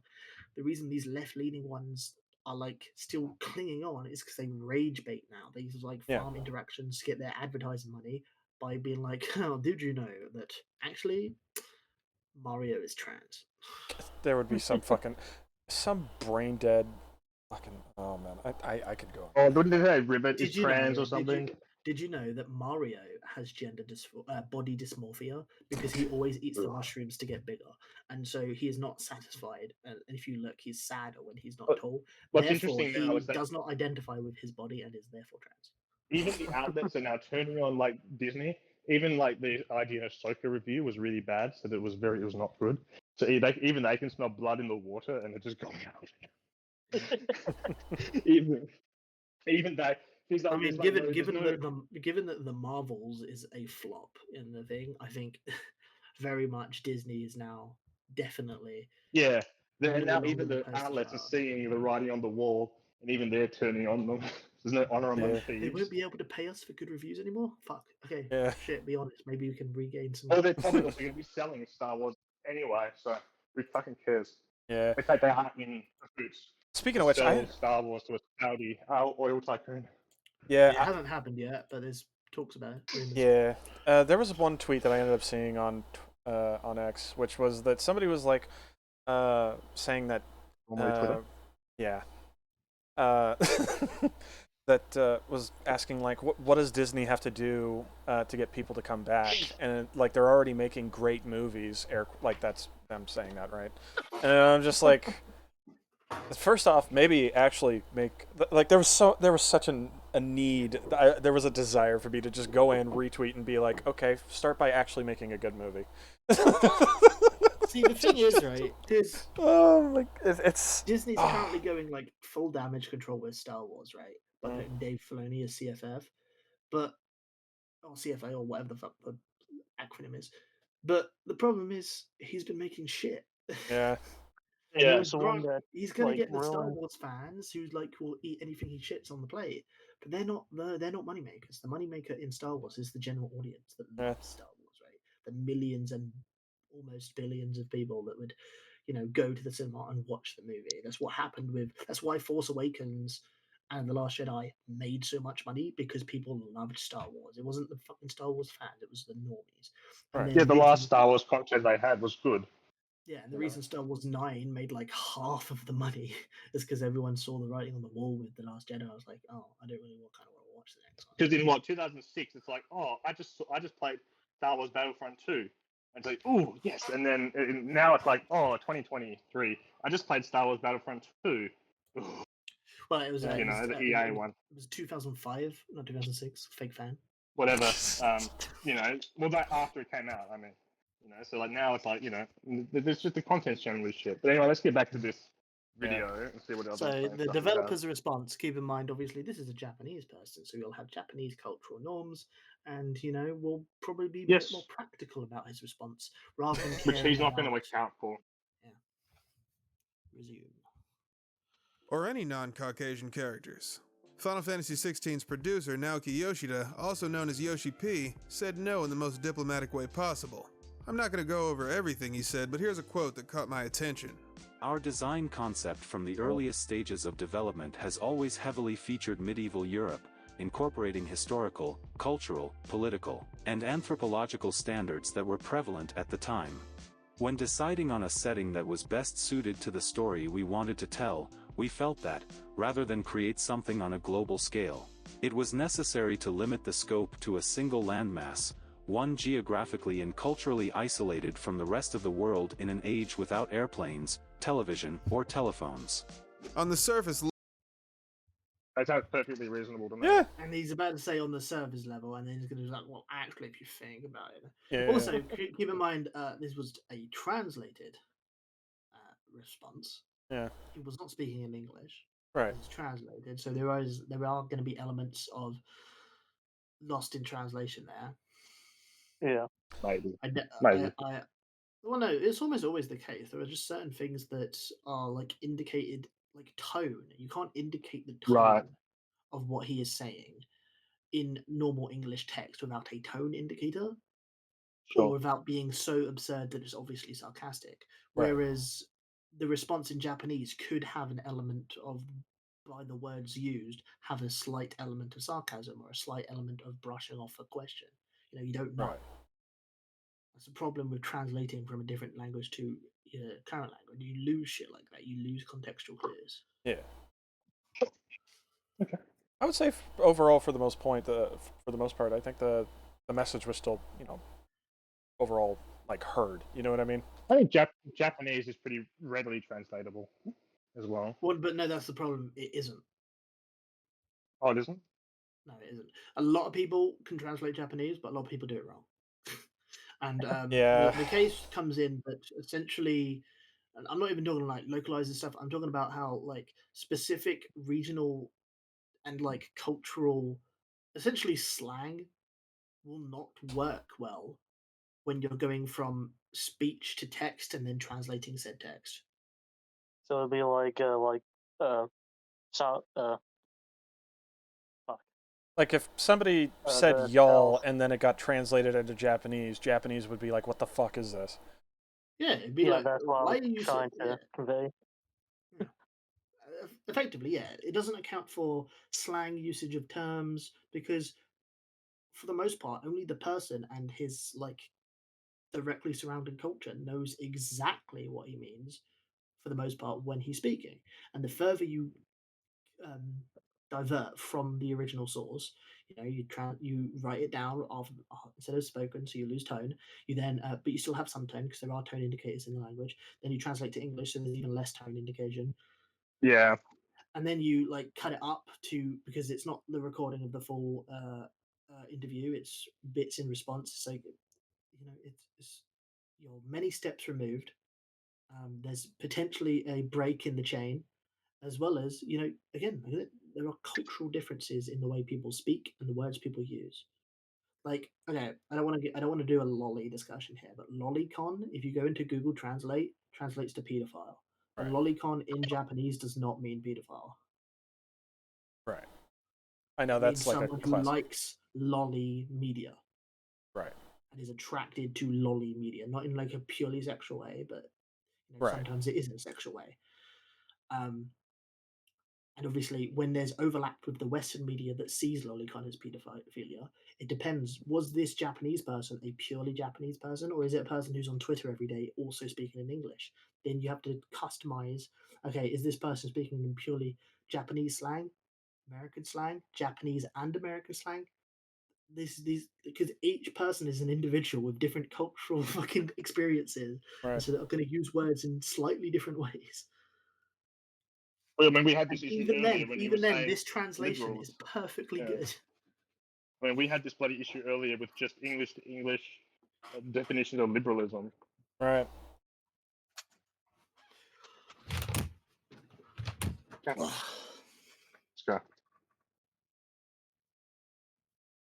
go. We good to keep going? On the surface,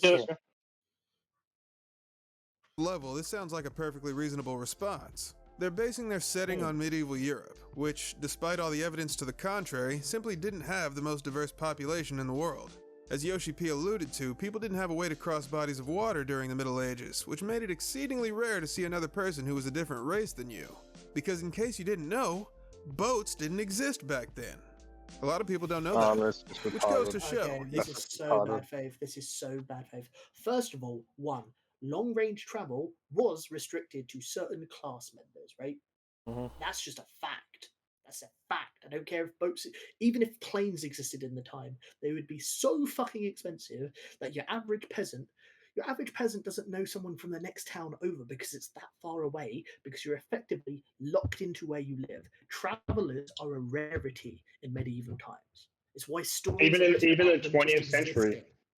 Even in the 20th century, people in rural towns basically would never meet someone from outside often. They'd live and die their whole lives. It's only once industrialization brought people out from their towns into big cities where that means of travel became more affordable and more like normal. Okay, so it's completely disingenuous to say, oh, it's because nobody crosses water. No, it's because only the people with all the money can cross the water, and Mansa fucking Musa didn't go to Britain, so fuck off. I mean, this is also retarded because Europe is a peninsula out of Asia. You don't need a boat to go find other people. I mean, Marco Polo walked to China. So, I mean, this is also just retarded and non sequitur. Yeah, but no, the point is a lot of medieval fantasy stuff is based on Tolkien, and he is British, and so you've got that. You've got the fact that they're a separate island. That is why this element comes in. French, European, medieval fantasy stuff did come in with like Lancelot in the Knights Round Table is a French invention by a fanfic writer of the Legend of King Arthur. which is why I do not accept Lancelot in my Arthurian canon. If you like Lancelot, get fucked. No cut stories in my British mythology.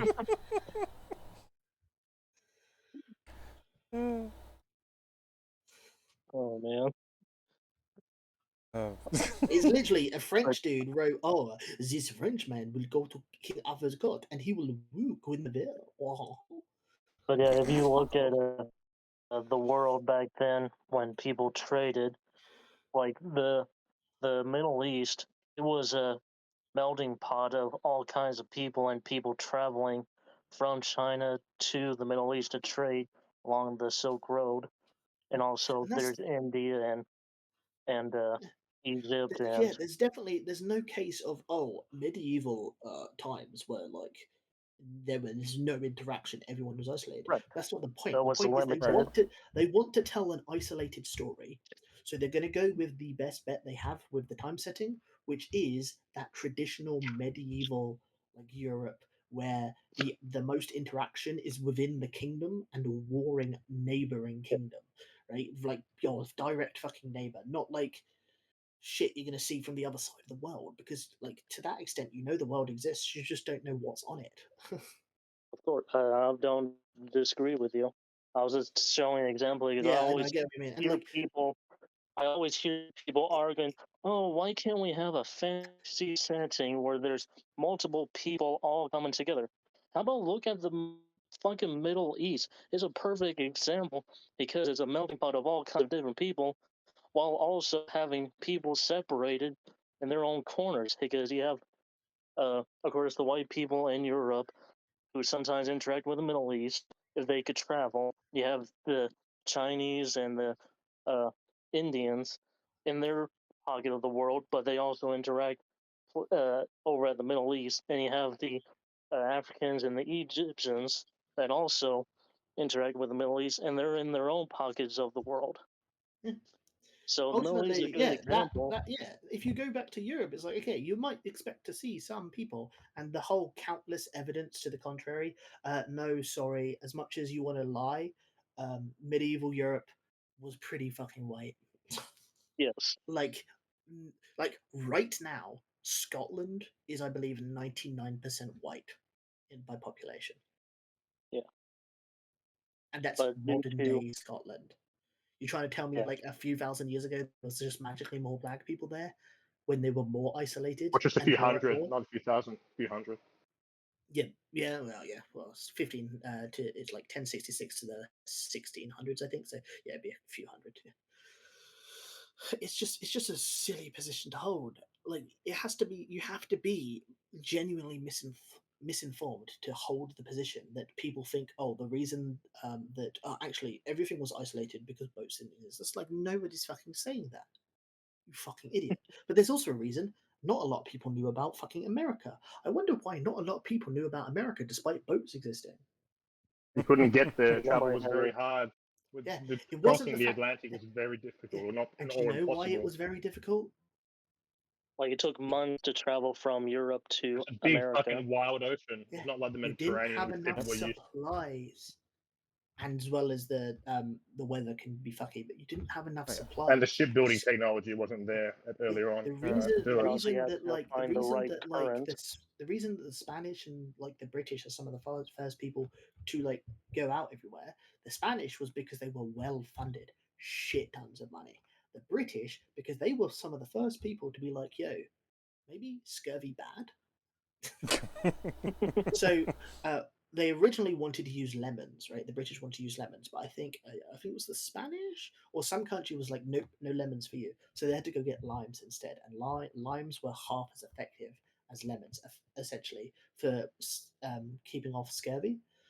And it's why British people were called limeys, is because they had barrels full of limes to fend off the scurvy. Oh, God, I was always wondering about that. Partial hydration. Yeah. I was always wondering about that. And that's part of why they got naval fucking supremacy, is because they had the boats to go everywhere and the supplies to do such. Right? That's why the 13 colonies were fucking British, not Spanish. Yeah. My tangent about like the Middle East is a perfect example of a fantasy world where there's different races. I wish, like, authors that get butthurt about how, oh, Europe isn't diverse. Well, look at other places that were diverse during the times. Yeah, like it's like I said of with course Young there Ripper wasn't a earlier. lot. You weren't there, Llama, but Young Ripper, he doesn't like the sloppy seconds. Stop adding black people to white experiences and start making black or African experiences or Middle Eastern experience or Asian experiences. These experiences are there to be told. They have this history. It's rich and wants to be told. But you're obsessed with taking a history you like because you probably read Lord of the Rings when you were 10. You're like, but I'm brown. I want brown people in my Lord of the Rings. Well, like Civilization, they put like they put the Songhai and Mali and like Congo. They put them in the game. They didn't just take a European leader and make them black. You know, they actually just put in the interesting civilizations that were from other parts of the world, including lesser known ones. Surprisingly, the world's largest man-made formation outside of like the road system, right? The interconnected Trans-Siberian road system. Ignoring that, there's in Africa. There's I think it's the earthworks of Bataan. I think it's Bataan. It's the earthworks of some African country that got broken when the British invaded. But it's the largest man-made thing on the planet, bigger than the Great Wall of China, and it's in Africa. And but basically nobody cares about it. Nobody knows about it. They think the biggest thing is the Great Wall of China. Oh. So much so that I forgot the name of the fucking where it is. Can you show us a map of it in the booth chat? Oh, Benin. Benin, that was it. The earthworks of Benin. Yeah. Post that in booth chat. I'll give the context. And the walls of Benin, or locally known as Iyanwa, are a series of massive earthworks encircling Benin City in Nigeria's Edo. I think it's and they were huge. 16,000 kilometers, I think. 16,000. You want to post a link, Thief, in the booth text, so then I can. It's over 9,000. So the Great Wall of China is 8,850 kilometers. The earthworks of Benin, or the Benin walls of Benin, were 16,000 kilometers. So twice the size of the Great Wall of China. Granted, it's made out of earth and stuff, like pillaring up dirt, basically. But it's still 16,000 kilometers of it. If you just want to Google it, it's just Benin Moat. Benin. Space Moat. Alright. Even has a fucking Wikipedia page. It's a defensive fortification with 60. Yeah, that first one there. It's the biggest like man-made structure. It's bigger than the Great Wall of China. And as that image shows, it's just these dirt hills. And obviously they lost to the British, but the amount of civilization that is required to do 16,000 kilometers of dirt wall around your city, that's a lot of fucking work. Yeah. And the unique cultures of these people that made this wall to fend off against the people surrounding them, the unique struggles that they faced, will never be told because nobody cares about them. Because instead of caring about their culture, where they come from, they care about what they currently see around them that is popular, and they're like, oh, I want that, but mine. I want that, but with my flavor. It's so fucking bigoted and so fucking cringe. It's almost self-hating about anything outside of Europe. Almost like self-hatred. Like, you know what I mean? This is one city in one country in an entire continent. Yeah. And outside of Egypt, nobody fucking cares about Africa. Yeah, it's almost in terms of like storytelling. Right. It's almost like self-hatred. You know what I mean? Where it's like stories of their, countries of the, of where they are descendants of, right? Like that's not interesting. That's not worth their time. Europe is. They will talk about their ancestors. They will talk about their ancestors, the struggle. They were kidnapped from their lands. But they will never care about the stories of those lands. They will never care about those people outside of slavery bad, which was bad. But like Hey Shadow, look up the Eye of Africa, or the Eye of Sahara. I find it if I'm not mistaken. I wonder if we could Shadow. Eye of what? The Eye of Africa or the Eye of the Sahara Desert. Either one. I can't remember which one was called. Can't spell Africa. Yeah, I know. Okay. He spelled Africa with 2 F's. Yeah. Recap structure. Yeah. Is that what we're looking at? Circular feature in the Sahara Desert. Yes. Yeah. The retract or because it's a remarkable landmark in the Sahara Desert, and supposedly it's theorized that it might be where Atlantis is. Huh. Yeah, look at that. I love hasn't. them. These satellite pictures and the topographic maps. Yeah. Look at them. Big old circles. But yeah, it's theorized that this is where Atlantis, the city of Atlantis, is. Really? Because of fringe Atlantis claims, yeah. A lot of speculation. Yeah. But nobody hasn't gone there to excavate it to prove that it is the site where Atlantis is, so it's still up in the air if it is or isn't. Yeah. That's the thing. You're making these fantasy stories. You can actually use these claims or use these locations and build up upon them. Take things of culture that exist. Take these stories and legends from real African people still living there that have passed down these stories from mouth to mouth, generation to generation, and make fucking good things rather than being like, how dare the Japanese man not make his European game have months and months in it. And like the Eye of Africa, there's so much history that proves the claim that that spot might be where Atlantis is, from documentations to claims, and also about the King of Atlas in the area, because that's where the kingdom of Atlantis was too. See, the thing is, so the Japan was isolationist. Being an island, didn't get much traffic, and the rare cases it did, the Mongolians fucking storm stopped them from attacking, the first time, and then fought back and in another storm the second time. Then the Dutch came in eventually, and then America came in as stop being isolationist. So a person from a country that had a long history of isolationist culture, after being essentially a puppet of China and then Korea and then China again and then wants to tell a story but wants to not be Japanese, wants that medieval aesthetic. So he's going to go with what makes the most sense, because he wants the knights, he wants the castles, and those types of stereotypical formations do not exist in Africa, do not exist in the Middle East. You have different types of architecture in those different countries, so it doesn't fit. He wants an isolationist story, he wants European aesthetic, put them both together, boom, done. And it works very well, because we have European countries that still had major metalworks, that still had good quality materials, and one, in fact, eventually became a fucking empire because of it. And it's it's just a lack of intelligence, a lack of fucking education, and just, like I said, sitting on Twitter all day, seeing people talk about, actually, King George the First was brown.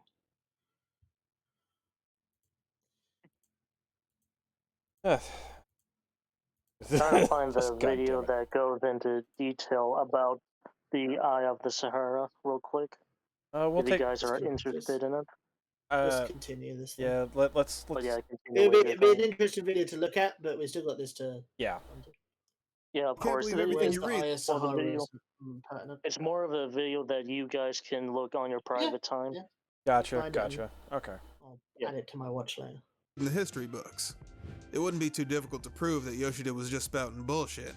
All it would take is the existence of cartography, which was a direct result of marine navigation.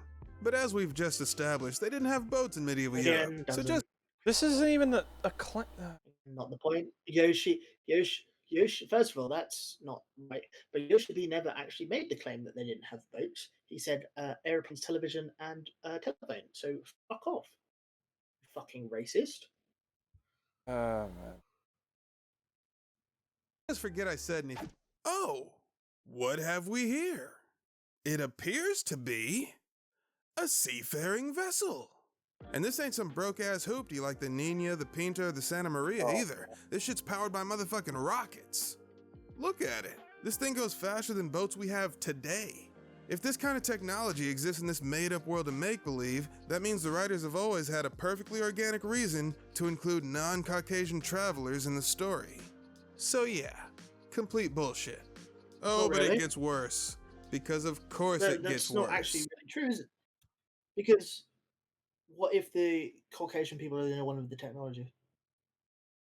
Yeah.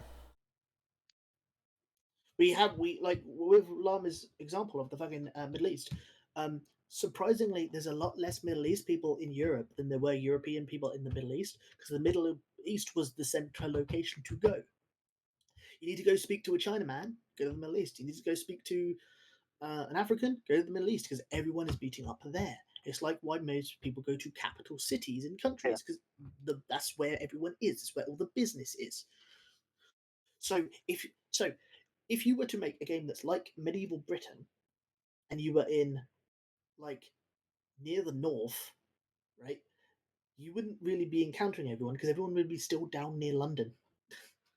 And with my Middle East example, depending on how far the regions are from each other, because for instance, there wouldn't be a lot of Chinaman.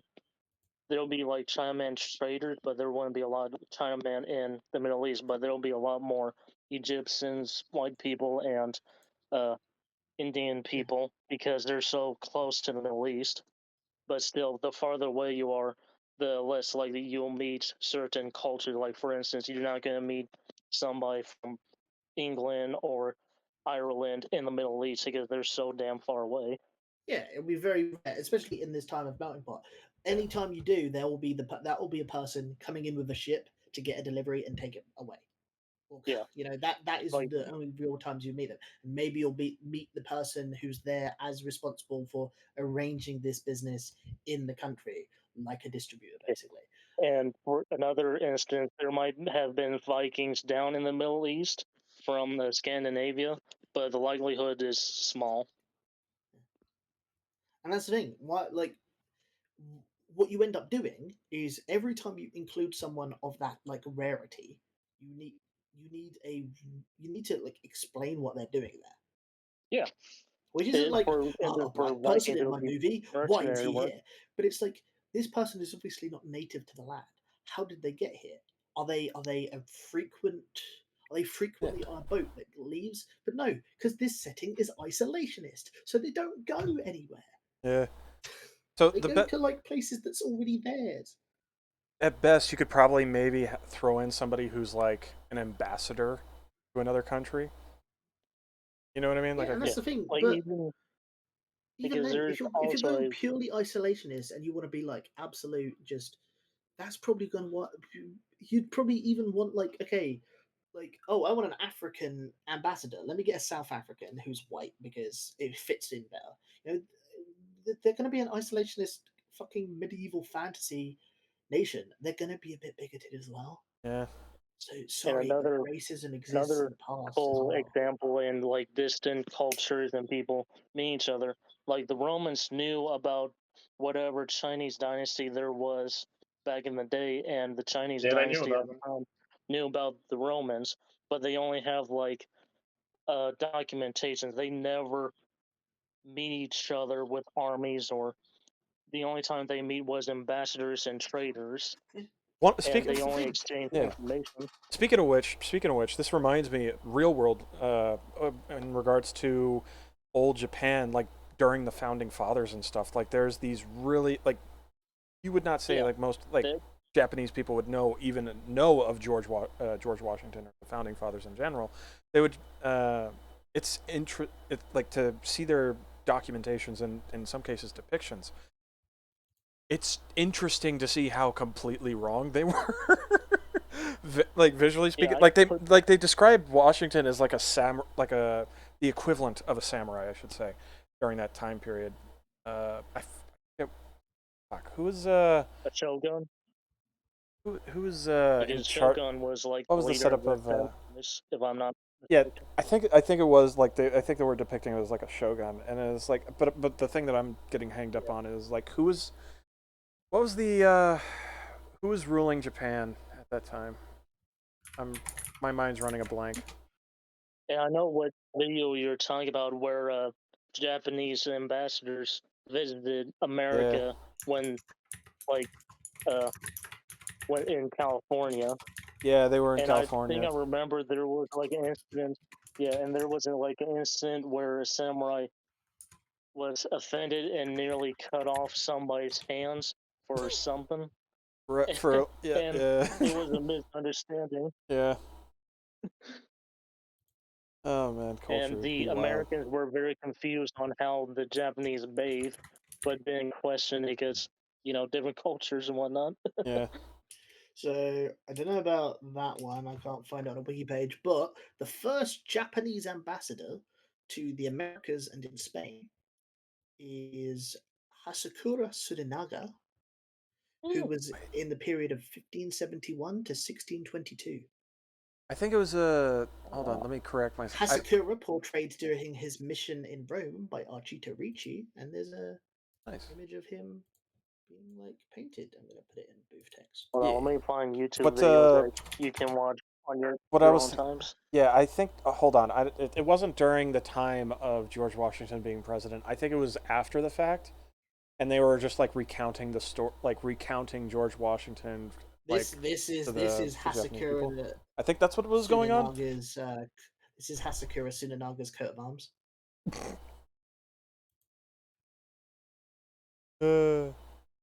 What's so funny?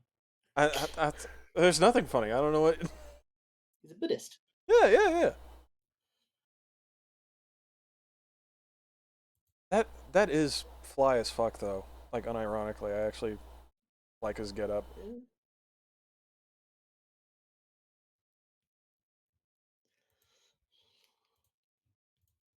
Fucking weep. You don't have to show the crest, by the way. I'm not gonna show the crest. You think I'm gonna commit fucking social suicide? Fuck no. Oh my god, that crest is cursed. Hey, he did it first. This is 1561. True. Okay. I mean, true. Well, actually, 1571. Sorry, 1571 to 1622. All right, you want to get back to this? Yeah. All right. Yoshida said something else that has me straight up baffled. Ultimately, we felt that while incorporating ethnic diversity into the world was important, an over-incorporation into this single corner of a much larger world could end up causing a violation of those narrative boundaries we originally set for ourselves. What does that even mean? It's an isolationist country. Ah, God, okay. It's an isolationist section of a potential. It's an isolationist nation in a potential section of an entire major country and in a huge landmass. Right? It's the corner of everything, all by itself. And the narrative boundaries just means make the plot make sense, you fucking idiot. This is a fucking potential game developer talking about how he wants gameplay to be the story, and he doesn't understand that you need your gameplay, you need your story to make sense, which means your gameplay also needs to make sense, you fucking idiot. Man.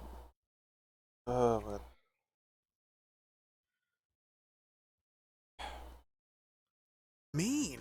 He's saying making the game too diverse would violate the limitations that the developers imposed on themselves. Well, yeah, that's a tautology. If you decide to tell a story where every single character is Caucasian, and then you make a character who isn't, you'd be breaking the rule that you arbitrarily forced on yourself. Oh God, we're talking about a you're fiction. A fucking idiot. They're not forcing the restriction that it has to be Caucasian. The point is they can't have a lot of diversity in the random fucking offshoot middle of nowhere corner of the fucking country where nobody's meant to be. It'd be like fucking an Eskimo in the middle of the desert. That would break the fucking story rules that they've put forward. You fucking moron. Oh god. Yeah, I was about to say, like, think like an isolated African tribe, right? Nothing wrong with a tautology. Yeah. To continue on what I was saying, like to exacerbate, not exacerbate, to bring up the point. It's like having exacerbate. What the fuck? Sentinel no, Island no, isn't it's very progressive. It doesn't have fuck. I don't fucking remember what it is. I don't know. My brain's fucking fried at the moment from the amount of stupidity. African tribes and places. But the thing that I was going to say is that think of an isolated African tribe, and then there's just random people from other nations within it. Like they wouldn't really be that isolated. People being isolated. There's instead of giving a theoretical example, I'll give you two real ones. There are examples of people, or three even. There are examples of people today that are still isolated and insular in their culture. In fact, there's four. Of people that are insulated in their culture despite modern technology. The first would be the Hermit Kingdom of North Korea, which is extremely insular on purpose, despite having fucking modern technology available just to their borders north and south. Yep. There's Sentinel Island off the coast of India or Sri Lanka, which is like sort of cannibalistic as far as I recall. Yeah, they are cannibalistic, like Stone Age kind of peoples that are left uncontacted on purpose. There's the tribes in the Amazon as well that are sort of uncontacted tribes, despite people can literally walk there and you don't even need a boat. And there's also in Australia, and you can look this up if you want, the last indigenous tribe was not discovered until like 1952. They just had no idea that the whole country had grown up around them for the last, like 150 years or whatever. Yeah. Point, from 1778. Even in the case of knowing them, like I said, Sentinel Island, they try to kill anyone who comes near. Yeah, how many white people are on Sentinel Island? Yeah, I think I remember hearing something about the Sentinel Islands.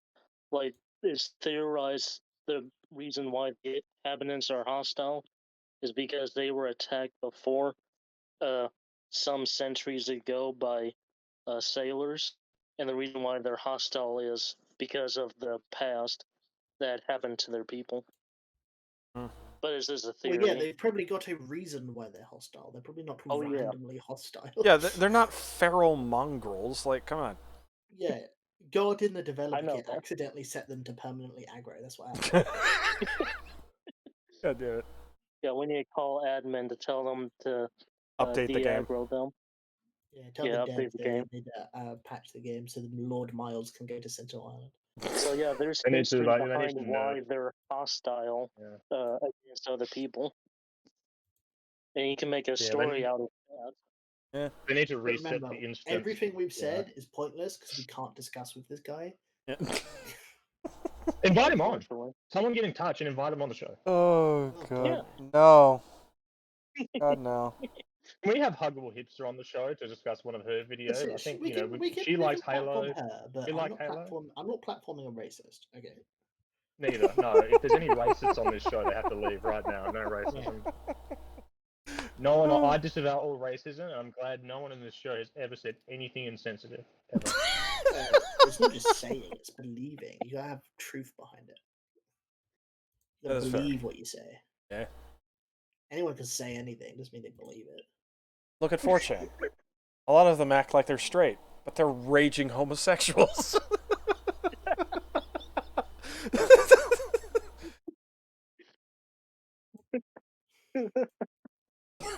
Okay, better than radio. Yeah.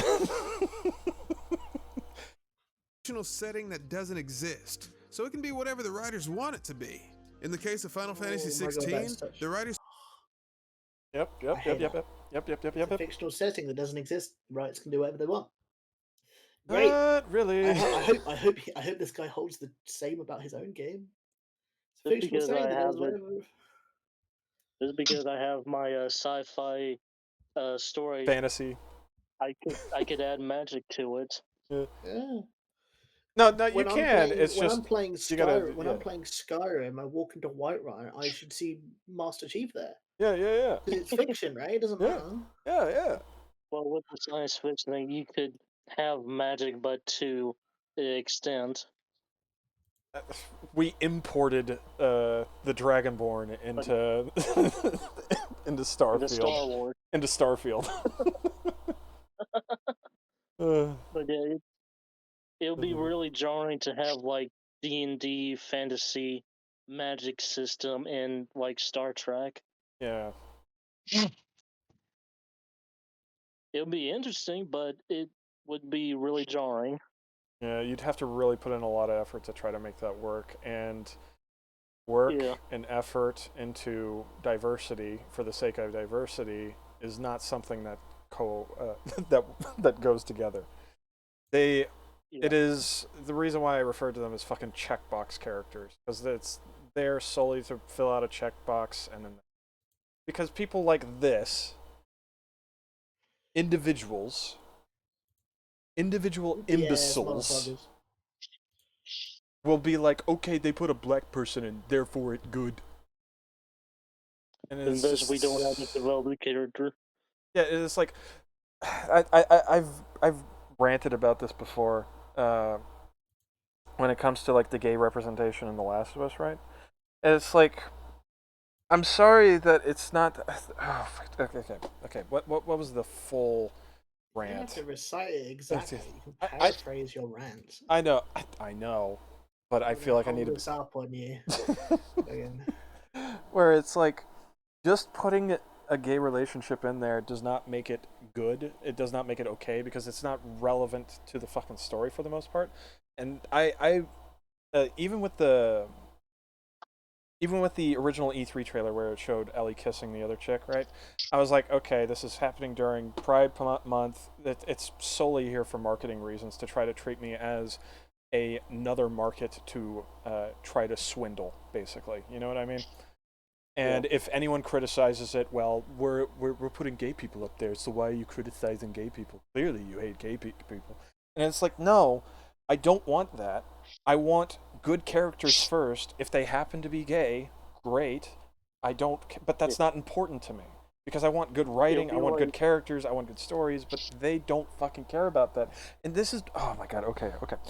I mean, the same applied to the TV show, because in episode 3 of the Last of Us TV show, it's mostly just a gay episode. Okay. Two gay lovers coming together and get into a relationship. And the people that made the show explicitly said that we tricked the viewers into watching a gay love story. It's just like, okay. It'll be like if the gay love story is full of plot holes and doesn't make sense, but ignoring that, the intent there was just to have the weird like, oh look, we have gay people. Yeah, it's to some extent, I would argue, dehumanizing to think that all that you need to satiate, like gay characters, is to make them these hypersexual fuck anything that moves kind of thing, right?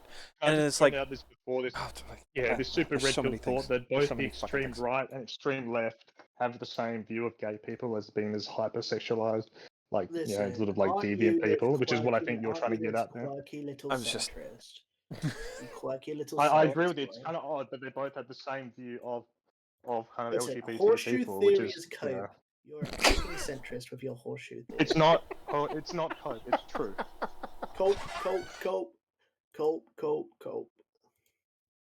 Before we you had start, we had a case in Australia, a defamation case, discrimination case. Wow. About segregated computer labs years ago. Anecdotal evidence proves facts. Didn't know that, guy. But yeah, I mean, it is weird. I just find it weird that it's sort of tokenistic. Put these. You are coping. God damn it! I don't know. Oh my god, that was loud. Well, see, the funny thing is, these companies that are effectively being dehumanizing to the gays are doing exactly what the gays they're pandering towards is wanting. Because these are the people that verbally go on Twitter and shout, "We want more gay representation. Make these characters gay. Make these characters black." Yep. And so they do it, but they don't. The people that beg for it are a vocal minority, and they also don't actually consume the content they're caring about. Yep. And so, like, well, South Park had the joke of I'd say it's not inherently. I'd say it's technically dehumanizing, but it's the people already dehumanizing themselves being catered towards. Yeah. Oh, okay, I remember what I said, which is like I don't want to be I don't want every single gay person to be this sexual degenerate that fucks everything that moves and has character development shallower than the Last of Us chick's chest. That's what that's that's what the but Ellie's got breasts. No, not Ellie, the man woman. They're just talking about Abby. He's talking about Abby has breasts. As well. Abby. You get to see them on the screen. You get to see Abby's breasts. She has a sex scene. Oh God. Listen, I mean, I agree. I think I think the way Fallout New Vegas integrates the characters is great. They're just normal characters. Yeah, it's I don't like I just don't like over-sexualized characters in general. It doesn't matter if they're gay or straight. I think people just find it off-putting. I don't think it's Wow. For me, I for one love Cassius Curia in Morrowind. When he told me to strip naked, I was like, based. I already have. You didn't even need to tell me. For me, it's basically to summarize. I have no equipment on me, so I can move as fast as possible, and I only use hand-to-hand combat. Lamel. Weapons weigh me down. Yeah, I mean, I just find it weird that they want to, represent people in this way. I don't think it's necessarily very flattering. That's the thing. They have this weird, like opinion that all diversity is good, and therefore advocating for it, no matter the quality of it, is good. And I mean, here's the thing. Go on. The reason they think that is like these people have some sort of lack of empathy, where they cannot identify with people not the same as them. I think so, and they think that other people are the same, and they're just not. I mean, everyone identifies with. A thief thinks everyone steals. A sociopath thinks everyone's like them. The only person. Yeah, I think it's just solipsism. I think it's just this kind of solipsism. In the same way that he says, "Oh, everyone, I'm going to say all these offensive phrases to the righties to piss them off." He just assumes everyone agrees with him that's watching his video. When there's probably people in his video audience that don't agree with. They might agree with him on this sort of thing, but then not agree with him on pro-life or abortion or things like that, or trans rights. It's just so solipsistic. He doesn't realize people might have diverging views from his. It's like the term TERF exists because, yeah, they're radical feminists. They're on the left, but now they're trans exclusionary. So there has to be some implicit acknowledgement that there are people on the left that do not agree with you. Because otherwise they wouldn't be a radical feminist, would they? I just find it weird Actually, what happened is J.K. Rowling was on the left, but the Overton window moved so far left she's now right-leaning neo-Nazi.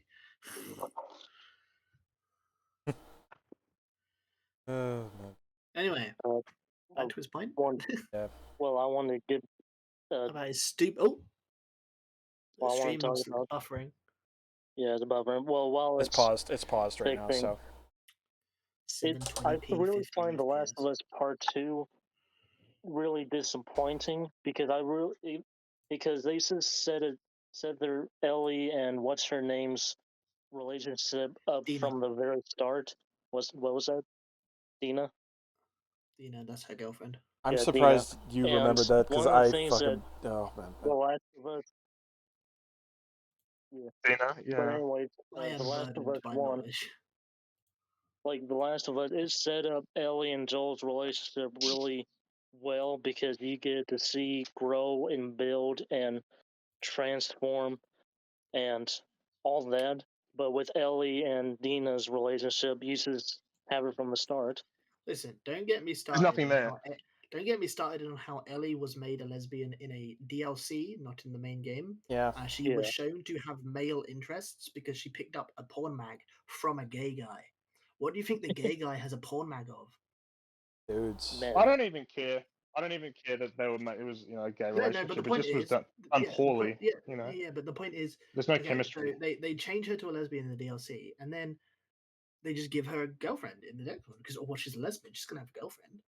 And I like to believe personally that she's just rebelling against Joel because she's like angsty still, and so she got. And one of the disappointing things is they don't develop the relationship. What I find really funny about The Last of Us 2 is there's like a rope puzzle where you have to climb through a synagogue, and you're not allowed to shoot your gun in the synagogue. I think that's kind of funny. I don't know if any of y'all think, but I think The Outer Worlds did better with the gay relationship, having it developed and having it grow. I mean, Like better, Vegas did too. yeah, better, yeah, but not good. Yeah. Yeah. I wouldn't say it's good, but it's better than The Last of Us 2. At least you have some sort of investment between Parvati and Gwen or whatever her name is. Yeah, but I feel like over Ellie it kind, and of, it kind of falls into that. It's not over sexualized. It's just very weird.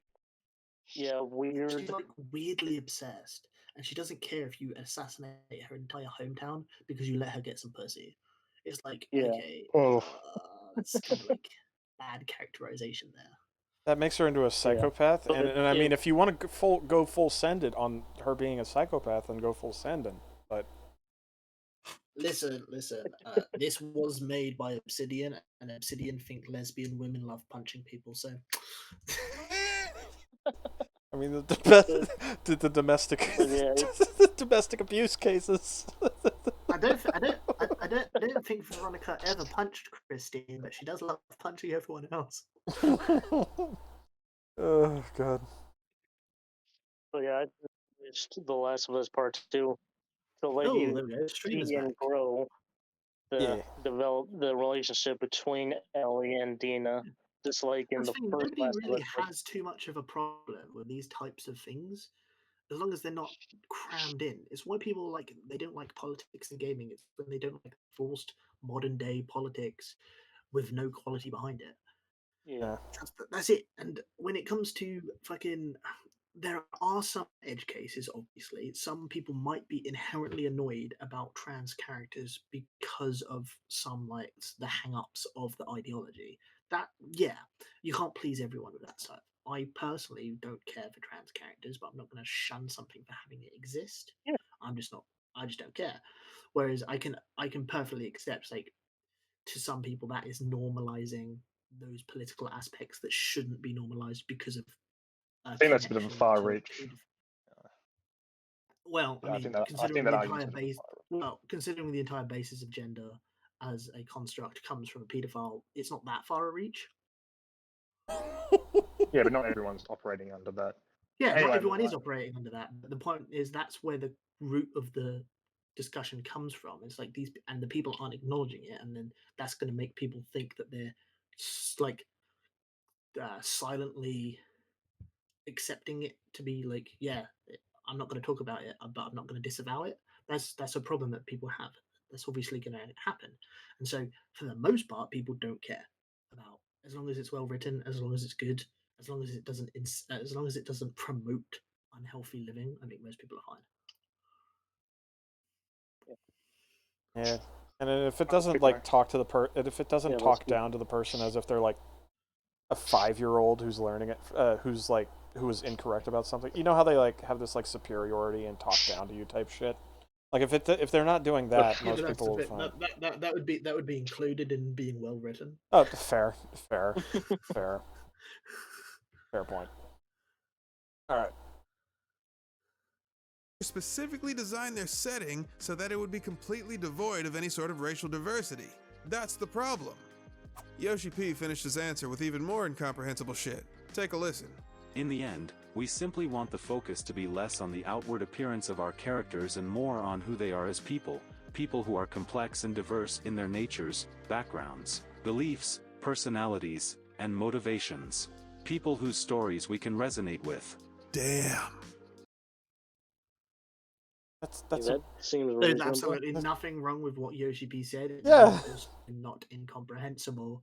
It's very weird to say that the dude is spouting nonsense and then to also translate what he's saying. Apparently, for the last 2 paragraphs, he has magically translated Yoshi P's incoherent ramblings that apparently no one can understand but Afterlife Games.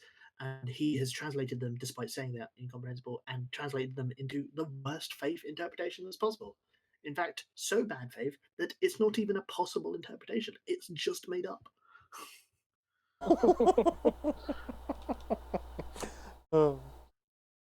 He kind of just spelled it all out, didn't he? I'm doing my best to interpret these quotes objectively, so in the name of fairness... No, you're not.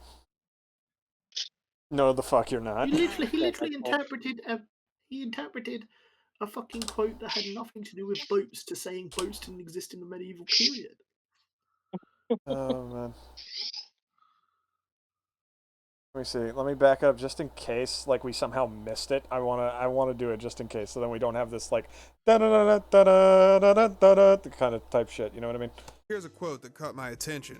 Our design concept from the earliest stages of development has always heavily featured medieval Europe, incorporating historical, cultural, political, and anthropological standards that were prevalent at the time. When deciding on a setting that was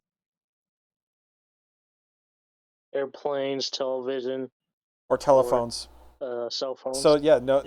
Telephones, yeah. Geographically isolated, yep. Yep. Culturally isolated, yep. Yes, Japan, despite boats existing, was geographically isolated because people cannot walk over water, and you need money to get a boat. Except our Lord, but yes. He is more than people. Okay, we were made in His image, not He in ours. Do not talk of our Lord. I think we were. Oh my god! sometime Did you after- see it? I need you to scroll back there a second to where the chocobo was on screen. Did developers not Google the word master race? Oh my There god! is a chocobo with white, which is white with blue eyes. What did Bungie mean by that? Oh my god! That fucking movie Bob video, man. That is. God fucking damn it! I still need to watch that. That was so stupid. It's oh my god! It was brain rot. Holy shit! It's in the second. Is this better or worse than that? I'd say this is worse solely because with the movie Bob video, it was 4 minutes of just nonsense that we could laugh at. This is actually infuriating because it's just like how can you be this wrong? At least movie Bob made one good point, which is that aliens are more interesting than people. Yeah.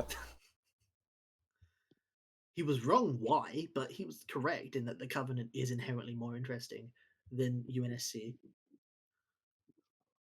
But with this, it's like, oh, boats existed. Yes, they did. Congratulations. You commented on Yoshi P making a tautology. You did too, you dumbass. Oh god. Okay.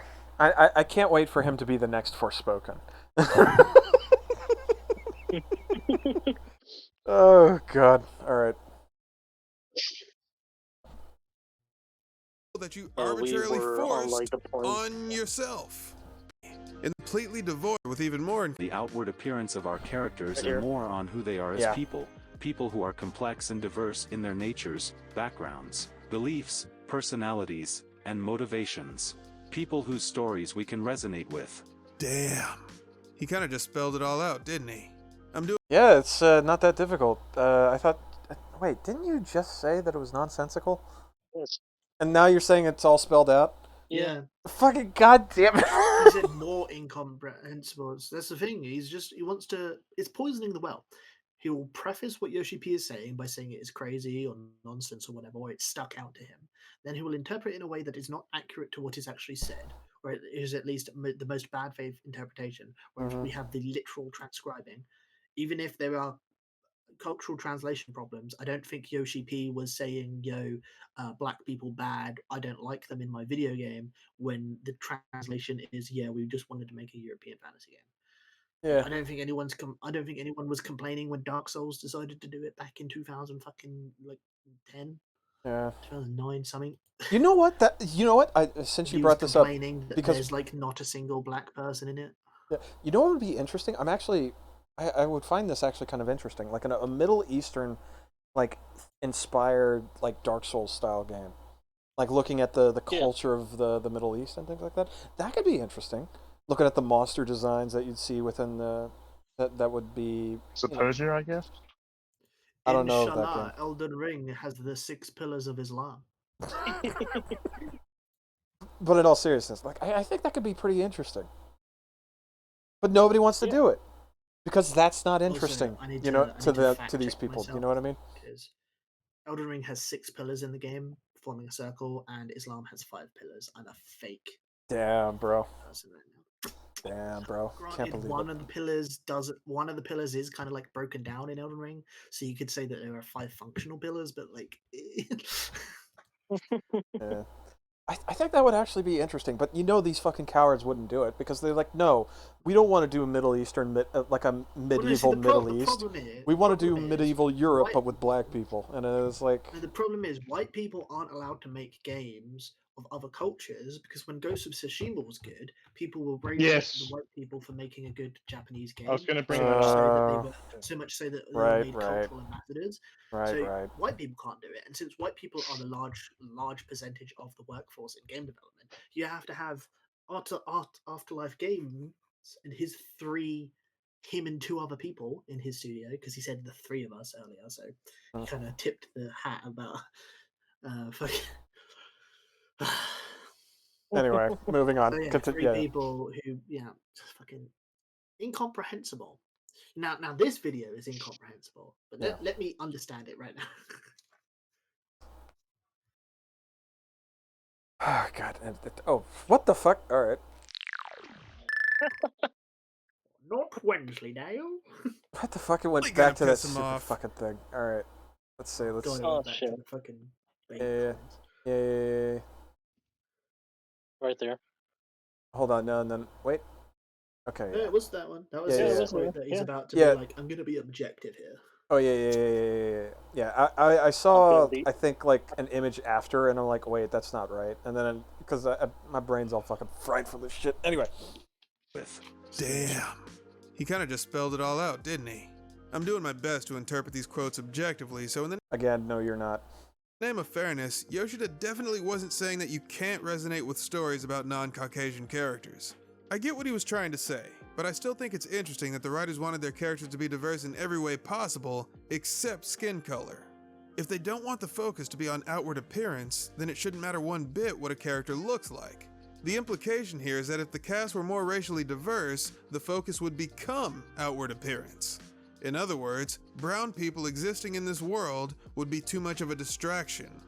By making all the characters Caucasian, they're showing that outward appearance actually does. In regards to this particular story of an isolationist country that's separate from the mainland and main trading hubs, yeah, it kind of would. It's what's funny. So people think, oh my god, Japan was isolationist, but they let Dutch people show up.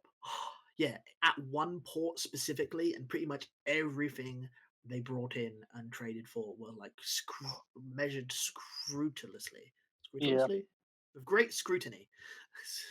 And so, and the main reason why the Dutch gave them guns, they liked the guns. I think they were very suspicious of Christianity as well.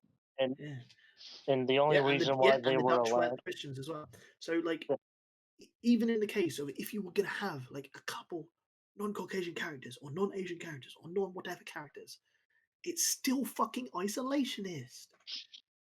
It would be if fucking Dutch dude randomly was like right hand to fucking the emperor himself, I'd be really fucking confused because this is an isolationist country where the Dutch are only allowed in one fucking port.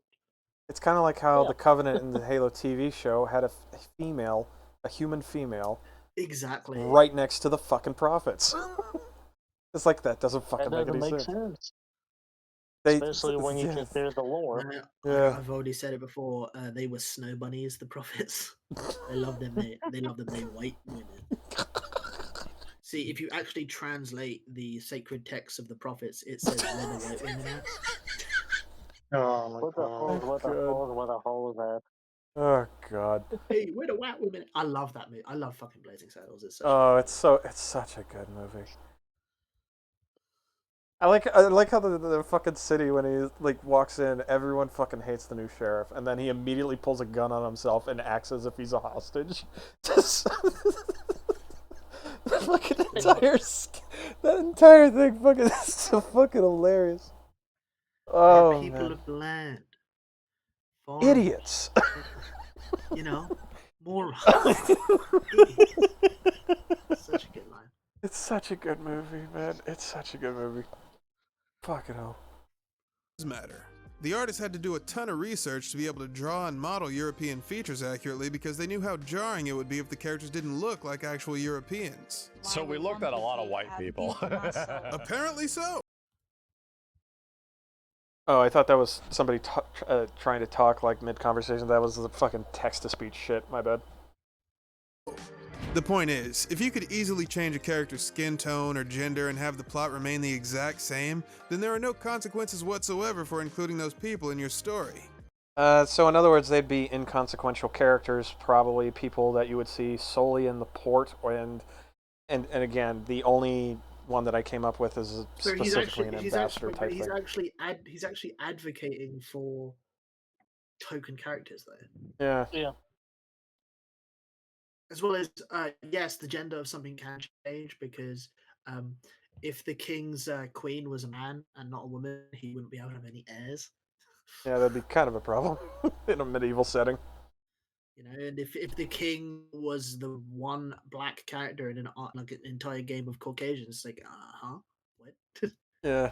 Like, it's not like I need an explanation. There probably is one. It's just very weird. Yeah. And it's weird because people are tribalistic.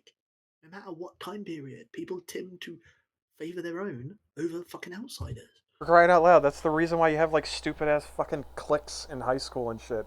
Is because it's deep the down reason why you put a lock on your front fucking door. Yeah, it's the reason. Like to go back to the clique thing, we are fundamentally still down to our very core. No, you know exactly what I'm talking about, you bitch.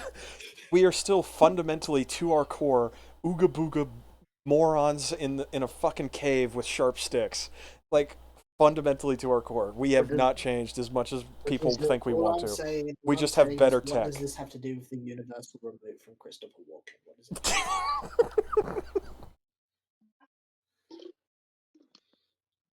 Can we watch Pixels? Oh man. But yeah, you get what I'm saying though, right? Like fundamentally, we're still the fucking stupid cavemen, fucking trying to throw spears into a mammoth. We just have more technology. Monkeys. Yeah, we're just monkeys with more intelligence. Yeah. We're fucking animals. We are primates. We act in a way consistent with our fucking genetic structure. See, I have critiques of the fucking designs of some of this shit because Final Fantasy goes way overboard with some shit. This like fucking knight here, it's fucking retarded. Like obviously, you see knights who have like decorative things on their armor and things like that. Yeah, but it's probably like a boss fight. That's the problem. It shouldn't be on it if it's. Anyway, let's continue. Yeah. Embracing people who simply want to be seen in the media they enjoy has no downside. Unless Square Enix is saying diversity actually does carry consequences. Honestly, I gotta give Yoshi P credit for that answer. I don't know how much time he spent coming up with that, but it takes a lot of guts to pull something out of your ass like that. And I've seen a lot of people on the internet that were satisfied by his reasoning. FF16 is an obvious... Okay. So, like, there are, like, multiple things here. One, yes, diversity can have a consequence on the story, because if you're writing a story about fucking the middle of Africa before anyone ever encountered them, if a random fucking British bloke called Dave showed up, I'd be very confused. It would affect the story. Yeah. But no, I as a white person need to see myself in this film, and so there are only brown people. I need a white person to identify as. Hey, don't forget the Asian or the Mexican people. Don't forget them, despite the fact that I think this is. I don't know. I think this is projection. The second point is obviously, first of all, he said it was incomprehensible and then deciphered it. Now he said, I don't know how long it took for him to make it up, but he pulled it out of his ass. If it's an arse pull, you don't come up with it. It wouldn't have taken time to come up with. Yeah. And he also said that people want I already kind of addressed it, but he said that people want a character in a game that they can identify with. Again, you're incapable of empathizing with white people. I get it. It's why you hate them. But that doesn't mean a fucking black person should be added to every fucking show, or a white person should be added to every show, or an Asian version added to every show or game. That's such a stupid position. How does he explain if it's so solipsistic? I think this is projection. He feels this way. only assumes as those sort of projects that everyone else does as well. I mean, I just don't understand then how people were very annoyed, of all walks of life, were annoyed about the Cleopatra show, and how they were depicting Cleopatra as not being a Greek woman, and including Egyptians were annoyed about that. It didn't matter. So people were pretty universally annoyed about it, except the people involved. So I don't understand how this really works at all. I mean, if anything, that shows people like the authenticity and the sort of artistic integrity of what's going on, and not just whether someone looks like them or not. Yeah. Yeah. But obviously, I think this is just projection. I think this is just projection. Yeah, it is projection. But what he's done here is that, like, this is like malevolent, right? Because he's constantly poisoned the well for whatever Yoshi P was saying, as well as also trying to highlight his incompetence. But then he has the fucking gall to say that unless you're saying that diversity does have consequence, because in this person's mind and in many Twitter people's mind, diversity equal good. If you have any opposition to it in any way, you are just a racist, you're a bigot, you're a Nazi, you shouldn't have any rights, whatever. Therefore, implying that there's any consequence to any level in diversity in any regard, evil. No, can't do that. So that's what he's doing here. He's framing someone who wants to make a game out of passion and wants to tell a story out of passion as a fucking bigot. Because he's a bigot. He wants the automatic win, so much so that he'll disable the dislikes. Which is stupid, like I said. If you're going to rage bait like this, leave the dislikes enabled. Because if you disable them, the dislikes whilst still technically counting for interactions, they count more if dislikes aren't disabled. Oh, really? Yeah. Oh. So if you're gonna rage bait, leave the dislikes on. Sorry. My guess is that he had them This is just a complete shot in the dark. That this person had the dislike on originally, because he think that everyone's going to agree with him, right? But he saw a bunch of dislikes in his back end and was like, "Okay, fuck it, I'm turning it off." Yeah. Makes sense. Is there any way we could look it up on the Wayback Machine, or is that impossible? No, this video's not that old, and the extension probably doesn't. No, it wouldn't work. It wouldn't render. I don't think it's JavaScript or whatever. Yeah, and the return the dislike thing doesn't even show up either, which is annoying. Yeah. Because it's disabled, that's the thing. The numbers are no longer Right. Obvious attempt to capitalize on the success of Game of Thrones, so it naturally follows that the setting would be modeled after medieval Europe. But come on, haven't we seen enough stories based on medieval Europe over the years? In the time since the original Final Fantasy was released 36 years ago, the gaming industry got bored with lava levels, escort missions, and unavoidable stealth sections because they got played out. Same thing with first-person shooters set during World War II. The market for those games crashed because players get tired of seeing the same thing over. Incorrect. It is the fact that the quality of those games were going downhill. It's the same thing with the whole Western situation. It's not that the Western is a problem. If you were to just look at Call of Duty, for example, since World at War, right? What was the next game? A modern one, and the next game, it's a Cold War one, a next one, a modern one. World at War until World War II and then Vanguard was the last World War II Call of Duty game. Then they made World War II because people were tired of the jetpacks. Then they made Vanguard because, we might as well try again. Yeah.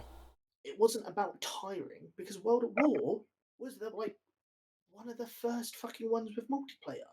Yeah. People weren't tired of the fucking World War II setting just because there was 3 World War II Call of Duty games. Yeah. It's the developers wanted to tell a different story, so they did. Yeah. In regards to there are so many stories. It's a genre. There are so many stories you can tell in a medieval setting that still haven't been told. Yeah. So who cares? If you care that also, I just want to point out he said unavoidable stealth sections. Whereas when I went back, remember I looked at their website, Aether Bane. It is a stealth game, so it's all unavoidable stealth sections. Hi, by the way. Hello. Hey. But how does he explain people still play World at War and they still play Day of Defeat? Yeah. And Day of Defeat Source. Day of Defeat Source, they still fucking play that. He doesn't explain them because there is no discussion because he is right because it's his opinion. He's wrong. No, Or he's just sorry, wrong. Like people are not tired of World War II games. You are just a white man racist. Yeah. You need to settle down because a beautiful black man is talking right now. Look, I'm the token brown man. Okay, so you're good. Fair. Thank you. Thank you. So he is like a standpoint. So he's like standpoint epistemologist. I get that. Okay. Thank you. Thank you. Over and over Afterlife again. Gaming. So why hasn't the entire world gotten sick to death of medieval European fantasy? It's always weird to me when I see Japanese developers cut themselves out of their own works. But maybe they don't actually see that as being the case. Excuse me? Yoshida said that... Oh, he brings that up. Excuse me? Cut themselves out of their own work. Motherfucker, it's set in Europe. My brother in Christ. It is set in a fictional thing inspired by Europe. I'm about to talk about what Yoshi P says, but the funny thing is, again, this falls back to his unable to identify with someone of a different fucking skin color. Because it's like, they cut themselves. They can still identify with their characters. Yoshi P literally said that you identify with their characteristics of personality, beliefs, ideas, the way they act, their mannerisms. He wants you to fucking identify with those aspects of the characters rather than just the skin color. That's literally what Yoshi P said. Yeah, because skin color is so fucking. The Japanese cut themselves out of the game. Fucking dumbass. It's fucking retarded. It's like, motherfucker. Does that mean the same for every other Japanese game? Because there's a lot of Japanese games where the characters aren't Japanese. Yep. Yeah. Well, he is saying. And this is just a solipsism where this guy can't identify. I know, it's like, motherfucker. It's like. This is just a look solipsism. at like other devs. Other devs will make a game about a character that's not even the same nationality as them. Yeah. Remember the. We talked about this earlier, like Half-Life. This black man, remember, the Aether Bane, the main character is a woman. How does he rationalize this? Questionable, considering his current question. Good question for another time. A good question for another. It's like in Counter-Strike. People identify with the CTs as like the force for good, but in CS:GO, historically in Counter-Strike, the CTs have involved like IDF, the Germans, the French, the FBI. Because I identify with a suicide bomber. That's the reason why I played Counter-Strike for so long. Look, I just want to blow shit up. Oh okay? yeah. Or if people prefer T's, it's not because they identify as a suicide bomber. They just like playing with the AK. Yeah. So people can. T's. Yeah, AK all the way. T's. You talking about trannies? What are you talking about? No, CTs versus T's, my guy. Get the trannies out of your head, you fucking. I'm very sad. I'm very sad that they took out like the Antifa people on CS Office as the T's. I'm very sad about that. I don't identify. Oh man. I'm very sad about that. I completely forgot about that. Damn it. I don't identify as Antifa. Yeah. Yeah, but you're just sad you can't kill Antifa. No, I like playing CS Office as T's. I'm lazy and just want to use the Negev. That's what I do. Oh, Negev is fun. Yeah. You mean the industrial laser? Yeah.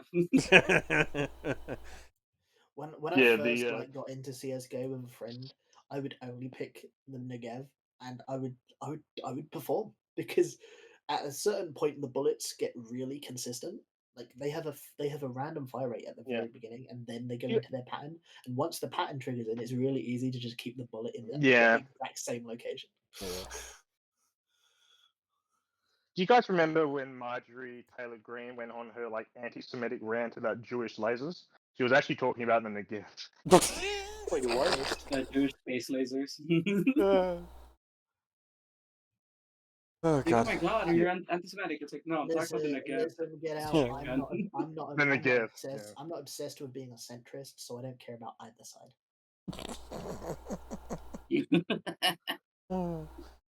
All right, let's.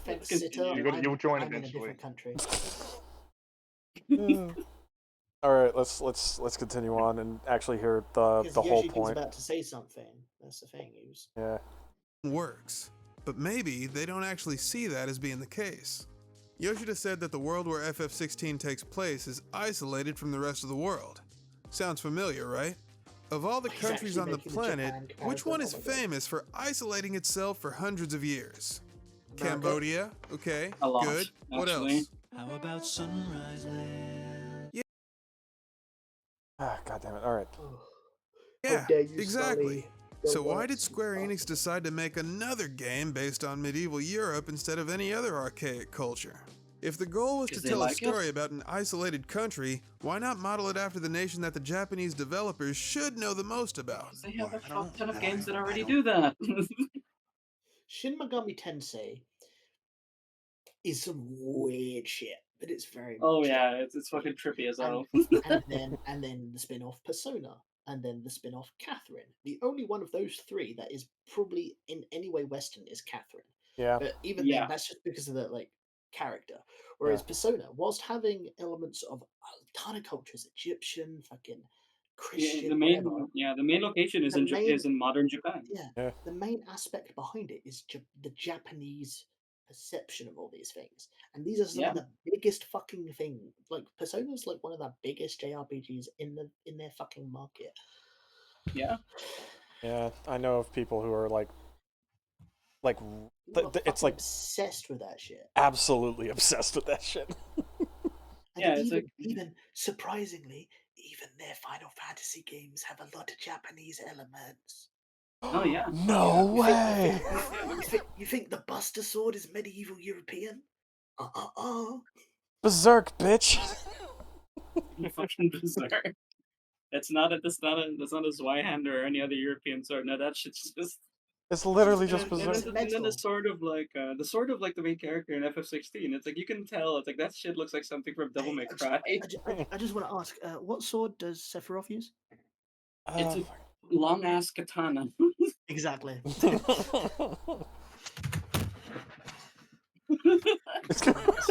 And they have all the fucking anime hair as well, the fucking Japanese. I know, they have all like this gravity defying hair. It's so silly to suggest that, oh my god, they're cutting themselves out. But what I think what he's actually going to do is he's just going to say that Japanese people think they're European. That might be the case, feels like where this unironically. is going. That Because, unironically might they be the want to make case. an isolationist country, but they didn't want to make it about themselves. Maybe they're white supremacists. Maybe they just want to write their own stories and they don't quite give a shit where it's set. And if they do set it somewhere, it's just they'll just stay loyal to it. Because remember, the reason they picked medieval Europe is because one, medieval Europe has the aspects of design they want, like the knight's armor and such as that. But then it also they wanted the isolationist aspect, right? And so they picked something like medieval Britain was relatively isolationist. So was medieval Japan. But medieval Japan didn't have fucking suits of armor like fucking medieval Europe. It had fucking their weird samurai shit, which they don't want to do. And they're the kind they of can go wooden to a panel armor. museum.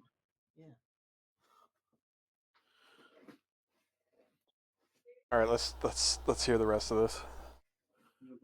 Part of me thinks the reason might be because decades of being forced to choke down American jingoism led to Japanese people subconsciously perceiving. Fuck off. Actually, fuck off.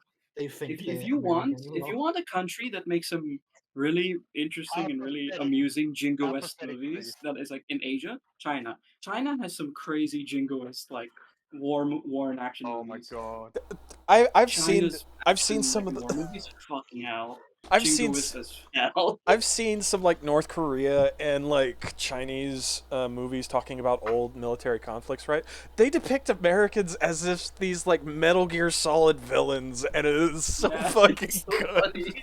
It's so fucking Japan isn't jingoistic. It definitely has elements of a lot of Western influence. So KFCs, for example, are pre-booked for months for Christmas. Yeah. Because that's become a Japanese new tradition. Right. Oh, wait. And there is an element of de-imperialism because they don't want to be too much like the bad Japan. Right. They'll deny anything bad they did by effectively just being like, okay, we have our history before it happened and new history. Ignore the bit in the middle. So there's very much an element of them adopting new traditions because they can't go around carrying their fucking katanas and shit. And other stuff is don't talk about what we did in the 40s. Yeah. So they have their more modern stuff, they're more tech focused. And I think while there are Ameriboos or Texaboos or whatever in Japan. Yeah. They export a lot more than they import. And that's why you got so many fucking weebs and shit. The even reason he's talking about a Japanese game is because he's a fucking weeb with his Japanese bio on Twitter and fucking replying in Chinese in the fucking comment section. Bing chilling. Bing chilling. Bing chilling.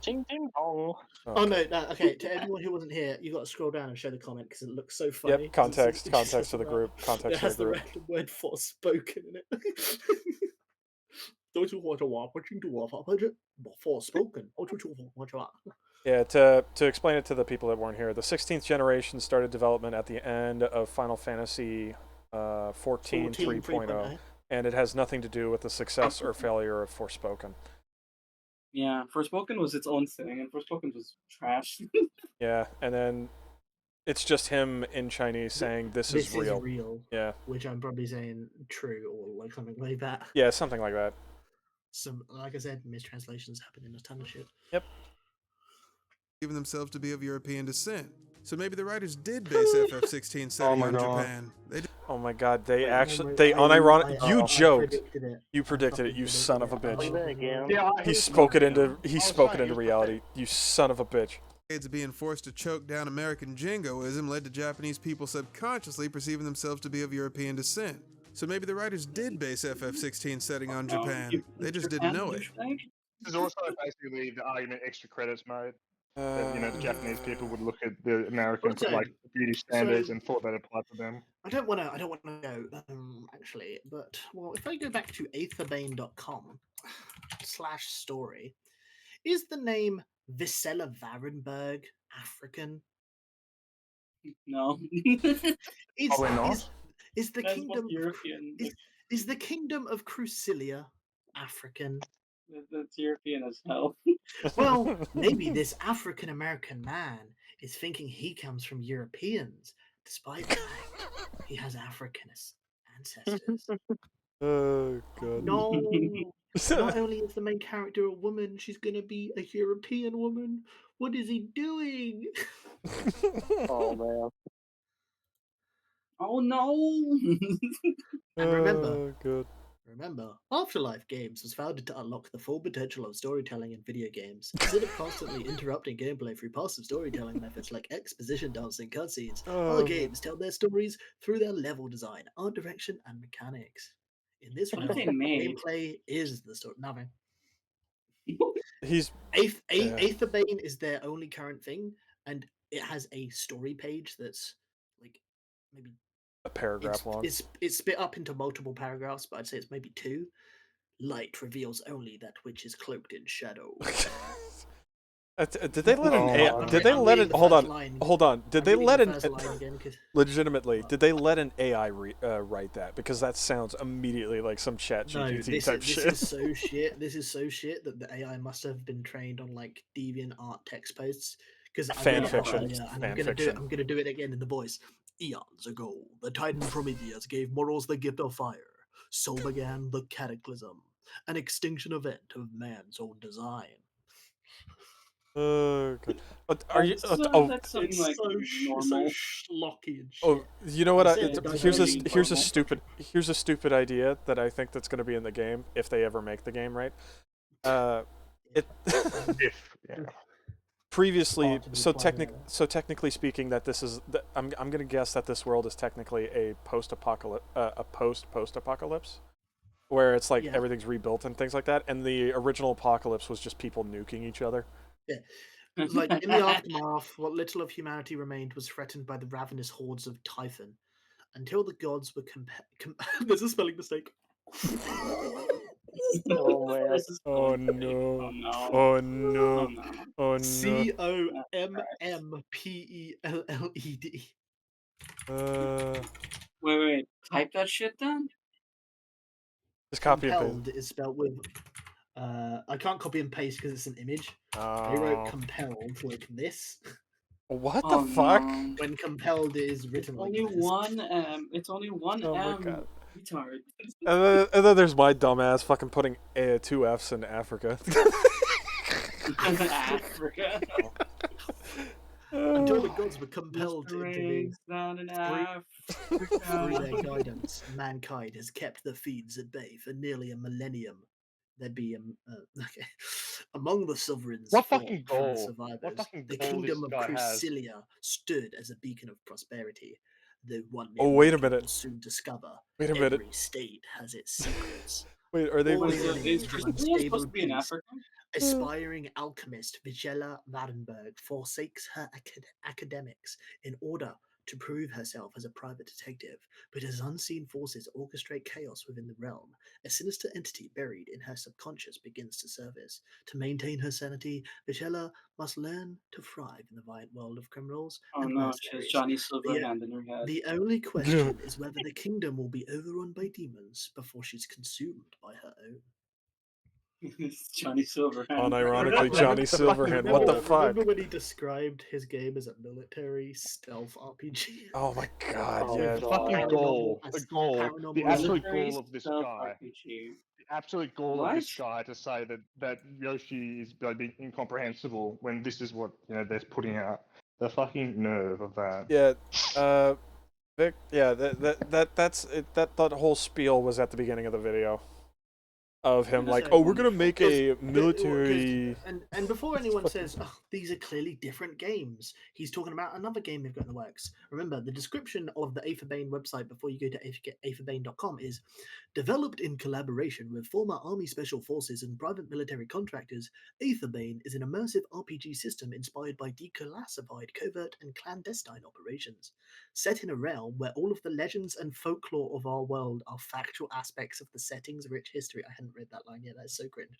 Aetherbane combines modern stealth, espionage, and sabotage with fantastical concepts like magic and mythical creatures. I mean, you can do that, but you need At to the heart of execute the it. story are the mysteries about the realm itself. Players are tasked with navigating a vast and fantastical world filled with mythical creatures and powerful magic in hopes of unraveling the secrets of the setting across numerous adventures. No, that span several different types of media, including games, books, and music. They want to make it a multimedia game. What is this? They want to turn this. What is They're this? fucking trying to turn this into like the next FNAF bullshit, where it's like, oh, multi-million franchise. MCU. Or MCU. MCU is another one, yeah. World stealth RPG. This just sounds like Assassin's Creed, especially with the mythology shit, like modern Assassin's Creed. And to be fair, I'm nothing against people wanting to try and make things that they want to make. Nothing wrong with it. But set in a realm where all of the legends and folklore of our world are factual aspects of the setting's rich history, that means it's going to be shit. Because there's just so many contradictions in that. Yes, every legend and folklore contradicts each other, as well as no one can now die because there are folklores and legends about fucking resurrection. And So you can have no stakes. And immortality, like serums, like the fucking fucking the Philosopher's Stone. Yeah, is a fucking legend and folklore, but it's fact. And you have different, like. Yeah. And if they were all factual aspects, right, the world would have to account for that. So Harry Potter. Like Jesus. At least Harry Potter is like, yeah, Merlin was real, and like Nicholas Flamel made the Philosopher's Stone, sure, but that's about it. It's like the Transformers movies that say that Transformers helped during like the Civil War. Yeah, I fucking hate. No, it wasn't the Civil War. It was the Revolution. No, it was the Revolutionary War. They helped with the Revolutionary War, and I think they also they used World War I and World War II as training battle like basically war games. Funny. It was so dumb. Transformers 5 is one hell of a funny. Oh man. And I just want to point out. I just want to point out about the Transformers movie. There is the Witwicky Society. Yeah, that has nothing to do with Sam Witwicky and his family. They just share the name. I want to talk about the fantasy world that whatever they're doing. Like, there's different kinds of vampires, succubus, and werewolves. They have to account all the different kinds and the different cultures in order to, because there's. They're just gonna make Japanese succubus. They're just gonna make it bright. a movie that's dog shit and has, oh my god, orcs are black people, but for real this time. Oh my god. Account for everything. Fairy lives don't matter today. Water. Oh man. It's gonna be watered down dog water. No. Dog water is it's still like drinkable. It is still something that gives you sustenance. either pick a mythology or folklore, or you pick and choose what you're going to take, rather than all of it. Yes. And I wouldn't even call it a raging dumpster fire, because a raging dumpster fire at least gets rid of things. It is at least useful in some facet. This is utterly provide warmth. Yeah, and it can also provide warmth. This, whatever game that he's fucking making, is going to be absolute. It's just being amorphous paste. No, it's going to be an amorphous paste that it has no like think of it as like a food, an amorphous paste that has no flavor, no texture, nothing. It is just it's like chlorinated chicken. I was gonna go in and say like a slimy tofu, like tofu if it was a slime instead of a block. No, you got to use name brand Clorox because other brands don't work. But no, this fantasy thing sounds like they want to have all the foods at once, but they try to consume all the foods. It'll just be a disgusting taste. This is what happens when you don't have narrative boundaries. Yeah. Right, we can continue now. Yeah, that's a whole can of worms that has to do with Asian people being considered honorary Caucasians, and you bet your ass I'm going to talk about that at some point, but now's not the time, because I'll tell you the real reason 16's modeled after medieval Europe. It's because that's the most economically viable strategy. Is it? Ghost of Tsushima. Ghost of Tsushima is like one of my favorite games, and that game is purely Japanese. That game is just pure, also, like, if you pure do Japan. want to What? Remember No, China? wait. China He said we're all crazy. sick of Western medieval games. He said we're we're all sick. Yeah, it's the most economically viable. Yeah. He said we're sick of. Yeah. As well as remember, How his does it game is work? going to be having those Western like aesthetics and shit to it. It's just not medieval this time. It's going to be Western modern. And again, so But then how the, did you explain the like Ghost of Chinese, Tsushima, whilst the which everyone Chinese have, loved? the Chinese have fallen down a bit, but they have been a major economic force in gaming. So much so that you have to have entire different versions. Characters have to have their names censored, right? So fucking in Persona 5, a Japanese creation, they had to censor Ryuji's Persona name, like his Phantom Thief name, from bone or skull to pipe. Yeah, because his character's a code name is Skull. Yeah. And they're like, no, pipe. Yeah. Or have you guys heard of the funny thing that happened with Witcher 3, where they had Gwent, and in China they had to like censor out a bunch of the stuff in the Gwent cards. So like anytime a character was holding a knife, instead it was like a spoon.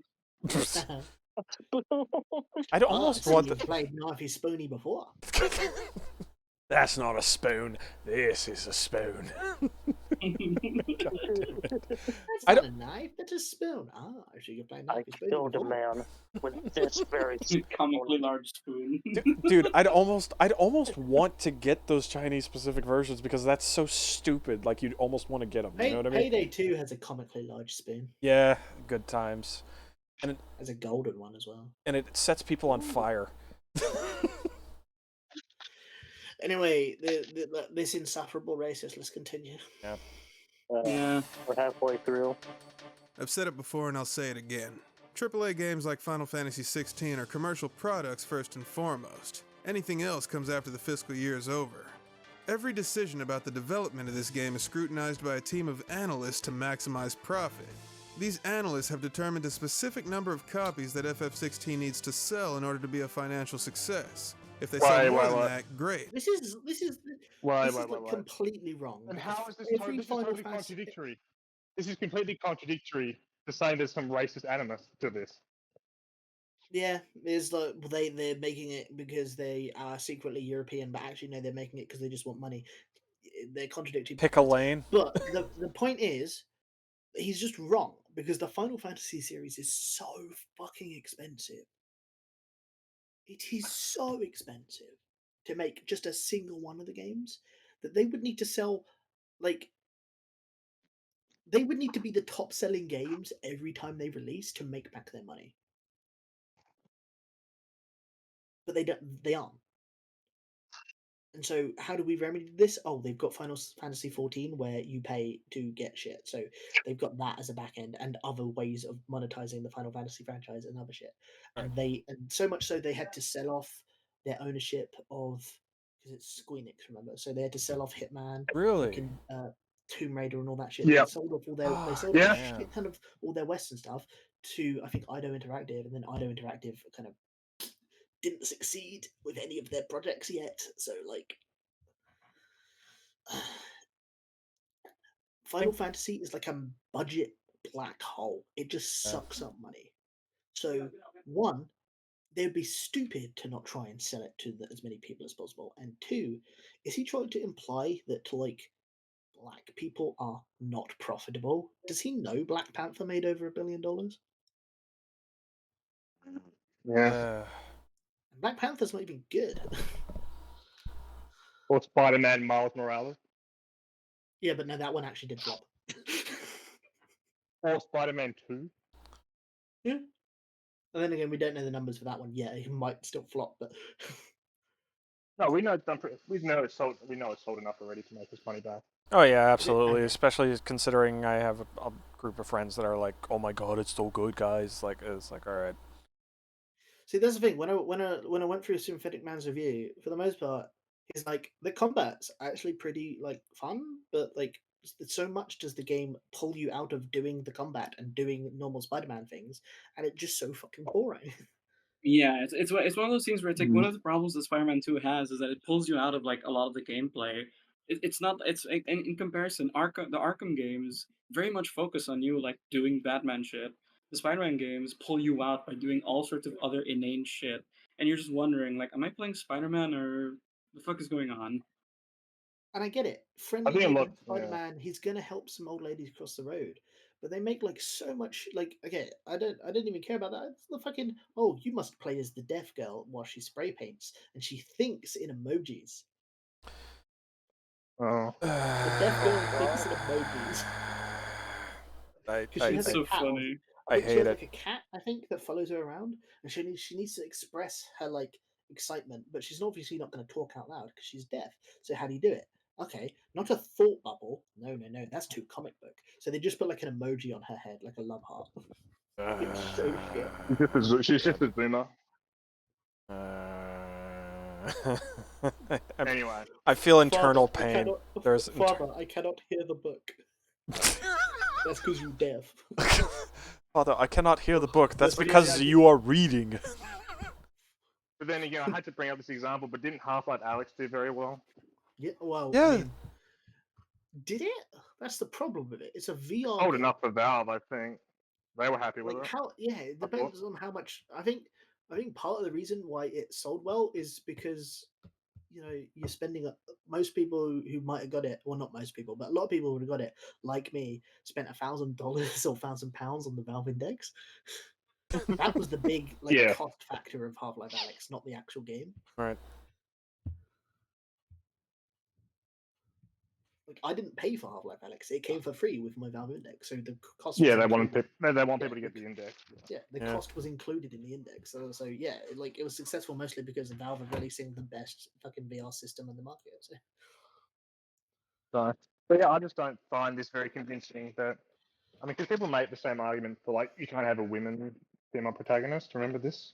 Yeah. Argument, but like then you have like very successful. I mean, fucking Horizon did very well.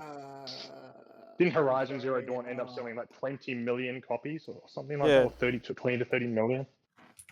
Yeah, Sony ponies will buy anything. Yeah.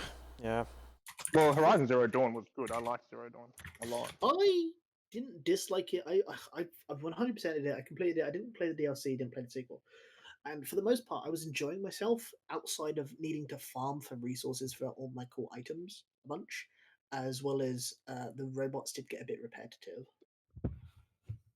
Yeah, I I liked it. I just did that shit as I went along. Like I would just hunt shit as I went along to places. So I didn't end up feeling like a chore to farm things. But yeah, the game's not perfect. It had issues. I ended up falling into a chore because I do every quest available to me until before the story quests. That's just how I play games. Once a quest. Well, I avoided fast traveling, so I would just kill a lot of shit on my way to places. Yeah, I did too. But, like when you can just take a deer, get on the robot deer and ride it. That's like the fastest form of travel outside of fast travel. So why am I going to get off my deer, hunt for a bit of scraps when I'm just going to go get a quest? Yeah. Anyway, so the point is, like, this argument's not very convincing that you need to have a Western male protagonist. Well, yeah, he's not making that argument. If anything, he's saying that why is there so many white people? Oh, he's saying. You're talking about. It's the only profitable thing here. It's like, yeah. Well, yeah, that's what's going on here. But anyway, I'm sorry. My brain is turning into mush from this retardation. I'm sorry. But this is just your brain cell count. I'd lose less brain cells slamming my head into a wall. And conversely, Forspoken didn't do well, not because of who the main protagonist was demographically, but just because it was kind of shit. Yeah. It was laughable. And it's a I mean, this is also even in just the context of as an isekai, it's a horrible isekai. Holy shit! Yeah. Okay, so Horizon Zero Dawn sold by 2022 2.4 million units. Once it was released on PC, it jumped up to 24.3 million units. Really? Damn. Yeah. By March 2022, the number had increased to 2.4 million units. Oh wait, no, it released on PC in 2020. Sorry, maybe they bought the PC one. This is so it made Okay, wait, sorry. Yeah. It was confused. It was one of the best-selling games on PlayStation. So it sold 2.4 million units on PC, and it says somewhere else here because it doesn't. They reached a total of like 20 million. 10 million units by 2019. So, and that's over. It's like half of the numbers for the PlayStation 4 version. Then 2.4 million in 2022 for PC. That's 12 million. They got another 12 million basically out of nowhere. Weird. PS5 sales, maybe. Yeah, people buying for PS5 because they got a PS5 update, and people were hyped for the sequel. Yeah, that makes some sense. Buy the first so that you can play the second, but that's the problem with these things. It's reported by Sony when they do this, rather than it being like a public number that's released by everyone. So you know if it didn't do well because they don't like to publish the numbers. Yeah. But they did publish the numbers, so yeah, 24.3. It might be in their annual report. Yeah. Maybe. Anyway.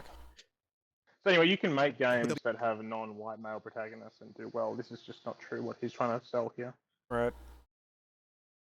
Oh yeah, by the way, before we start, I sent the pictures to the booth text chat. If you guys want to see some of the funny Witcher Gwent Chinese version sensors.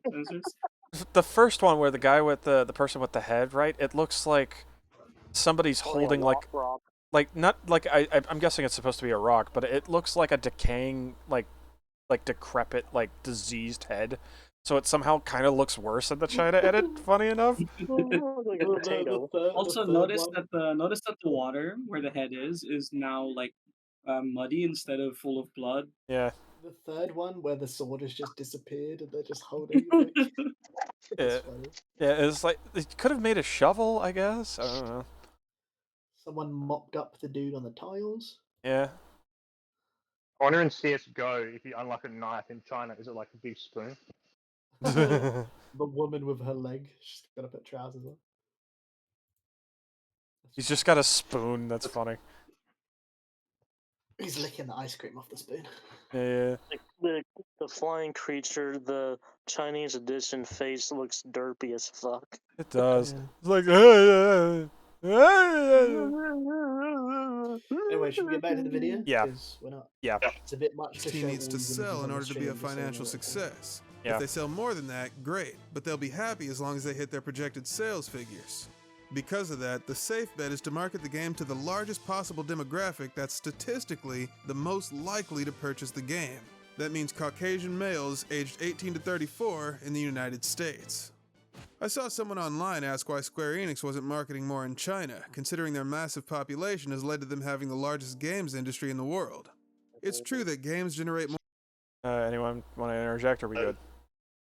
Well, we've already highlighted that you don't need to market to China really. You just need to give them a version because their gamers there are fucking. And the problem is that economy, like I said, is dying because they're adding limits to a bunch of shit. And they're like, the Chinese economy isn't doing so great right now. They also they have playtime restrictions on games, and they also just tend to play mobile games. To be fair, the playtime restrictions is for people under 18. Yeah. Well, they also just play a lot of mobile games. They don't play console. I mean, consoles weren't even made legal there until like 2015. Oh yeah. It's just like, China, like, because you could argue the exact same thing about India. India has a huge population. Why are they not marketing to India?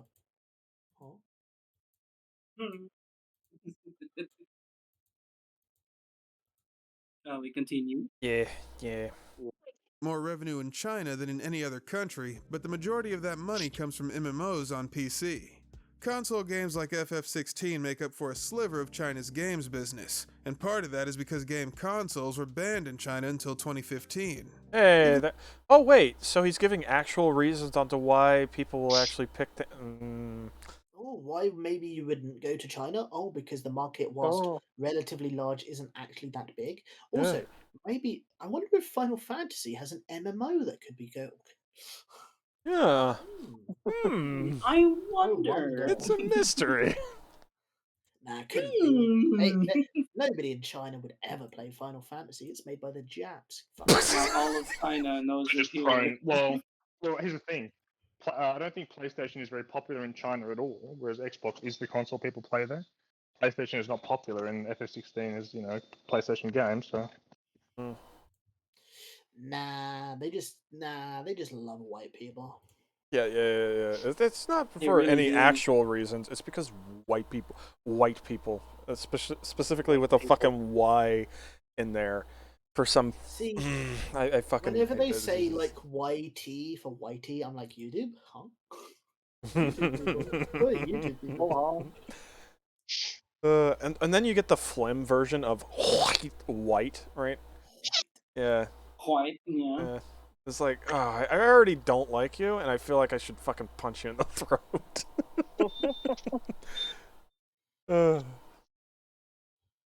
Alright, let's continue with this shit. Even though 16 will eventually come out on PC, as a single-player experience, it would still be considered a console game. The United States has the largest overall economy in the world, so they automatically have the largest console market. Among people who play games in the US, I was surprised to learn that only 22% of women play RPGs. Why were you surprised? It's not a shock. Like, believe it or not, women don't like the same things men do. Oh my god. People that says, it's surprising because women are the majority of gamers. Oh my god. Hold on. Of them play RPGs. Yeah, let's see what he says. Let's see what he says. That can't be right. Because every woman that was into games that I've ever met primarily played RPGs. Oh my god. Oh, so anecdotal evidence to try to counter an actual statistic. Okay. Just remember at the very beginning he talked about his lived experience or whatever, so you can't contradict him based on that. God. Yeah. So I don't know. Interestingly enough, though, the site where I found this data mentioned that the reason more women don't play RPGs might be because companies don't market RPGs to women. That's funny, right? Game companies don't market their games to women, which causes women to not be interested in the games that weren't marketed to them. And then the game companies turn around and say that women don't like games. Hold on a second. Quick, I'd like to make a question. I would like to ask a question here. Do you think people are drones? Unless they are not programmed to enjoy the thing, they will never enjoy the thing. No. Yes, he is a drone. I mean, he is, but I'm not talking about. I'm talking about. We're not talking about the individual, but like fucking hell. So he thinks that everyone else is a drone. Yeah. What does marketed to women even mean? Like, what would you change? Believe it or not. Okay. He means like a female celebrity without being hyper a female celebrity sexist and says it, stereotypical. or Yeah. it's on a purse, Well, that's what I mean, or like- perfume. Okay, girly things. Like, ask make a woman. Barbie doll Yeah. for it. Like, ask most women. How many of them are like okay with like having, even in a fictional setting, controlling a character that slices a sword straight through somebody's chest cavity and just cleaves them in half? How many women are going to be like, "Oh yes, I would"? And Some all would- the women that and all the some would women say that both. yes, enter into Shadow Scoundrel's DMs. He is interested in you. But I just don't understand, like, how do you market? What's he going to say they need to? Maybe he'll say, but marketing to women, like, I don't think you have to distinctly market like unisex media to women. Like, if Right. it's something like Wall-E, the Pixar film, was that marketed to men or women? Like, it's just marketed. Or was it marketed it's to a quote unquote experience. general audiences? I just like the idea that he's attributing the success of like Baldur's Gate 3 to men. Thank you very We much. earned it. I just wonder. What does he think? Like, you have like, how do you market it to women in a way that's not so like with some sexist stereotype, putting in a female celebrity or like making everything pink.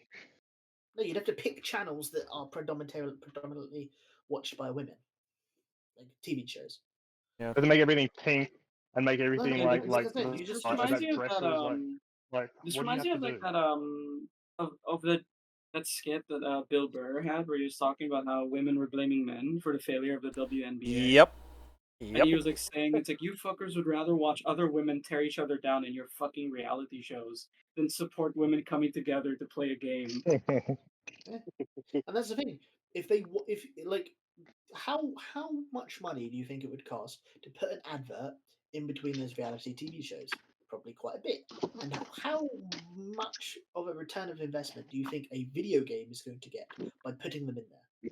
Not much. So they market towards the places they are obviously going to market towards, aka gaming spaces. Yeah. It just so happens that if you're not including women playing Candy Crush on their phone, men make up the majority of gamers.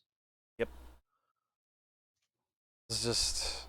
But also, I mean, it's analytics, also, baby. It's implying there's some kind of sexism or something. But he said earlier, companies want to market to the biggest demographic, which he said was like Caucasian men.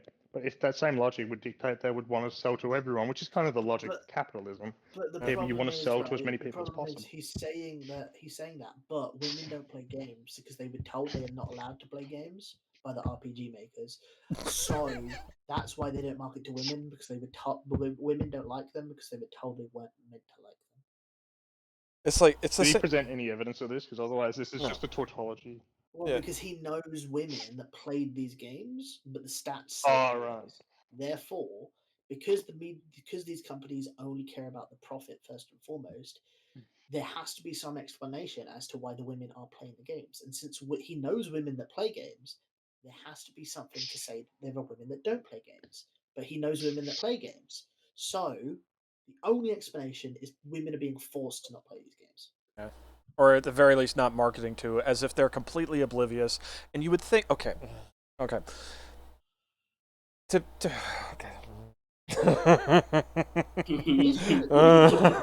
just a silly position. Like, he's going to use a sketch comedy video to talk about, as background footage for the fact that games aren't being marketed towards women. It's like, again, if you look at the statistics in any way, you know that the reason that the majority of women aren't being marketed to is because they're women that you play Candy Crush on their phones. Yeah. And to go back to that, to not go with a violent one. How many women would want to see cars?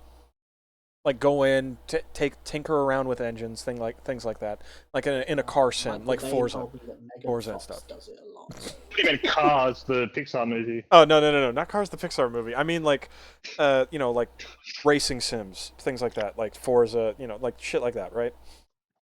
How many women are in that? Like Halo Reach custom games. I think it's conventionally a male sort of genre.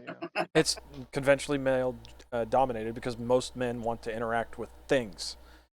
And a video game, believe it or not, is a thing.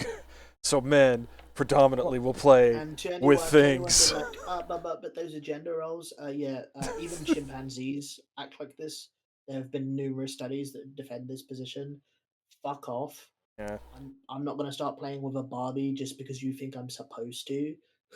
Yeah, it's like women want to interact with people more so. So if you were okay, here's an example, just top of the head. Here's how you would make a game that would be more dominated, leaning towards women in regards to games, right? You would make it something that is far more social.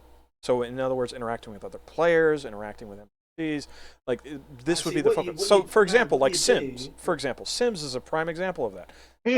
Another thing. So that's a prominently female space. No. You're saying this, but you're sounding very sexist because it sounds like you're saying women just want to make houses and watch characters get married. This is sounding very sexist. Yeah, I went from social. Play Counter-Strike and they're pretty safe. Yeah. But okay, so Type A bodies are exactly the same as Type B bodies. If you disagree, you're a trans.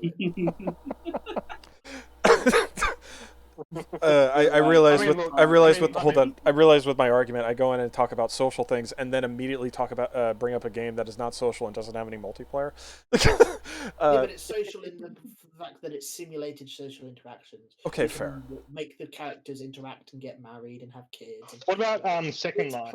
Is that? I wonder if that's popular. I was actually going to bring up stuff like that. So like Second Life, VR chat, like that would be, I would say, where women are more prominent. The Sims though, it's literally just playing house, but with a video game. Yeah. Little girls love playing house.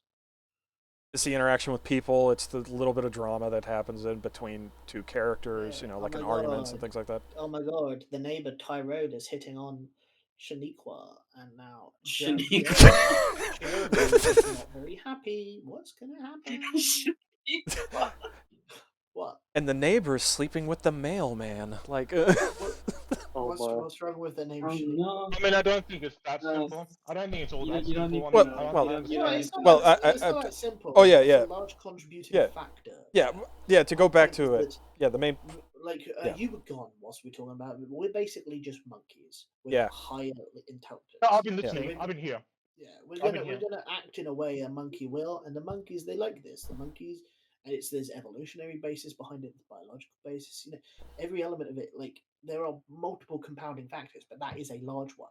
Yeah. Little girls, broadly speaking, because we're talking about young children, will have their interests generally be female themed, without any guidance around it. They'll see something they like the look of, they'll want it. Yeah. And that carries on to adulthood where, this reminds me of when I was a kid. I can do it with digital things. I can do things I could only imagine of when I played house with my dolls. Yeah. To go back to it, like to summarize it up, like men, just males in general, will want to interact with things more often instead of people, whereas females tend to want to interact with other people more often rather than things. And this is just in video games. Is just there's a reason why simulation games are mostly male markets, because women want to use their leisure time to do more simulated work. They want to make their houses and do all their fun shit. Yeah. Back to the video. Yeah. So there are exceptions in that. Oh yeah, the exception, but that doesn't. Simulator, I think exceptions prove the rule. A cuck simulator, maybe that proves the example. That's got a predominantly male audience. But if you've actually looked into it, Cuck Simulator was made as a fucking meme. He recently added a COVID mask DLC to the Ukraine flag DLC. Oh my god, it's so shitpost. Oh, that's so good. Very based. That's not a real game. Very based. That's so good. The high quality shit post. Yeah. That aren't marketed to women. It's a self-fulfilling prophecy. Regardless of the accuracy of this data, this is how companies like Squeenix determine how they'll make their games. I did a bunch of math that I'm not going to bore you with, but it turns out there are only 18 million Caucasian male gamers aged 18 to 34 who play RPGs in the USA. In the fiscal year that Final Fantasy XV launched, that game sold 6 million copies worldwide. 80% of those 6 million copies came from the United States. 80%! And since 71% of America's population is of European descent, that means 6% of the US population accounted for 60% of 15's global sales. If Squeenix has any hopes of appeasing its investors, they can't under any circumstances lose 60% of their revenue, which is why they have to put everything they have into maintaining their relationship with that 6% of America's population. Brown-skinned people, women. Squinty still need to sell the game to them? Because as far as the data's concerned, it's not worth the risk. I mean, here's the thing. His argument is hinged purely on the fact that, hey, they're marketing to white people. It's like, not really. How does he explain the Persona series? Final how do you explain the Persona series? It's set in Japan and people will still play the shit out of it. Yeah. How does he explain the fact that Overwatch made like billions despite being a global like thing? Population kind of thing, from yeah. Box alone. It's a global, like you got British, you got Indian, you've got Australian, you've got like mostly people that would speak English, but you've got Korean, Chinese, Japanese, you've got Africans. Yeah. It's a completely diverse setting that made billions. And what happened to the sequel when it went free to play? It went to the shitter because they stopped making it like in any way good and started focusing on the fucking battle pass shit. Yep. So maybe what makes the most money is a game being good rather than being bad, and not who it's fucking marketed to. Because surprise, I have not a single time been marketed Baldur's Gate 3. Not a single time. I have seen no marketing of it. I've seen word of mouth from them talking about the market, from people talking about the marketing, but the marketing has never directly been shown to me. Yeah, and yet somehow the game was like going really strong on Steam, and a lot of people fucking loved it. So it's like, what does that say? No marketing. What does that say? given the date of the video, this was before Baldur's Gate 3. However, it wasn't before Baldur's Gate 3 went into fucking early access. Yeah. In short, this man is a cuck. It's just very. It's like the projection, as we've said before. It's the weird, like. So he judges the accuracy of the stats based on like the women he's met in real life. Oh, when I go to a gaming space and I've met women, they play games. What? This means the stats must not be true. Exceptions to the rule do not mean the rule no longer exists. It's I don't know the specific bias it would be, but when I go into a room of gamers, any woman in there is a gamer. Because it's the room of gamers. I guess it would be like technically like a guilt by association type of thing. Mr. Get Out. Kind of. Mr. Get Out. What is the concept I'm explaining right now? Hello, you there, Mr. Hello. Get out. Mr. Ozzy Man, you there? You there? Mm-hmm. All right, Thief, ask your question. So I go into a room of gamers, right? And I find a woman in there, and she's a gamer. And that's obvious. Confirmation bias. Yeah, it's You've been reading what I've been saying. It's because I didn't want to say confirmation bias, because confirmation bias is typically you look for the thing that proves what you're saying. That's or convenience sampling, which can also be convenient sampling, which can also be sort of confirmation bias because or like unbiased sampling. Every woman he talks to that plays games plays RPGs. Maybe you only talk to women that play RPGs then. Yes, maybe that's just your circle of friends. You have a lot of friends who play RPGs. Keep in mind, the guy wants to make an RPG, so maybe he's surrounded by people that also like RPGs because he wants to make. It's like imagine if you went to like Chaz or Chop and did a survey there about whether they like Donald Trump or not, and you said, "Oh, well, this is accurate of everyone." It's like, well, no, you've just got a biased side, right? Yeah. Convenient sampling. It's very that's about one. Convenient sampling, I prefer that one. So he's trying to refute a broad, not census, but a large study or survey, basically, by saying, well, when I talk to female gamers, when I talk to women, believe me, I talk to women. So much so that I'm almost like I talk to women so much that I almost identify with women more than I do with men, which is why the main character in my game is a woman. See, tied it back in. Good shit. Yeah, this is just a lame anecdotal. Oh yeah. Oh no. Oh no. What kind of bullshit? Let's see how. What kind of bullshit is he gonna pull out of his ass?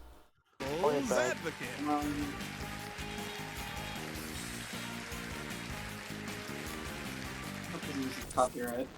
This is gonna sound real strange, but maybe Square Enix shouldn't attempt to make their games more diverse. Hold on, let me quickly go in and check. Yeah, there's no music that's popped up in the back here, so it's probably not. Yeah, it should be fine. Because they'd inevitably fail that attempt. And I can say that with confidence because they've rolled a natty 1-0 on all their previous diversity skill checks. Back before the merger, Squaresoft started a trope I call, "Some of my best friends are Barrett Wallace." Still working on the name, but you get the idea. This trope pops up in a lot of games and I get really bent out of shape whenever I see it. It refers to a game having a token black male ally who's taller. You were just asking to put token black people into a story, you retard! God damn it! Oh. Also, But Barrett's more not a muscular. cool character. Right, that's them. Yeah, if they copy the formula of Barrett, and yeah, it's gonna happen. When you've got anime boys, the fucking twinks that can dress up as a girl and convince a dude that he's actually a woman, like happens in Final Fantasy VII, then yeah, a normal black guy is going to be above average of a normal. Like an average black guy is going to be stronger than an average white guy. That's just a fact. Let alone It's like biology. Asian That's dudes. just- Let that's how alone statistics Asian work. dudes. It's how Yeah. bell curves work. Yeah. You know, and the Asian perspective of making them white men even a bit more like akin to the Japanese people who are even less strong and less built than white people, normal white people, than white people. That comparison is going to happen, and it was successful with Barrett. Why wouldn't they redo it? And it's like, I've had this complaint about token diverse characters for a long time. I've had this complaint as well, which might be good old Get Out's horseshoe theory. But my opinion is that characters in like these Pokemon games that have barely any element of their design being based on their like actual characteristics, and they're just randomly palette swapped to be darker skin. It's like, okay, B from Sword and Shield or Bay or whatever, she is a top girl fighter type who goes out every day, so she has a tan. Nessa in the same game is a model and also a swimmer, like a semi-professional swimmer, and most swimming is done indoors, so she should be more pale. And they both are from the same country, yet Nessa is like black as can be, and B is only a bit tan. It's like, and the place that Nessa is from is Liverpool. Technically, it's the comparison to Liverpool. And Right. Liverpool is Irish, mostly white, right? So it makes no sense for her character to be brown. She has no design elements of her character to be African, Pakistani, any of these things that would compare to Britain. Right. Whereas you look in Gen 6, black and white, they had an African woman in the one based off of America. And they had to censor her design because she had an apron on, because she was going to be another chef character, because they already had the waiter characters, the three like fire, grass, and water ones, and they were going to have her as like a chef that makes food, because Japan thinks America loves food a lot. Right. But then they had to change it to, instead of being about like food and stuff, because she was wearing an apron and that looked like a racist caricature, they just had to make it to be about general knowledge. So they took her like cookbooks and turned them into a library instead. But like that's an actual, like, she's got an actual afro. She looks like a black anime woman rather than an anime character color shifted brown. Right. And I have a complaint about this. These token characters exist, but something that looks like, yes, Barrett looks like he is a black man. He doesn't look like an anime man painted brown, like so much. He's just a burly black dude. That's it. He's just a brolic black dude. He's like, what's fucking wrong with a him? machine gun for a hand. That's it. Are there not enough black twinks in your video games? I'm sorry. I would say maybe if you're like wanting to. The question is like if you're trying to animate the aesthetic of a black person, right? Like, I guess the Boondocks have proven like how that can work. You've got Boondocks, but that's a bit too much because you have to stylize pretty much everything. Right. Or you go into caricature. Right. And you don't want the caricature because that's racist. Right. You get like the black guy in the original Dragon Ball where he's got the big pink lips. It's like, Mr. Popo. I'm not talking Mr. Popo. Oh, I'm talking there's an actual black character. Oh, okay. He's bald. He's like, I think he's like General Blue. You can look it up if you want. Not General Blue. General Blue's the gay one. I think it's like General Red's assistant, Dragon Ball, or like is the leader of the Red Ribbon Army. And you're gonna have to write Dragon Ball. I'll throw it in there just to clarify, just to Just should get less there. shit. It's brave though; it might fuck up. Yeah, that's the exact reason why I put a Dragon Ball in there. Oh, see, there he is. Star Officer's name was literally black. Oh my god, Toriyama. Toriyama, what are you doing? Toriyama, what are you doing? Okay. What did he look like in the What did he look like in the manga? No, the exact same. Toriyama. His name is literally black.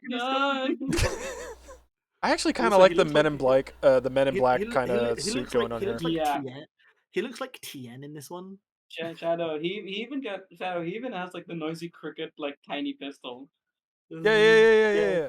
It's funny. He does look like Tien because of his eyebrows, but then to differentiate him from Tien, he's got a mustache, big pink lips, and brown skin. It's like Toriyama. It's almost. I'm gonna be honest. It almost looks like there's like a skin suit kind of thing going on here, where it's like some white guy and there's just a black man skin suit, like, and there's just like the mouth hole, right? So you either get shit like this, you get overly stylized that kind of pulls you out of the anime style. Right. While Boondocks does a good job, it still isn't quite anime. Right. In terms of style, or you just get an anime character turned brown. Right.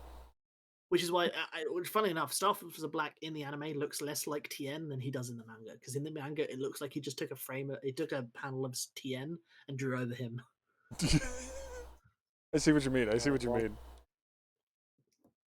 Oh man. He actually looks darker in the anime. Yeah, he is. Yeah.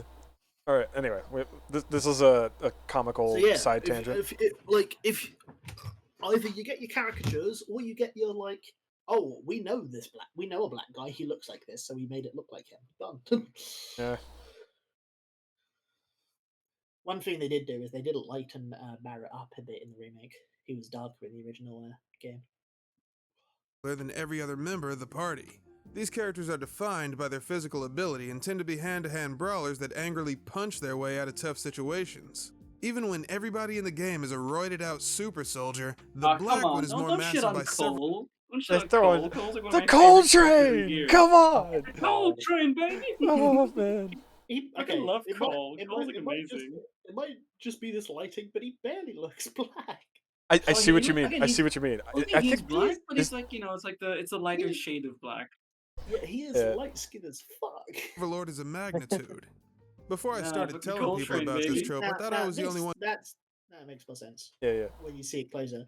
Then again, this does fall into caricature. He does have the flat nose, the big lips. Right.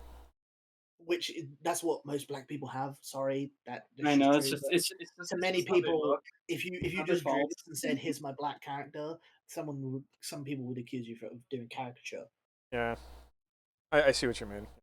I have never played Gears of War. I wasn't an Xbox boy, but the fact that he's considering Cole to be a token character is a bit cringe. Yeah.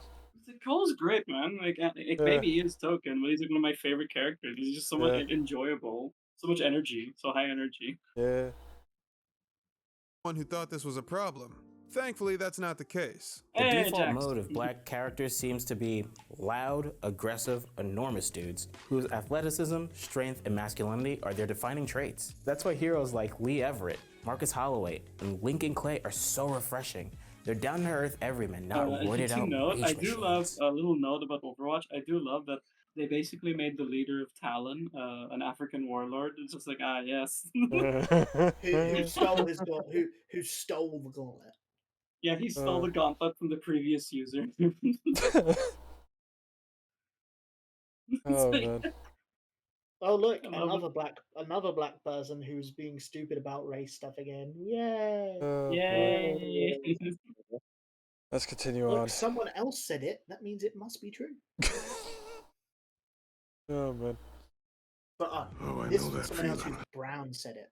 Someone else who's brown said it. That's why it's okay. If a white person said this, well, no, clearly he's wrong because he's a white person. This is also The a reason really why good this is example about against his whole argument. Go back, Lee from The Walking Dead. People loved that game, and they thought he was like the best character, even though he's not, necessarily The matching your stereotype, immutable yeah. characteristics. He Yeah. was great. Lee in The Walking Dead Telltale game. That was awesome character.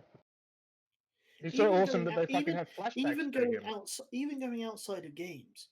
Predator, the movie. Right. Fucking what's his face? Alien. Apollo Creed. Wasn't the sergeant from Alien also a very fond character for a lot of people? Yeah, the sergeant was pretty good, and then you had fucking Sergeant Johnson from Halo. The point is, Arnie outmuscles the black guy in that one, so he's not the big brolic black dude, and he's probably one of the more reserved characters in the film. Yeah, he's actually because he's a CIA correspondent, so he's the one that's a bit more cool-headed. He's the pencil pusher. They even make like a joke out of it. Yeah, it's like, oh, pen pushing made you weak. God, made you weak. And the only time he's overtly aggressive is when he's fucking dying. Yeah. And he loses his fucking arm and it's constantly fucking shooting. Then there's the other black guy in that movie who's even darker than him, who like shaves himself with a razor to calm down, who's like pretty quiet to himself. Yeah, he's very quiet. And unless you want to say, oh, he's clearly the strongest because he's carrying around a minigun. Man. And it's funny because he dies. He has a very interesting death because he's like one of the characters that goes crazy and like starts shooting into the forest, and then he dies because he's trying to sneak up on the Predator, and the Predator spots him. Yeah. And then you've got the Native American who's a bit like he's like definitely a caricature, but like that's kind of just age of the era, you know. Roger Select, and you got the the typical butch American guy. Yeah. I'm like a goddamn sexual Tyrannosaurus. And then another white guy who's like got glasses, I think. And then Arnie, of course. Yeah. So like Yeah, the guy with glasses is the white guy. This goes back like so old, and yet the black guy is not the strongest. It's Arnie. Arnie's. Then again, you could say, oh, but the black guy is the first to die. I think he is. Yeah. Of the main characters, Carl Weathers. Yeah, it's like it is 2012 Walking Dead. Yeah. And there are there's other shit before it where you don't have this big brolic. The original the original Night of the Dead, the main character, black guy, wasn't fucking. Yeah, I mean he was taller. He was tall, but he wasn't like this big brolic bloke. Yeah. I think he was supposed to be a lawyer or something. Yeah. It's just it's such a like cherry picked weird anal position to have. Just like, oh, white people think black people are stronger than them. Yeah, on average they are, and they only think that. It's like, shut up. Yeah. That feeling. The reason why this is such a big deal is because the stereotype of a ridiculously buff black dude does actual damage to people's lives. What? Not really.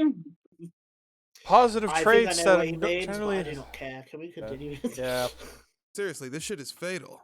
A 2017 study published by the American Psychological Association showed that black men are seen to be bigger, taller, and Oh, this is gonna go into a fucking like police shooting or like a self why thing. they God said damn I it. care. I just want to basically keep stronger saying than it. Caucasian men, even when the two are the exact same size.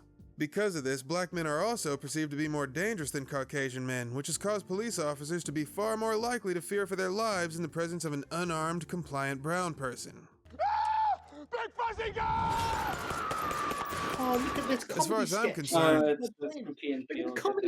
The comedy sketch proves my point. Yeah, it's a comedy sketch. Also, he's fucking wrong because when it comes to police interactions, you're more likely to be shot if you're white than if you are black. So shut the fuck up, you fucking race baiting little piece of shit. Yeah. I mean, I'm not calling you a piece of shit because you're the same color of it. I'm telling you you're a piece of shit because you fucking stink. It's. I hate it. Keep going. Keep going. Yep. So fucking this annoying. stereotype is a crime against humanity, and I'm gonna call it out each and every time I see it. And I see it way too damn much. Gunrock from Power Stone. Doomfist from Overwatch. Macaron from Hi-Fi Rush. First of all, let me just say, fuck Hi-Fi Rush. Fuck that game forever. In a world where black people have been insultingly referred to as monkeys, apes, and knuckle draggers for hundreds of years, Tango Oh my Gameworks gave the God. only black character in the game the proportions of an Oh my actual God, he's gorilla. literally- He's No art literally. style, my brother in Listen, Christ. all I'm saying is, at least he didn't call him a clown person. That is the But I textbook think he's reading definition. into this a bit too much. Huggable hipster. He's like huggable hipster. I think he's reading into this a bit too much. Yeah, it's oh god. It goes back. This all goes back to fucking Anita Sarkeesian. It just all does. This yeah. like fucking in everything is gaming, racist, everything is sexist, everything is homophobic, and you have to point it all out. Yeah. Yeah, it's so fucking frustrating. Fucking We lost mind games, virus. We lost. We lost the AAA space, and that's perfectly fine. Yeah, They can and that's the largest factor of the fucking industry. I don't care if like indie games can still make money. Oh yeah. Like in the broad consensus, what people perceive and what exists, it's going to be the majority factor, and that's Right. the AAA space. It's fucking annoying. The reason why I'm fine with that is due to the fact that I want the AAA industry to fucking crash and burn. You know, pull another like ET. You know what I mean?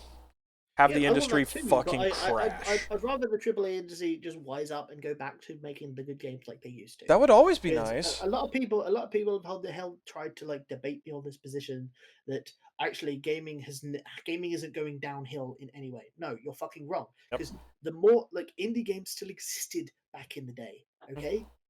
They're just easier to make now. There's just easier to make, and because they're easier to make, more shit ones are being made. Yeah. Therefore, the proportion of shit to good is fucking rising. More bad shit is being made than fucking good shit. So it's like, oh, so frustrating. That's the reason why I want the AAA industry to fucking crash and burn, because then get to try to push gaming back into a more niche setting. You know what I mean? I think the only way that stuff like that's going to happen is with like some sort of fucking more general financial crisis, because as long as your indies can make games, so will the AAA space be able to make games. Right. I think the general rise in interest rates is going to make it more difficult for people to just pump out shit because you need to borrow increasing amounts of money to finance this game. And same with movies. Movies having to tighten their belt. We're seeing layoffs and shit in studios. Rush has a big black person. How dare it? We're seeing layoffs at big studios in movies and in games. So it's not like, anything can go on forever. I'm sorry that They I are can actually seeing just see belt-tightening. a normal person. I don't see the fucking gorilla thing in here. You know what I mean? He's just a chunky guy. He's just chunky. Just a bit big. He's I'd just say his tall. proportions- like, in comparison to the kid, he's still a bit big. Yeah, he's tall. Like, what's the age of the main character in Hi-Fi Rush? I don't know. I think the main character is supposed to be like a young kid, like roughly like maybe 18, something like that. Fairly young. We get him tall guy. He's still very big, but Yeah. that's just like Shaquille O'Neal. Yeah, this is like stylization and shit, and I don't see the monkey in this. I'm sorry. I don't see the monkey. I just see a guy who looks like fun. Yeah. The arms and hands are too big still, but the rest of him is fine. And they Yeah. wanted the arms and hands to be big because they wanted to make him a punching character. Yeah. That's it. Yeah. Same with Doomfist. Doomfist has I mean, relatively large hands, but he has a huge giant gauntlet strapped onto it as well. Yeah. This would be as silly as saying in Ratchet and Clank they make roboting pork like. Oh, there you go. Sorry. Yeah. Just say everything again because you were roboting during all that. Yeah. Something about Ratchet and Clank. Imagine if you wanted to make the argument Ratchet and Clank was woke because they showed Quark, the one white male in the game, as like a gorilla proportion. And acting like an ape. Listen. Literally acting like an ape. I am a vanilla gorilla. Please keep calling me vanilla gorilla. In Ratchet and Clank 3, he loses his memory. He thinks he's a monkey and acts like. Yeah. Yep. Also, I get that it is a racial slur against black people, but we are primates. We are related to monkeys. Yeah. So it's just going to be like you are brown, monkeys are brown. You got fat. You got a flat nose. Monkeys have flat noses. It's a slur that was bound to happen towards black people. It's just a racism. nasty slur. It's bad. It's nasty, but you can see why the racists came up with it. Yeah. Yeah, Same the with minds. Same Yeah. with calling like Asians, like Chinese people yellow, because in comparison they have yellower skin. Like they're just going to point out characteristics and overblow them, exaggerate them, and be racist about it. Yeah, doesn't mean you can't then have big black guys. Is Shaquille O'Neal racist for existing? Oh. Oh man. It's such an annoying argument. Yeah, why give power to racists unironically? Yeah, what does he want? Does he want like us to? Does he want them to go the complete opposite? Not that he's saying you have to go the opposite. I'm not going to do a false dichotomy here. Right. But but it's like, oh, so like I said, do you want a black twink? Yeah, but they want Shaggy from Velma. That's what they want. Oh God, that's bad. No, that's bad. That's bad because as soon as he gets Velma pregnant, he runs away. That's a stereotype as well. Yeah, but that one's okay because remember, in fucking that chick ended up fucking making it, whatever her fucking name is. Brown woman. Yeah. Not the So same it's type of brown, but brown nonetheless. That's the reason why they don't have a problem with it. She's not racist. She's just colorist. Of some bullshit. Fuck this shit. Besides, that was during a Madden game, funny enough, which was hilarious. How dare they use? How dare Afterlife Games use a black man being aggressive to accentuate his point? How dare they use a black man as a meme? Not all black men get angry at video games, and the fact that he used Snoop Dogg in that way is really offensive. Not all black people are aggressive in Afterlife Games. Yes. See, anyone can fucking do it. Yep. Do we know what race Afterlife Games are? He's non-white. I'm assuming he's black because Yeah. he's focusing on black stuff so much. Yeah. But yeah, and I also assumed it from certain ways he spoke. But like he said, that an Asian person can be black in culture as well. Yeah, that was the thing that he said fucking that. said in this. That's so fucking retarded. Yeah, not that his race particularly mattered. The arguments are just not good in general, but yeah, that is the context, I think. I mean, yeah, the context. Also, the only way in which his race matters for this is it gives context as to why he thinks one black guy saying something is fine, but then a white person says something similar or opposite. It's like, no, can't be possible. Can't be true. Can't be true. You can't challenge my opinion. And why he doesn't care about things like Joseph Tsushima or something as examples. Because if he wasn't black and he was focusing on black stuff this much, it'd be like, you're kind of obsessed, bro. That would be like some. It would really drive in the nail. It being somebody from like fucking like Washington, like Seattle. You know what I mean? Like Seattle, San Francisco, like that type of person. Holy fuck. Let's continue on.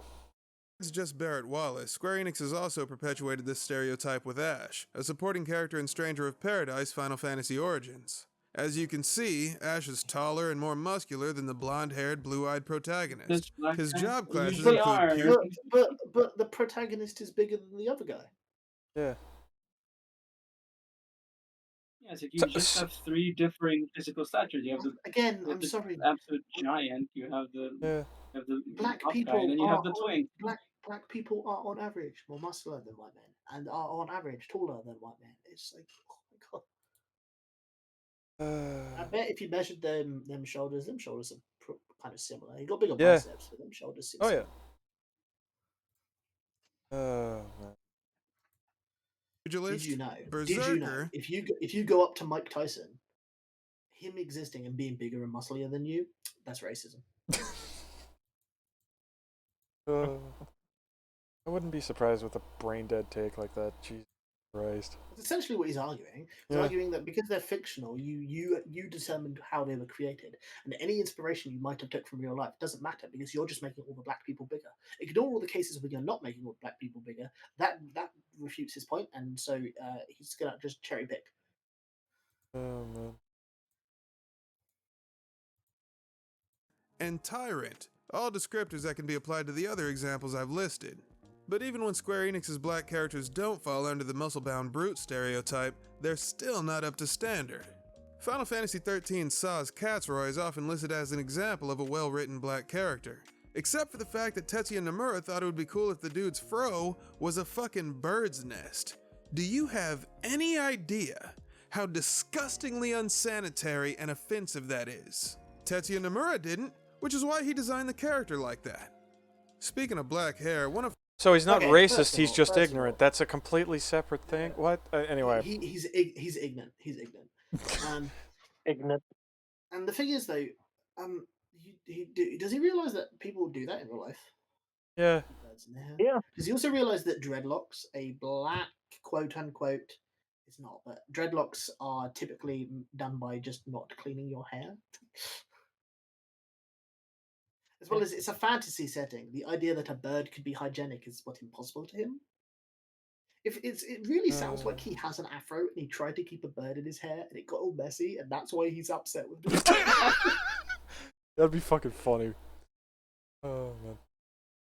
I thought, because I hadn't played Final Fantasy 13, I thought he was going to talk about how actually it's bad because the black character still has an afro. I had no clue it was going to have a bird in it. But Yeah, again, that came out of fucking nowhere.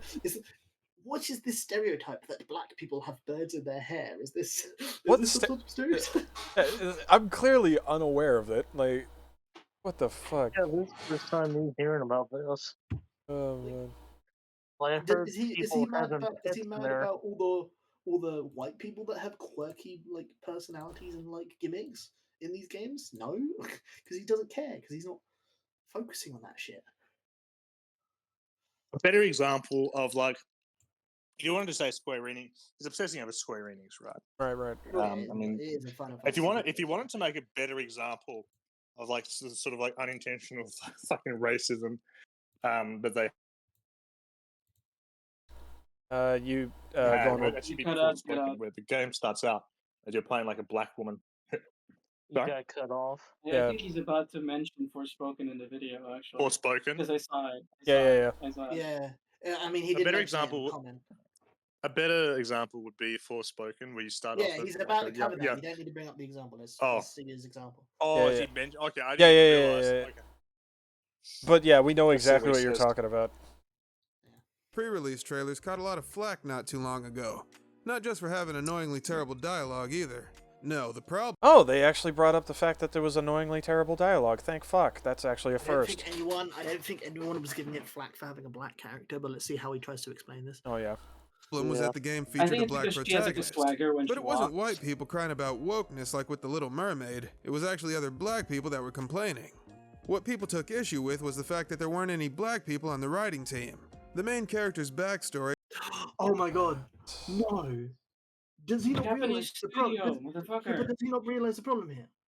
So his problem is that there's no black people in it, and it's set in us back 60 years. But he knows that they can't do it because they're bad at making black characters. But then there's the fact that, okay, well, they should still do it anyway, but they shouldn't because they're not black, so they should hire a black person to do it. Ignoring the qualities of the black person, you know, they're like as a good writer. They just need a diversity in quota. They need a black person to come in and say, I give my black man seal of approval to say that this black character is well written. No. Black man would be, you know, too aggressive, and you wouldn't want that. It'd be incredibly sexist not to hire a black woman. You need to hire a black woman instead of a black man. No, I can't hire a woman that's sexist because they're gonna like try and steal her breast milk. They need a beautiful he needs to be like topless throughout the entire like office. And you know he should all have, for like, the HR women to take a look at and ogle. He should have like a background in male stripping. What were we talking about? It was full of played-out tropes that could have been avoided if there were any actual people of color working on the narrative. Before the game came out, I was talking to a friend of mine about black representation in video games. At some point, I showed her one of Forspoken's trailers and said, something about the main character in this game bothers me. And they were like, is it the straight hair? And I said, bingo. That's exactly what bothers me. Here's what I need to know. Right. Black people don't. I get that. Why did they not consider that there are people who are like mixed race from different stuff, and they have like very interesting hair as a result of the mix? This non-industrial world does it. Non-industrial. She comes from modern New York, my guy. No, I think he's meaning in like the straight hair like in New York. That's fine, but straight hair in this, it's like why that doesn't make sense. I think that's the argument he's trying to make. She literally gets transported to another world, though. Yeah. exactly what bothers me. Here's what I need to know. Where in this non-industrial world does this woman go when her perm needs a touch-up? Does she straighten her hair with magic? Because if her hair is naturally straight, then she comes across as a disingenuous attempt at diversity. This is a black woman that's been made... Excuse me? I need to point this out. I am part Asian, like Haiti, and Filipino. Every single one of myself and my siblings all have like straight to like slightly wavy hair. What the fuck does that mean? What the fuck does that say? It's a disingenuous attempt at a black person. No, it's mixed race. Yeah, mixed race people can have very different hair. It's interesting, but no, it's disingenuous to fuck off. Fuck yourself. Oh man. Especially what was that, Llama? These two black women in the booth text don't have straight hair, my guy. Oh, these two black women aren't real. I mean, They're not real. I don't think he's going to make the real. Okay, I mean, with Forspoken, the real problem with the game is just that it's not very well written and didn't It's not a perform good very game well, in like, general. technically. It's like, It's mediocre at best generally in not very good. That's the gameplay, real but problem the with story Forspoken, not all sucks. this bullshit. But if you were going to make an argument that is sort of like unintentionally racist, if you wanted to make the argument this is all bullshit, what you'd actually say is that it's unintentionally sort of racist at the beginning because the story is about a young black woman who just steals things as part of a gang, and then she gets caught, and then she immediately goes back to stealing shit after her court date or whatever. Like, she just can't stop stealing shit, and that's actually how the main story starts, is her stealing some bracelet. If you wanted to make an argument that this game is kind of racist, kind of like... Yeah, it's not the hair, it's the fucking... Oh my... Wouldn't even... Also, just in case, I wanted to get a diverse group here. So I got a full African man here. Also has normal, quote unquote, straight hair, as in like typical of the American experience, and that is his actual hair. Yeah, that's all straight hair. Like, what the fuck is this man smoking? So, I mean, if you wanted to make an argument the game is racist, you'd make it about the backstory of the character. I just don't think this is. I don't. Well, Maybe he might bring it up. He might bring it up since it's still being talked about. I'm not sure that he does. He's Somalian, by the way. Right. The Frey's mom and dad, because if I'm not mistaken, I think Frey's dad is white and her mom's black. So she's spoilers. It's spoilers for a game no one gives a shit about. Who the fuck cares? I don't care. Yeah, I think the father was from New York or something. Was isekai into New York, or was a native to the fantasy world? I can't remember which. Llama. Just to correct you, because I've seen someone suffer through this game. Oh boy. Frey's mom is actually white and her father is black, which makes it funnier because it's absentee dad. So no. That's also that's also like like playing the stereotypes. Like that's an actual argument you can make if you wanted to say that this game is sort of playing into those stereotypes, not this stuff. Yeah, it's been a while since I've seen the game, so I've forgotten who was white and who was black. Right. Oh my god. Okay, let's not discount him completely. Oh yeah, let's not discount him completely because he could still make those arguments, but he's just right now focusing on the fucking hair. Let's see. Yeah. Let's hope he does, because I mean the main problem with the game again is none of this bullshit. None of this stuff. The main problem with the game is that it's badly written. That's the main issue. Yeah, it's terribly written, and then it's mediocre gameplay at best. They didn't have a game mechanic where she gets her weave snatched and has to in the bad game. You are bold. Nobody was clowning on Half-Life Alyx, but they were Forspoken, even though they both had a black woman as a protagonist. Like, they didn't clown on one because it's a black woman. That's just not the issue. Yeah.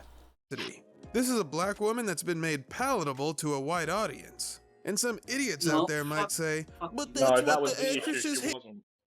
He's gonna give the baby. He's gonna fucking give the baby voice to the counterpoint.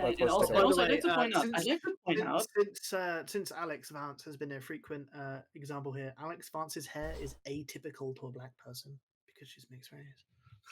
Oh. It's a bit like messy, but because she doesn't try to straighten it, but it's not exactly like nappy, afro, dreads, or any of that. Yeah, whenever they ever see using Zen portals. God damn it, Zen portals are everywhere, wherever you look. Palatable to a white audience. I gotta mention this. Let me just mention this. The palatable to white audience line. The reason the woman in Forspoken looks the way she does because she's literally modeled after an actual person. Yeah. Oh my god. She's modeled after Ella Balinska. He's modeled after Ella Balinska, who is mixed race. He's about to make a baby voice about it though, because you're stupid. You're a dumb, stupid idiot for saying that. Oh, and so here we go. Yeah, let's get through this. Some idiots out there might say, but that's what the actress's hair really looks like. How is that idiotic to point out that that's what the actress looks like? She's literally a face scan. It's a face scan. See, this is why this black woman doesn't feel real. They made her look like a real black woman. That's actually the argument. That's actually the argument. No. It's even worse. It's not that she looks like a real black woman. It's that she doesn't look like the stereotype of a black woman. Yeah. Oh my god. Oh my god. That's the argument. Oh. He's literally being racist here for wanting a stereotypical black woman. He wants a stereotypical black woman, but not a stereotypical black man. Remember? Oh my god! Yeah, but keep going. Oh my god! We need to find his actual reputation. Because that's who they cast to play the role. It's like they were specifically looking for a black woman that could still be seen as conventionally attractive to a Eurocentric society. Oh without a doubt, I think the developer. Oh my god! Oh, isn't that nice? Telling a model you're only attractive because white people like you, not black people. Oh my god! Also, Oh my god! I don't. Has this guy been around? Has this guy been around the world? Did you know that in dating sites, the statistics show that black people prefer white women over black women? So I don't think it's Eurocentric. I think it's pretty fucking global, my guy. Oh god. Oh god. It's incredibly funny that's literally what he's asking for. Is like, why is it not the stereotypical black woman? Why does she not have nappy hair? Why does she not speak like me? Why does she not have like 5 kids from different baby daddies? It's like I'm Four happy. kids from 5 different dads. Yeah. Fucking goddamn it. Oh man. That's the irony of this is that the potential racism in this game that you could argue is because it plays into stereotypes, but he's here arguing that they don't play into them enough. It's just a very perplexing. It's such mask off. It's so fucking mask off. Oh, oh man. No, mask on, then move on. What the fuck? Oh my god.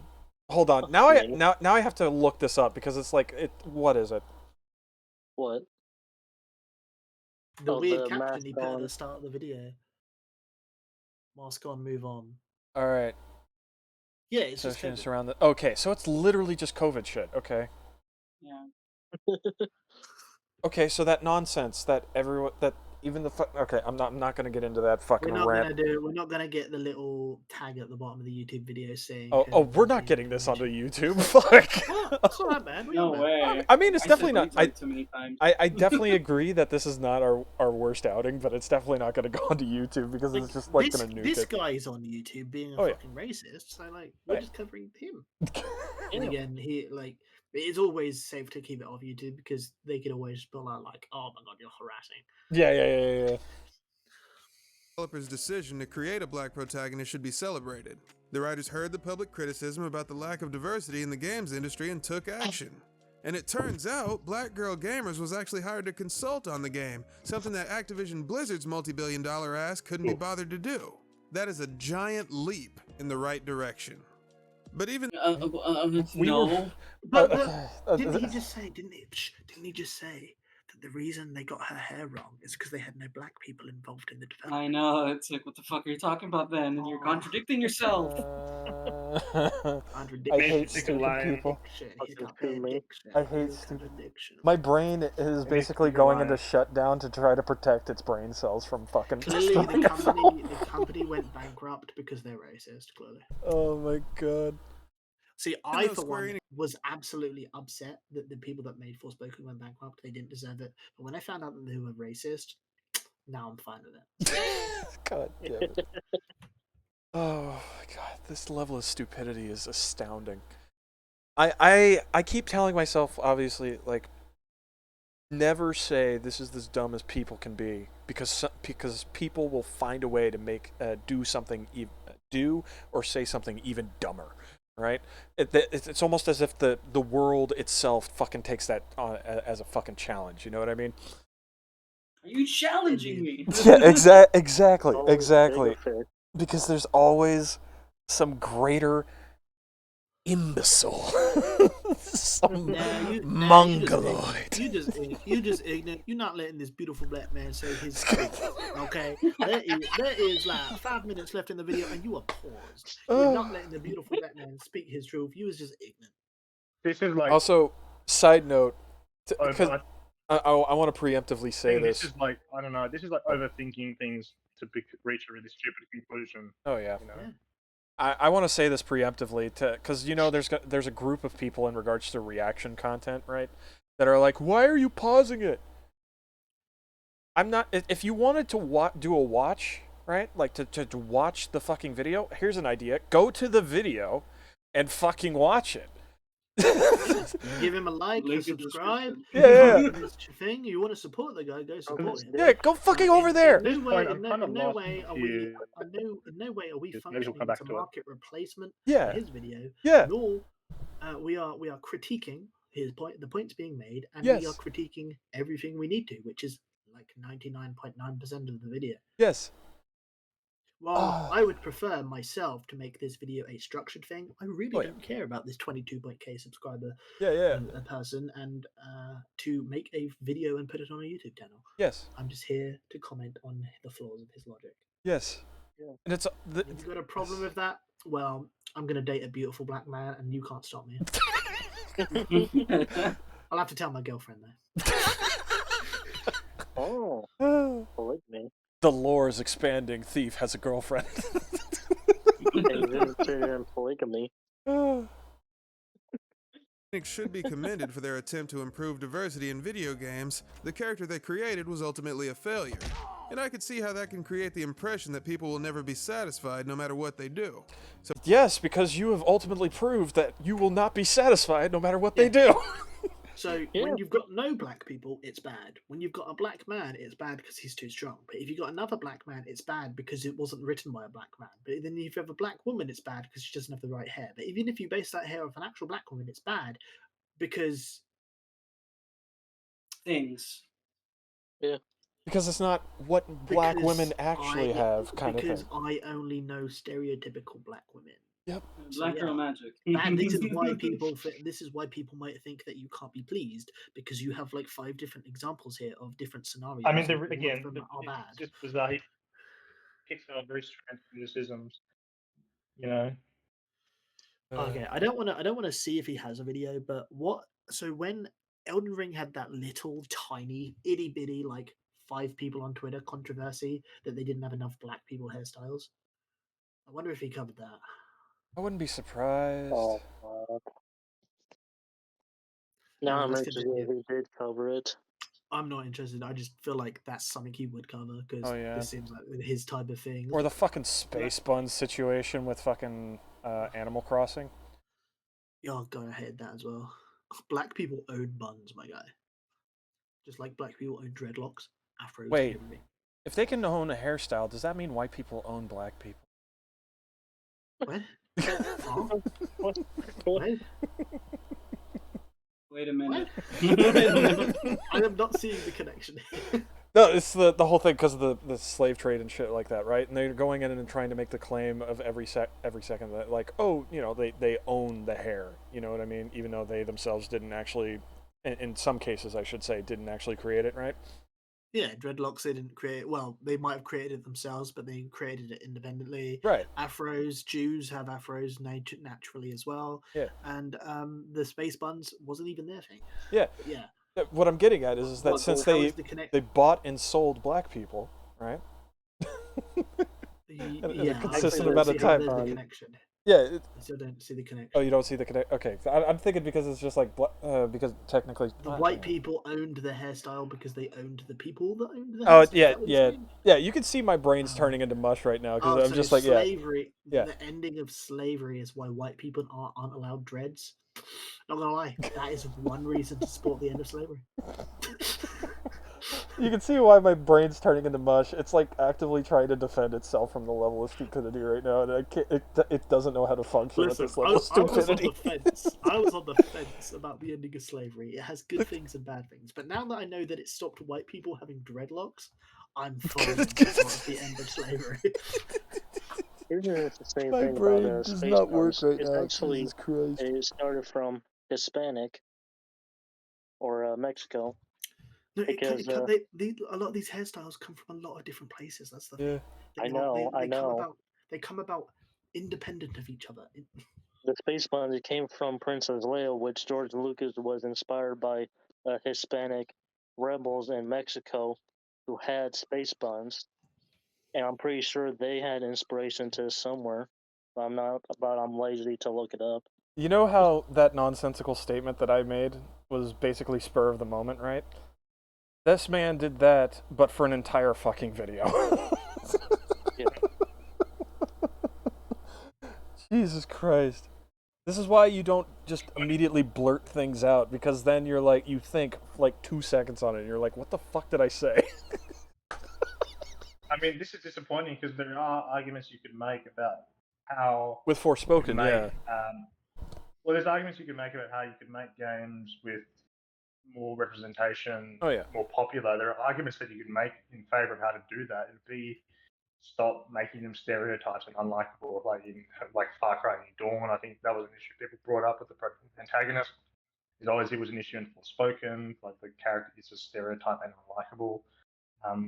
Or things of this sort of nature.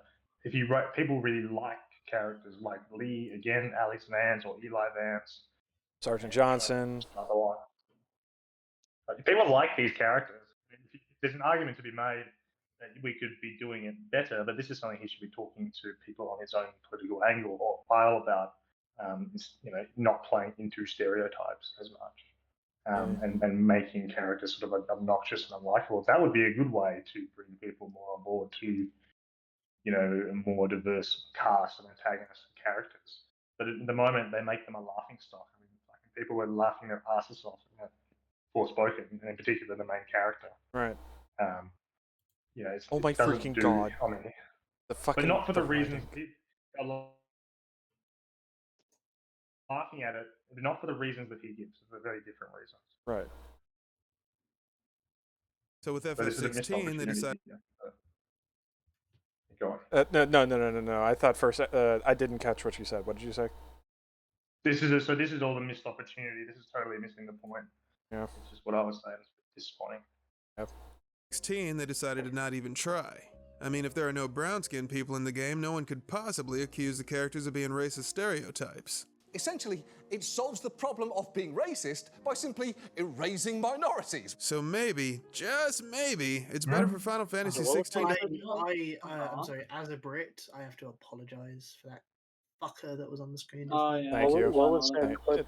I accept your apology. This is the only time I'm gonna actually have white guilt. Is that fucker? Oh, I hate him so much. You sure you don't want to mention James Corden? No, he's in it. He's yours now. He's yours. He's yours. Oh, fuck. You took claim of him. I didn't fucking claim shit. What was the context of that clip? He's just racism ended because no black people are allowed. We are fucking stupid. It's him using clips of people he agrees with to be like, see, I'm not completely schizo. Other people agree with me. Oh my god, this is like somebody who's like, this is a flat earther who is like, this is like a flat earther who only gets his evidence from other flat earthers. You know what I mean? It's just like, it's confirmation bias. Yeah, it's fucking, you can't, I'm not wrong, the earth is flat. Actually, isn't that technically an appeal to, isn't it an appeal to absurdity what I just did there? Technically? I think so. Yeah. But yeah, stereotypes. Essentially, it solves the problem of being racist by simply erasing minorities. So maybe, just maybe, it's better for Final Fantasy XVI to have 0 people of color rather than a bunch of characters that would draw criticism like the kind I just delivered. Right? He didn't even give criticism of So good criticism of the he's Forspoken shit. God damn it. he's literally about to refute the thing he already said. Maybe they shouldn't do it because they're bad at it. Yep. But now he's going to say no, they should try. But if they fail, they should be ridiculed for it. It's like, huh? Wait, which? It's like, Which way is it? Which lane, like asshole? Which way, Western man? I would like to play a game. You are It's approached literally by damn 5 if you do. doors. Behind each door is instant death. Pick a door. You must pick a door. If you do not pick a door, you will instantly die. Pick a door. God. That sounds like a Saw movie trap. That's the sad thing because of how pathetic those traps are. Because most Saw movie traps are meant to be survivable, except the one with the gasoline. But I feel like Jigsaw personally hated him or something. Yeah. It's only after like Saw 3 when they start becoming inherently unsurvivable. Yeah. Those are the Saw movies I'm specifically referencing. Yeah. Granted, there's 10 of them now, so like. Yeah. Murder is detestable to me. To me. But no, this guy, he's pretty much. Listen. I want you guys to know. I want you guys to know. This is a stereotype. It is completely untrue that black men are violent. Now watch this black man loud and assault the NPCs to improve his point with his loud. I love that. I love that he basically smacked these guys with the force of like a typhoon, and all he gets is a 40 coin bounty. Goddamn Skyrim. No, Skyrim. You gotta love Skyrim. The thing is, should have been turned to paste. If they did die from ragdolling, he would get more bounty, and you get. I think it's bounty per person hit. Technically, it's 40 per person. Yeah. Maybe it's been a while since I've played. I think it does have a slight. I think it does have a slight cooldown. So that would, I think, count as just 40. But if he like hit each one individually, it would crank up more than 40. Fuck no! Fuck no! The hell kind of logic is that? Just give up on the shit you're not good at? Imagine if that was how everybody approached learning new skills. Guess what? I mean, that's the majority of the people who do Cal Arts.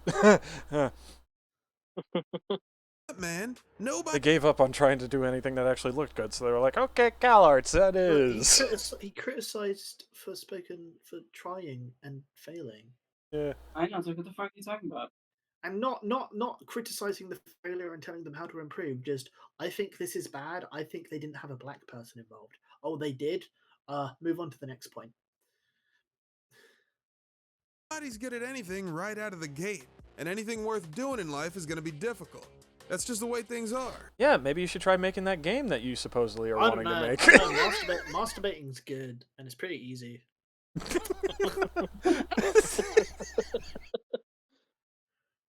I mean, it might be hard for someone with no arms, but... I mean, true. Or if you've got a fucking 20-inch dick or something.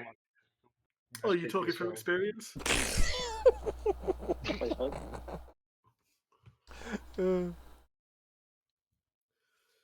If things don't work out the first time, or even the millionth time, you learn from your mistakes and use that knowledge to make the next iteration even better.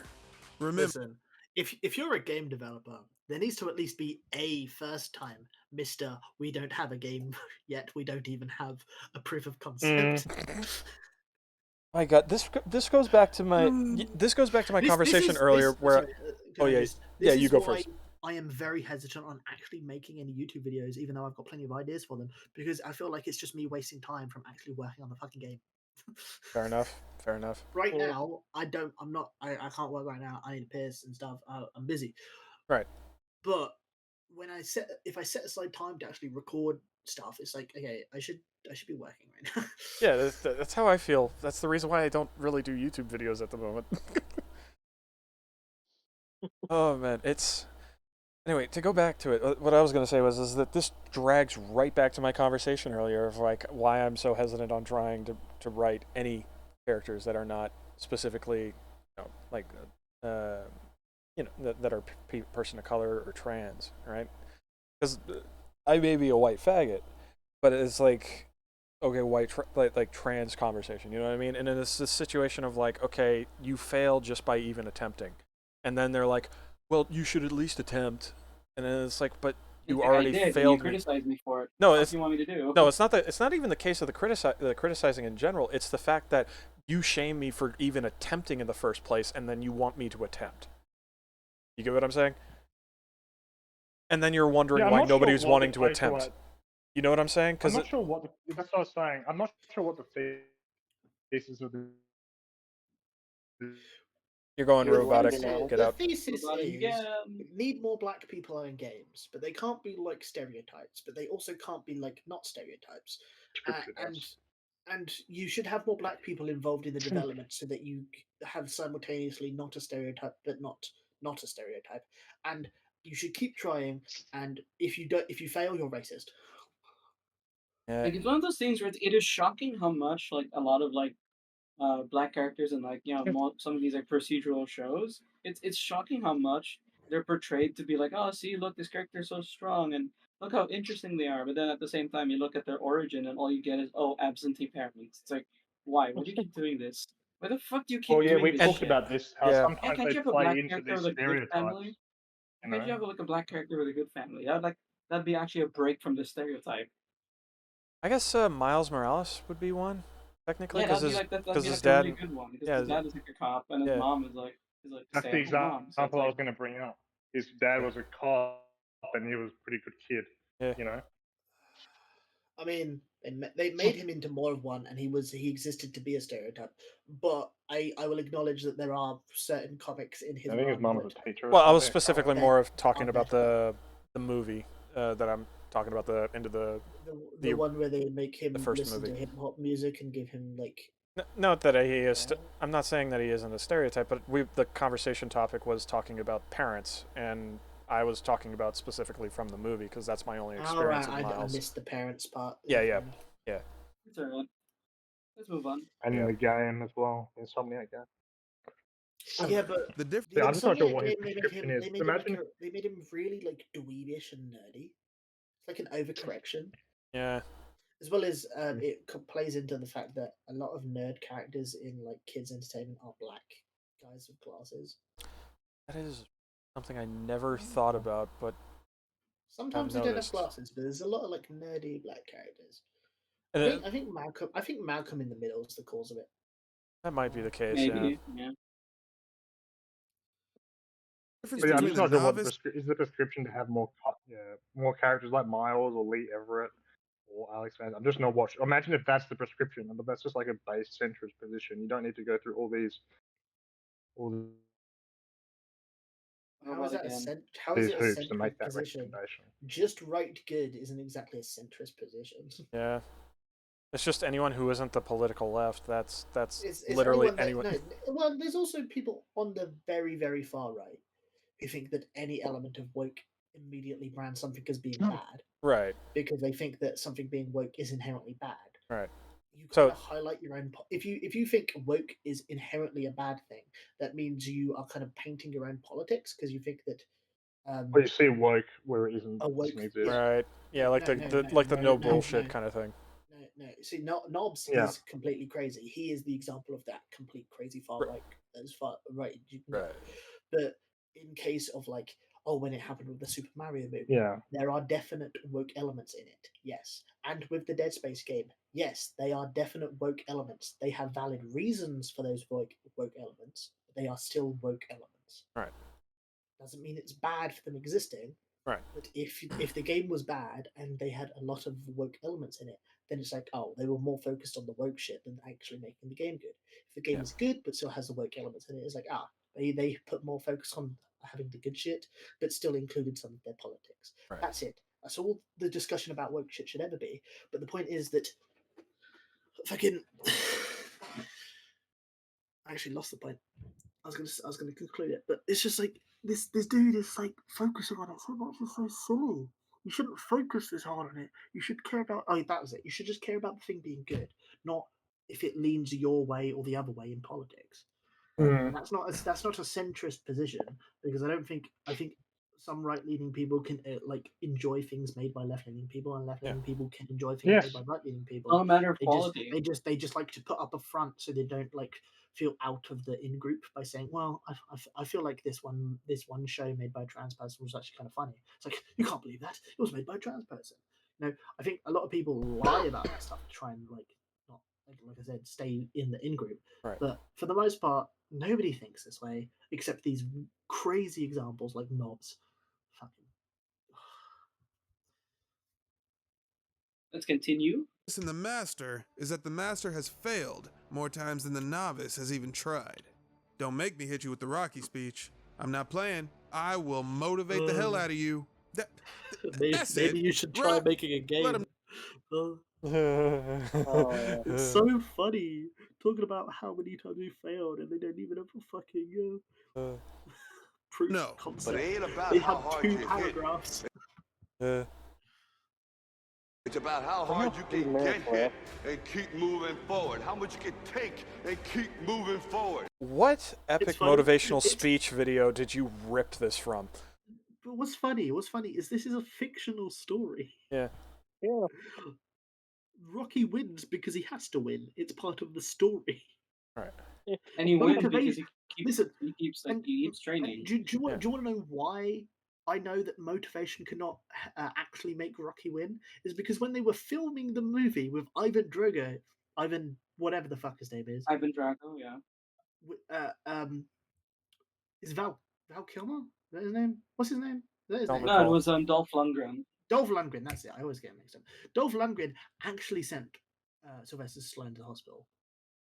So no matter of motivation is going to keep Rocky from being fucking dead. Right. Yeah. I think now, obviously, it's the main, I guess you could say, the message. The message behind it is you shouldn't like dwell on failure. You shouldn't be afraid of failure. You should always keep succeeding. But it's very weird to use a fictional character writing a fucking fictional piece of motivation that he can only really have because he has magic abilities to say, oh, well, this applies to real life. Yeah. I see what you're saying. That's how winning is done.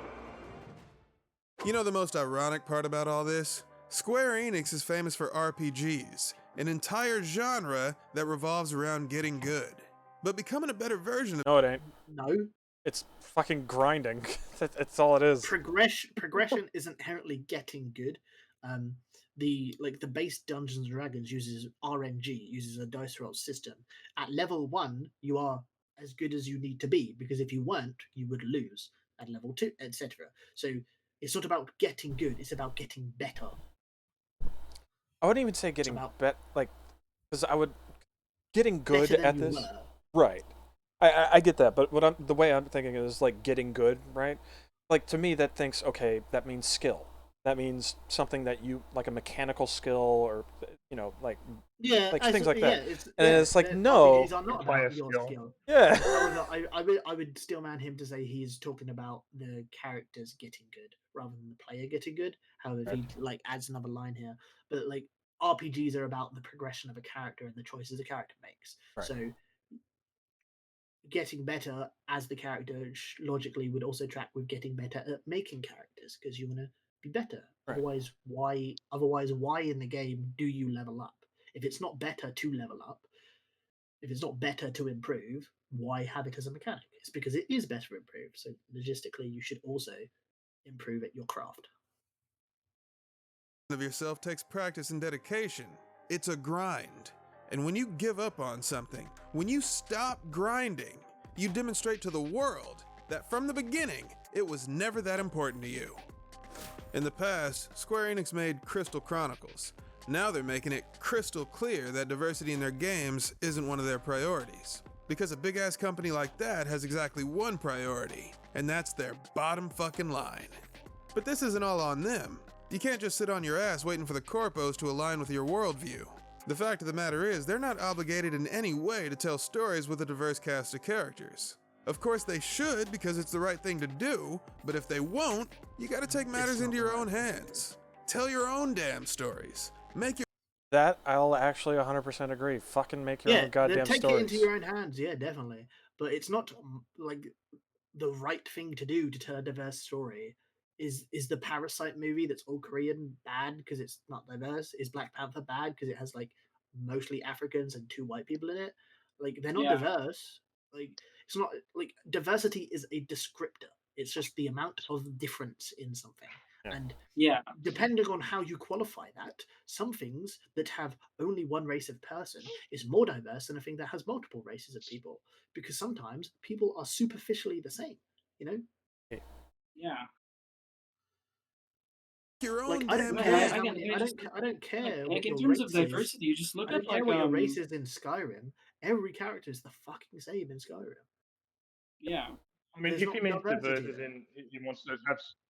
I mean, if he's saying more diverse stories in terms of let's have stories with non-European settings and that, I mean, I'm fully on board. Yeah, But that's not I reckon inherently there's a lot of diverse. stories in history. That's a meta. I know, but I think that's if that's the sense in which the word is being used. When you tell a story about the like Indian regiment in World War II, like tell that story. That'd be Or fascinating. tell a story using fantasy, other folklore. Like, don't make your game be literally every folklore in the world. All is true. Or, Mr. Fucking tell a story Overman. about the Chinese Civil War, where you had the nationalist China fighting both Japanese and the communists at the same time. Or make a game about the Russian Civil War or something. Like, there's all sorts of stories you can make. Yeah, I'd be fascinated to see. Yeah, like, I brought seriously, like go make them. I agree with this. Yeah. Go make those stories. I would be fascinated. I would buy. Oh yeah. The prime example that I brought up earlier, which was a medieval Middle Eastern Dark Souls style game. Like I think just visually that would just be very interesting. Just to go in and run around and explore and stuff. Middle Eastern culture has some really cool like visuals and stuff. Yeah. Like immediately, Yeah, I could Prince see of that. Persia was something people liked a lot. Yeah. Or even in something like Total War, you get to play as the Sassanids or the Persians and things like that. People like that. They made Total War Pharaoh, which is Yeah, but this is the point. It's like even then, that's not exactly an accurate use, even if you want to use that term of diversity, because games like this already exist. Right. Well, I'm just You're saying, you're adding to an already existing pile. You're adding to an already existing pile. You need to be something completely new to be diverse by that standard, aka something that doesn't already exist, or doesn't already exist to like in. It'd have to be a very niche. But a lot of these things already, you'd have to be super fucking niche, because otherwise you're just holding the position that diverse equals brown people, right? Which is super fucking well, racist. That is a very racist way to use the word. But I'm saying if that, in either sense of the like, sometimes people use that word in that sense. They mean diverse as in like basically non-European. Sometimes that's the way that the word is alleged to be used. I don't know if people actually use it like that. Sometimes people mix up. Well, some people do. Because that's the kind of essentially what he's using it as. He's just using it to be not. Well, that's what I'm saying. If that's what he's using, it's not the way I would use the word. Right. If that's what he wants to use it as, I'm on board with having games with. That's why I preface. If that's what he means, I would be fine with having games with. Yeah. They come from like a different cultural background. I'd be fine with it too. But it's the way he phrased it. He specifically phrased it as being the right thing to do. Yeah. Either a moral or objective, like being the right thing to do. It's not the right well, I don't thing know to if do. you can make that claim. Yeah. I mean, I don't know. The only claim is if you are making something and you intend to sell the thing should be competent. If you do not intend to sell the thing and you are doing it as an artistic measure, it should be true to how you experience the world if you're trying to make it your thing. That's it. Those are the two things you ought to do when creating something. Make sure it is of quality and make sure it is yours. Yeah, I mean, that's what I would care. I mean, make something quality. People will flock to it. There's actually a game coming out about the last train home or something. The Last train home, yeah. It's about the Czechoslovakian Legion, yeah. During like the onset of World War I. Legion trying to escape Russia during the Russian Civil War, trying to get the train home, or maybe even at the very end of one of the world wars. Like that's a fascinating premise that I've never heard of. Actually, I think it's set during the beginning of World War One, actually, because they're like trying to leave because they're realizing that things are picking up. Because in the game you come across areas where they're like conscripting people and stuff like that, so they're like, "Shit, war's about to happen." And that's based on a real historical event. Yeah, that's based on a true story. Like, I'd never heard of this before. This sounds I've got no ties to Yeah, I have it wish listed. The game looks That really sounds good. fascinating to me. What's the game called? You don't even have to go from real. You don't even have to go from real life. Last Train Home. The Last Train Home. Last Train Home. Last Train Home. It's on Steam. You can check it out. It looks very interesting. It's from THQ Nordic. It's a AA game. Oh, okay. Oh, but THQ Nordic are like neo-Nazis because they posted to 4chan. Oh yeah, they regretted that. I remember. Yeah, or 8chan. I think it was. It didn't AMA. There's literally nothing wrong with doing that. Literally Yeah, nothing. there we go. wrong. Last Train Home. So yeah, I mean, I'm all for hearing about these kinds of stories that are like, because there's a lot of very interesting things in world history.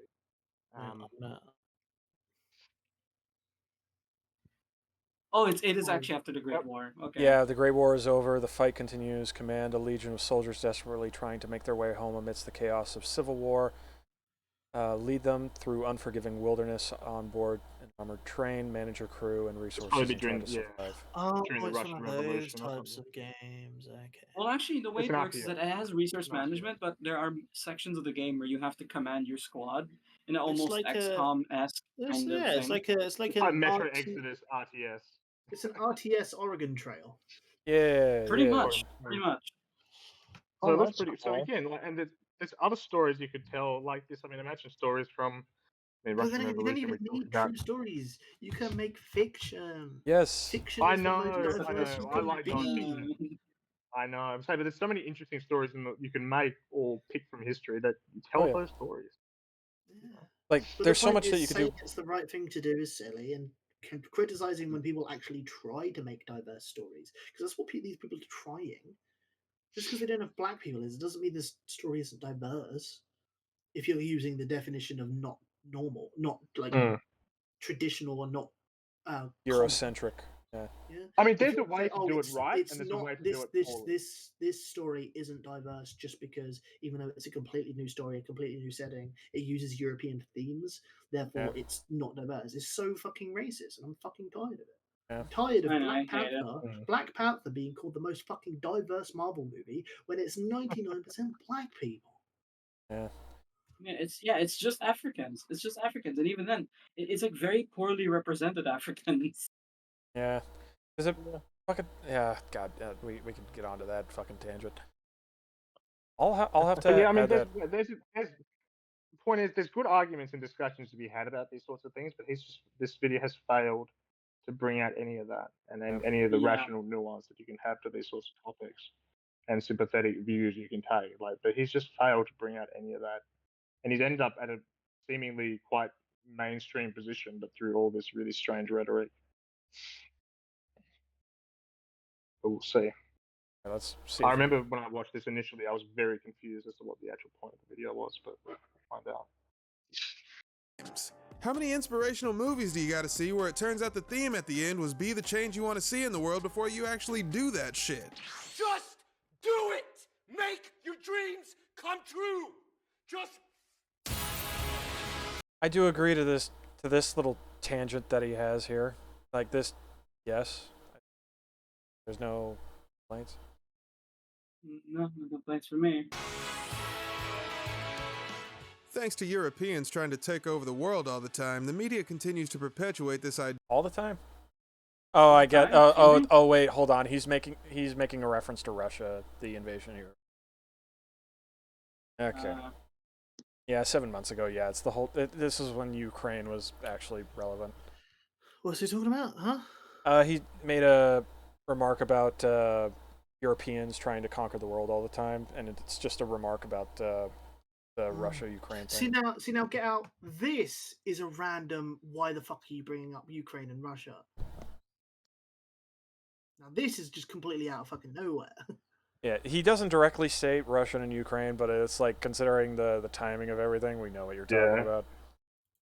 Thanks to Europeans trying to take over the world all the time, the media continues to perpetuate this idea that the default protagonist is a Caucasian male. But here it is. The reason why the protagonist and also the villain most of the time is a Caucasian male is because people don't get offended with how the Caucasian male looks like. People don't get offended by how the villain of the Caucasian male villain looks like.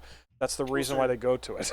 I did just want to say that the vast majority of gamers are white males. That as well. So they are tend to go into like to play white males more. That isn't to say they are Well, depending on the incapable market, of yeah. playing non-white. I No, guess. not even depending on the market. Outside of like, so even in the case of like specifically things that are catered towards non-white, which isn't the case, but catered towards women, these are things that don't really have protagonists, like puzzle games. Fucking The Sims is was a brought up, character yeah. creator. It doesn't have a protagonist. These are things that don't have protagonists. So it doesn't really make sense to like include them in like the numbers. When it comes to games that have a protagonist, so you know you discount ones that don't. The vast majority are white males, and because the vast majority of gamers are white males, and again, I will repeat it: women playing Candy Crush on their phone aren't gamers. I don't care if she got to level 9,200. She just plays it while she's going to work and shit. She's not an actual fucking gamer. Fuck off. And it's not because like guys don't want women to start playing RPGs and shit. I'm sure sure a lot of people would find it awesome if they like more women would be. I think Businesses would really like that. Businesses. Kind of like an incel right now. Businesses would Sorry? absolutely love. Sound like an incel. Get out. No, I think it'd be like, you know, I'd you love play if Counter women Strike. played. I'd love if women played my interest. Oh my god, a girl. Oh, well, I played mean, my I think it'd be cool. interest. I wouldn't be opposed to it. I don't think it's a moral imperative that we have to get them to play more, but I You'd don't think have any issue with it. Incel would be A saying, moral yeah, imperative? What? Hold on a second. You're giving credence to it by calling it cool.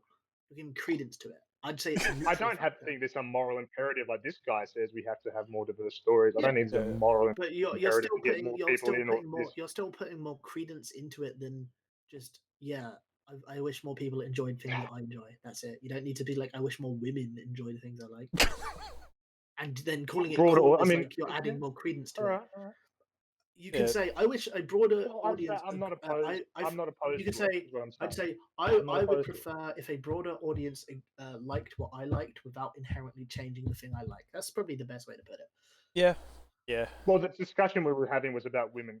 That's what I brought. I mean, you could say that generally. This particular context was about Actually, this is a women and beautiful gaming. black man's video. This is a beautiful black man's video. So why are you bringing up women? No, I mean with the example that you brought up about protagonist-focused games and whatnot. So I mean, yeah, I mean, I Well, don't that's think because most he was people talking have a about problem white with men. it. Oh, I don't think most people have an issue with people coming into their hobby as long as it stays the same and people don't try to come in and change it. But I don't think that's what most people are doing. Nobody cares. Like, why would you have a problem with another potential friend to play the game with? Yeah. That goes back to my whole Twitter rant where it's the multi-post Twitter rant where it's just people. It's very silly. Yeah. Very silly. And I think just to appease this guy, we should make a game that's only black people that has infinite content. Yes. Who might have made that recently? Infinite content. Okay, infinite content. Starfield? Yes, Halo Starfield. Infinite. Starfield is like there, yes. Oh, I was gonna. The number of like they don't look like big they're not big buff black dudes, but they're also not straight haired women. So it's perfectly fine. It's a bunch of like vague different brown colors NPCs, and you got a brown Russian guy even, and it has infinite content. So as long as he starts playing Starfield and never again, we never have to hear from it ever again. It's also an RPG, quote unquote. We'll have tons of fun. Todd watched this video. Todd watched this video 7 months ago and was like, "Fuck it, that's what Starfield is to me." When they started making Starfield. Yeah, see, 25 years ago, when this video was uploaded, 7 months ago, 25 years ago, then that's when Todd was like, "Oh shit, we need to make." No, I mean they started working on the game 7 months ago, probably. No, they started working. They started working 20. on the game. See what happened. See, Bethesda, in starting to work on the game 25 years ago, discovered time travel to find this video in the ether. Because actually, yes. Did you know that all data already exists? Right, every arrangement of data is just ones and zeros. So what Todd did was he went through a random number generator to eventually find this exact video in binary, put it into his video processor, and was like, "Damn, this guy's speaking straight facts." And decided to send the video to Afterlife Games so Afterlife Games could publish it 7 months ago, but it was actually 25 years ago. It's like the plot of a. This is like Looper. Looper, except it makes less sense. Is that Looper? That's Ryan Johnson's time travel movie. Oh man. Oh god. Looper, but it makes even less sense. Yeah. I'm sorry, I make more sense than Looper. Yeah, but Looper had Emily Blunt in it, whereas this video does not. So yes, a little bit of a part. I'm noticing a severe lack of the black man on screen, and so this isn't diverse enough. I need to see him. I need to see my beautiful black man. Forwarded along, please. AG, that's not how we operate. In fact, we started this company specifically to combat that kind of negativity within the video game industry. And we couldn't be more proud of the incredibly diverse community we've built. Part of fostering and maintaining a multifaceted community is speaking out against exclusionary bullshit, like what Square Enix But we'll exclude against you. is doing with Final Fantasy 16. How is it exclusionary? He has never highlighted how they don't want him as part of the community. So, Also, now he's using diverse to mean multifaceted, aka not just non-European. So, like, he's using the same term in two different ways. That's bad practice. And also, I'd probably attempt to I'd probably insult him and be called if he said I was part of his community. Yeah. Fuck yourself. He'd call you a person of color, and you'd tell him to fuck off. Which is so. No, silly. No, you can't call them You can't call Filipino people persons of color. Okay, you need to be non-binary with your language and non-racist. You need to call them pinks. Fuck off, dude. That joke never gets old. I'm gonna keep doing it till the day we die. Oh man. Oh god. Can I delete it? Can I find a way to delete this video? Almost there. Am I encouraging people to not buy the game? No, because honestly, I really don't think it would make a difference. Even if every single person who cares about this issue didn't buy FF16, the vast majority of sales are going to come from people who don't think twice about this subject. Or once, for that matter. So I think Yeah, because most people don't think about race all the time like you do, you fucking nunts. God damn. Yeah. Nunts? Yeah.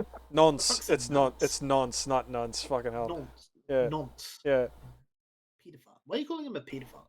What are you Yeah, it's a little bit out of character. Is that actually the fucking? That's what nonce means. Yes, it means pedophile. I thought it just meant retard. God damn it. No.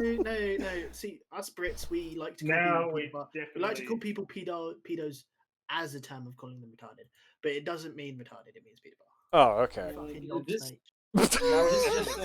Shadow accidentally commits a hate crime. How is it a hate crime to call a black man a pedophile? I don't know. I'll contrive a reason. Oh god. I'll contrive a reason. See if you can't stop me. You can't stop the retardation. Yes, I can, because you're a nonce too. Oh no! You're cancelled on Twitter already. How did you know? Was it because I'm Catholic? No, Catholic? Oh no! You're like near Thailand, so that counts.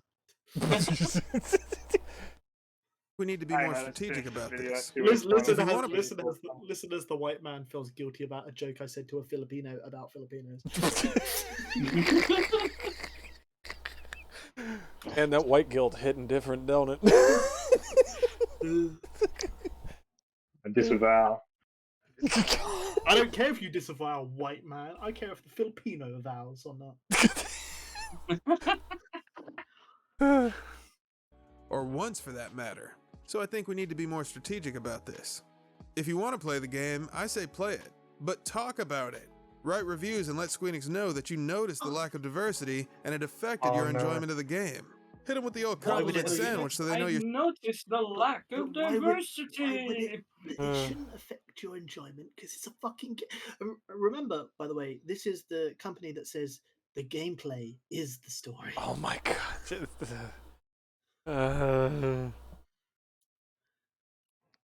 So crazy how none of this shit showed up on their webpage, but it's in their videos. Like it's kind of like that subtle hiding in plain sight. It's not on the webpage, no, but it's on their YouTube channel.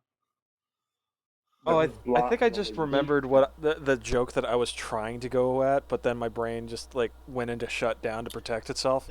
Instead of AG Afterlife Games, they should call it BB Games, which is Big Beautiful Games. Oh Should be BBC. Oh no, not Big Beautiful Games. Jeez. Yeah, that doesn't really work. British No, Broadcasting speaking of Commission's already taken. Well, you know, there's like a what's it called? They're trying to make a petition. Somebody's trying to make a petition to make a sequel of Forspoken. Oh no. That'll It's be like fun. Weird. I feel like it's one. I feel like it's one of those Morbius situations where they're like gonna try to troll them. 56 seconds. I feel like it's a Morbius situation where they're trying to troll them into making another game, so then they end up wasting more money. They can't. They went I'd under. sign it for the memes.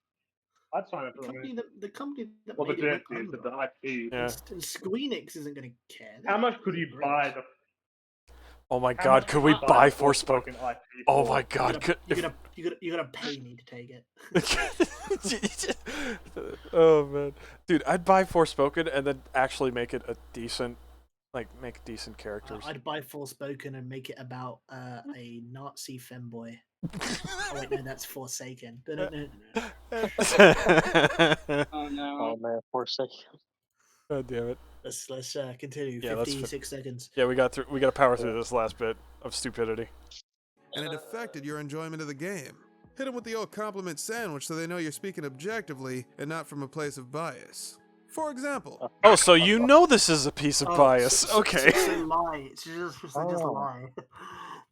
Well, I was right. I was right. It's just like black, no bullshit. Oh my God. I really liked the dog. He was a very good boy. But not seeing any people of color in the game made me feel like the world was completely hopeless and beyond saving. However, given the pedigree... Wow, it's beyond saving. It's beyond. Black people can save the universe. It's beyond saving because of. It's beyond saving because white people. Wow. Oh, that's well, no, specifically because no Problem with- black people. Yeah. The problem with leaving this review on Steam is that Steam is well known for like its meme reviews, and so Yeah. that's all people are going to think on this. I would not be surprised. Like people would mock it relentlessly and think it's a joke. It's like when you go on Cuck Simulator and look at the reviews for that. You someone's really like they have Cuck 28,000. Simulator, don't you? Oh, it's hilarious.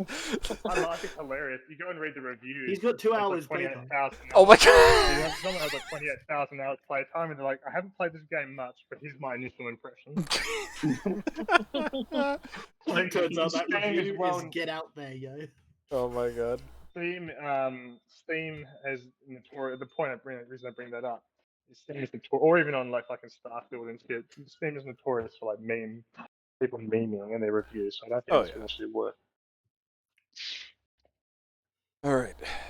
So it's a PlayStation exclusive for like what was it, a year? Something like that, maybe. So like, how are you gonna leave a review? PlayStation doesn't let you do that. Yeah. has for building intricate narratives, I'm sure that Final Fantasy XVII will be better. Something like that. If Square Enix sees enough people criticizing this specific aspect of their game, they're gonna take notice. Now, normally we'd end the video with a splash screen directing you to some of our other content, but we're not gonna do that this time because fuck the algorithm right now. Get off of YouTube and go work on the things you're passionate about. Unless you know You what? should say that to yourself. You know what? I agree to that message. I don't know why he isn't following it though. Yeah, it's hard to agree to those like fun little messages when he's not doing it. Yeah. And then also then it's like, okay, honestly, there are some cases where I would doubt what I'm being told from the source. Like if Adolf Hitler came up to me, during the time of the war, obviously he's dead now. Yeah, as you do. No, he just comes back from the dead to say hi to you. Cigarettes are bad for you. I'm like, I don't know, man. I don't really trust you. Yeah, it's like all of a sudden I feel like a smoke. I feel like getting myself a smoke. Like you almost want to do it just out of spite. You know what I mean? It feels like you're trying to trap me here, Mr. Hitler. Yeah. There's actually some health benefits to smoking, isn't there, you fucker? Oh yeah, lying to me. You lose weight, don't you? Yeah. Like it's the exact situation. Like for example, with the American politics and shit like that. You know, like the whole, like it's when everyone was speaking in unison about like the COVID vaccine has no problems whatsoever and it is perfectly healthy and safe. It's like very suspicious. That is very suspicious. I'd buy Nothing. that for $1. Not even. Not even like there's some be itching. Very hesitant here. It's like, Yeah. I already wanted to, but now I kind of want to less. Yeah. That's the exact thing that happened to me because I'm like, there's not even like itching or something. It's just a perfect cure that no bad symptoms with it whatsoever. It's like when you go to do a And it's chore funny at because household. the funny thing is they you'd go mentioned wash that. up the dishes, right? You'd wash up the plates. Yeah, like You're about to go do it, and then you're told go wash up the plates. Like I was about to. Now I don't want to. Yeah. Yeah, it's like Shadow. It's like, and the funny thing is Shadow. Like they'll say, "Oh, there's no symptoms whatsoever," and then it's like, no, you should have just been honest. If you take the vaccine, then you're gonna have some problems. You're gonna feel Like- a bit of a fever. You're gonna feel a little Yeah. sick. You're gonna feel like shit, but it'll Like, protect you in the long run. you might That's how have- a vaccine The functions. problem is you said be honest and then lied because it doesn't protect you. Yeah, exactly. It does something. it gives you heart It does the thing. It gives 18 to 30 fucking heart attacks. Clot shot. Yeah. Pure bloods represent. Speaking of which, I'm going to be getting Hogwarts Legacy, which should be very fun. Oh man. Yeah. All right, let's put. Yeah, Let's, Get Out's been playing it I on just his don't. Switch. I've been playing that a bit.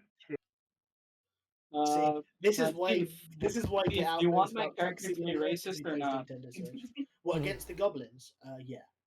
Okay, love it. What I will do it. I will burn Just them. but I'll what burn you them should all. do is you should make him like. You should be really accurate. You should make him a beautiful, big, beautiful black man. yes. I shall do so.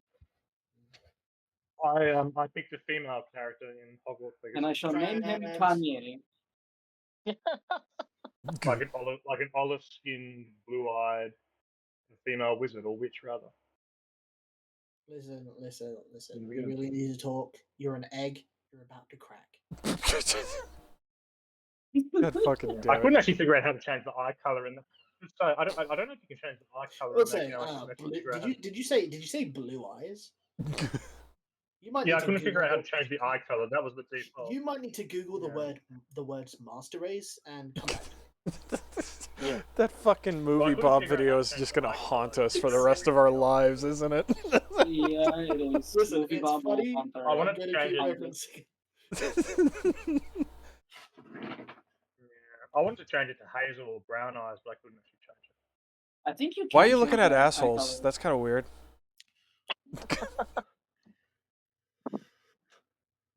All right, dumb jokes aside, let's fucking finish this fucking thing off.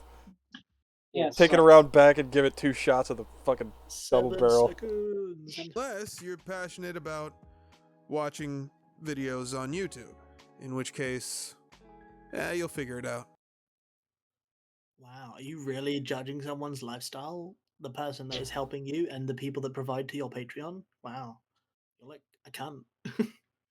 See, this racist guy, I was on the fence about because I am the based centrist, Mr. Get Out. And but then when he started disparaging his Patreon supporters, I was like, okay, that's a bit too much. Yeah, that's rude. That's just against common decency. Oh, God damn it. What the hell is this? Can you play Fallout New Vegas without morality? What's that Can mean? you cover President Foxman? Oh, Yeah. 4.4k views. I mean, the obvious answer is yes. Man. No. Let's see. Open this back up. Oh boy. If you want to pick something short, do that via. I'm probably going to head off soon. Do that via. Super World really that. Are we gonna do the? Oh, let's do that Ackman. We did 2 videos today. I think Oh, yeah. I think we're pretty good. We're done. Yeah. We'll save these for tomorrow. We'll save these for another time. Especially this has been 8 hours. Well, 7 hours and 21 So what have we minutes. learned? We learned that what have we learned? we've Wallace is and Gromit everything is racist. is about class. Everything is sexist. Everything is homophobic, Like, you need to point this out. So what have we learned? Like Gromit is like a sign because he's a beagle. He's a sign of aristocracy. What really is the case is Wallace is the bourgeoisie and Gromit is the proletariat. And what he needs to do is he needs to do a violent revolution to take over the household.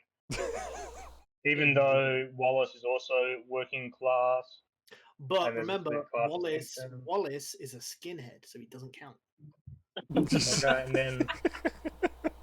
and then there's also it's an upstairs comedy or whatever it is, or it's a backwards forward show, or as I like to call it, how I learned to stop caring and love the classism. And then problem with Forspoken was the hair in the alternate reality. Again, I can elaborate on the problem of Forspoken. So the problem of Forspoken was it didn't have a beautiful black man in it, but the beautiful black man that wasn't in it was also going to be too muscly, so they had to change it to a black woman. The black woman had straight hair, and despite that straight hair being representative of the model they based it off, they were wrong because they should have based it off a model with not straight hair, even though the one they hired had straight hair because they found her to be attractive, and that's because do a stereotype. When you try to add black people into a game, you should make sure there are about like 50% stereotype and 50% not stereotype. If you go too high, you're bad. If you're too low, you're bad. And if you go perfect, you're also bad because you're not good enough. He never mentioned any examples of games this is why you should support my Patreon. This is why you should support my Patreon, where I am making a game that has nothing to do with black people in it, even though I'm preaching about black people. And you gotta make sure to have your studio full black people, otherwise you're racist. Yeah. And you can't even contract a black person in; you got to employ them.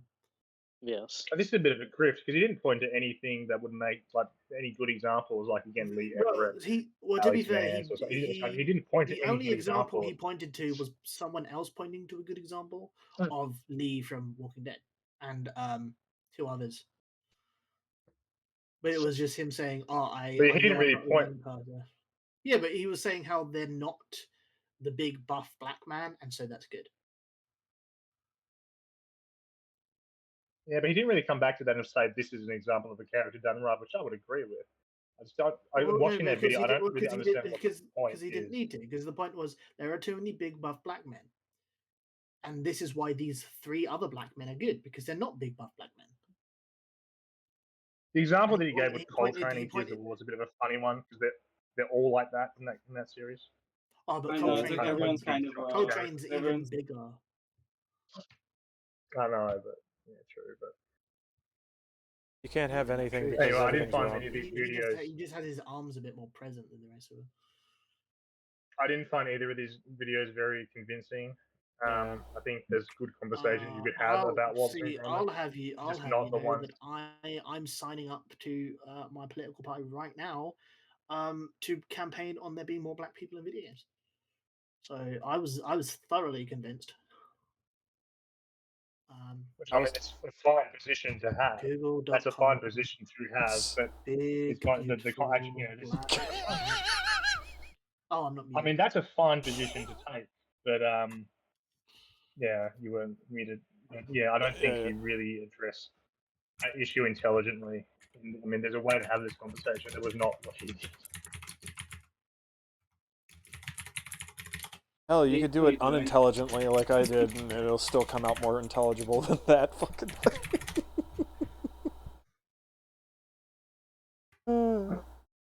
So yeah, I mean, I just think it was kind of a bit unhinged.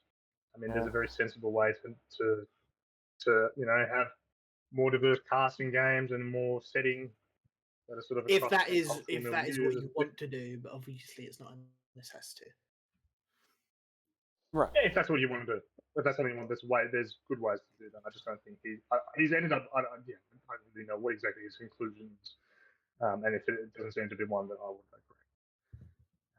We suggested plenty of ways you could do these things, and plenty of examples already exist. Ways you can do this, in a very sort of tactful sort of way, and not playing the stereotype, and not do historical revisionism. Yeah, it's very easy to avoid these things that annoy people. Yeah. Almost as if people just in general just want something good, regardless It's of almost like like what's people in being general are said. not like really right. It's almost like people in general are not like horrible racists. Yeah. What is that? See, this can't be true because Donald Trump was president in 2016, and only way that could be the case if everyone was racist. So I don't know. I just don't think any of these videos were very impressive. Wallace and Gromit, there's conversations to be had about I mean, the animal levels, personhood and class. the levels of reaching was pretty impressive. Yeah. I mean, he reached up his own ass, but yeah. Yeah. The level of contradiction was pretty impressive in the second one as well. It's, I mean, in terms of games, What was the first video? Because I wasn't here for the first video. Wallace and Gromit, Oh. 5 secret ways it's about imperialism. I believe it's posted in the booth chat, right? It's It posted linked. in that and Yeah, in yeah, the video articles. Oh yeah, Chat. yeah. Videos and articles. There you go. So yeah, it's, That's fucking hilarious. yeah. it was actually kind of a shitty video, but yeah, I mean, there's way. I mean, I'll keep an eye out for games that. Well, I'm heading off, lads. Peace out. Up later. Peace out. Bye. All right. Anything that? But yeah, I don't think. Any final set? Yeah, I was about to say. Like, is there anything final anyone want to say before I end it? Not in particular. Let's all be friends. No racism. Don't As always, love attack beautiful black people that was in the video. Hopefully. Bye. Penis.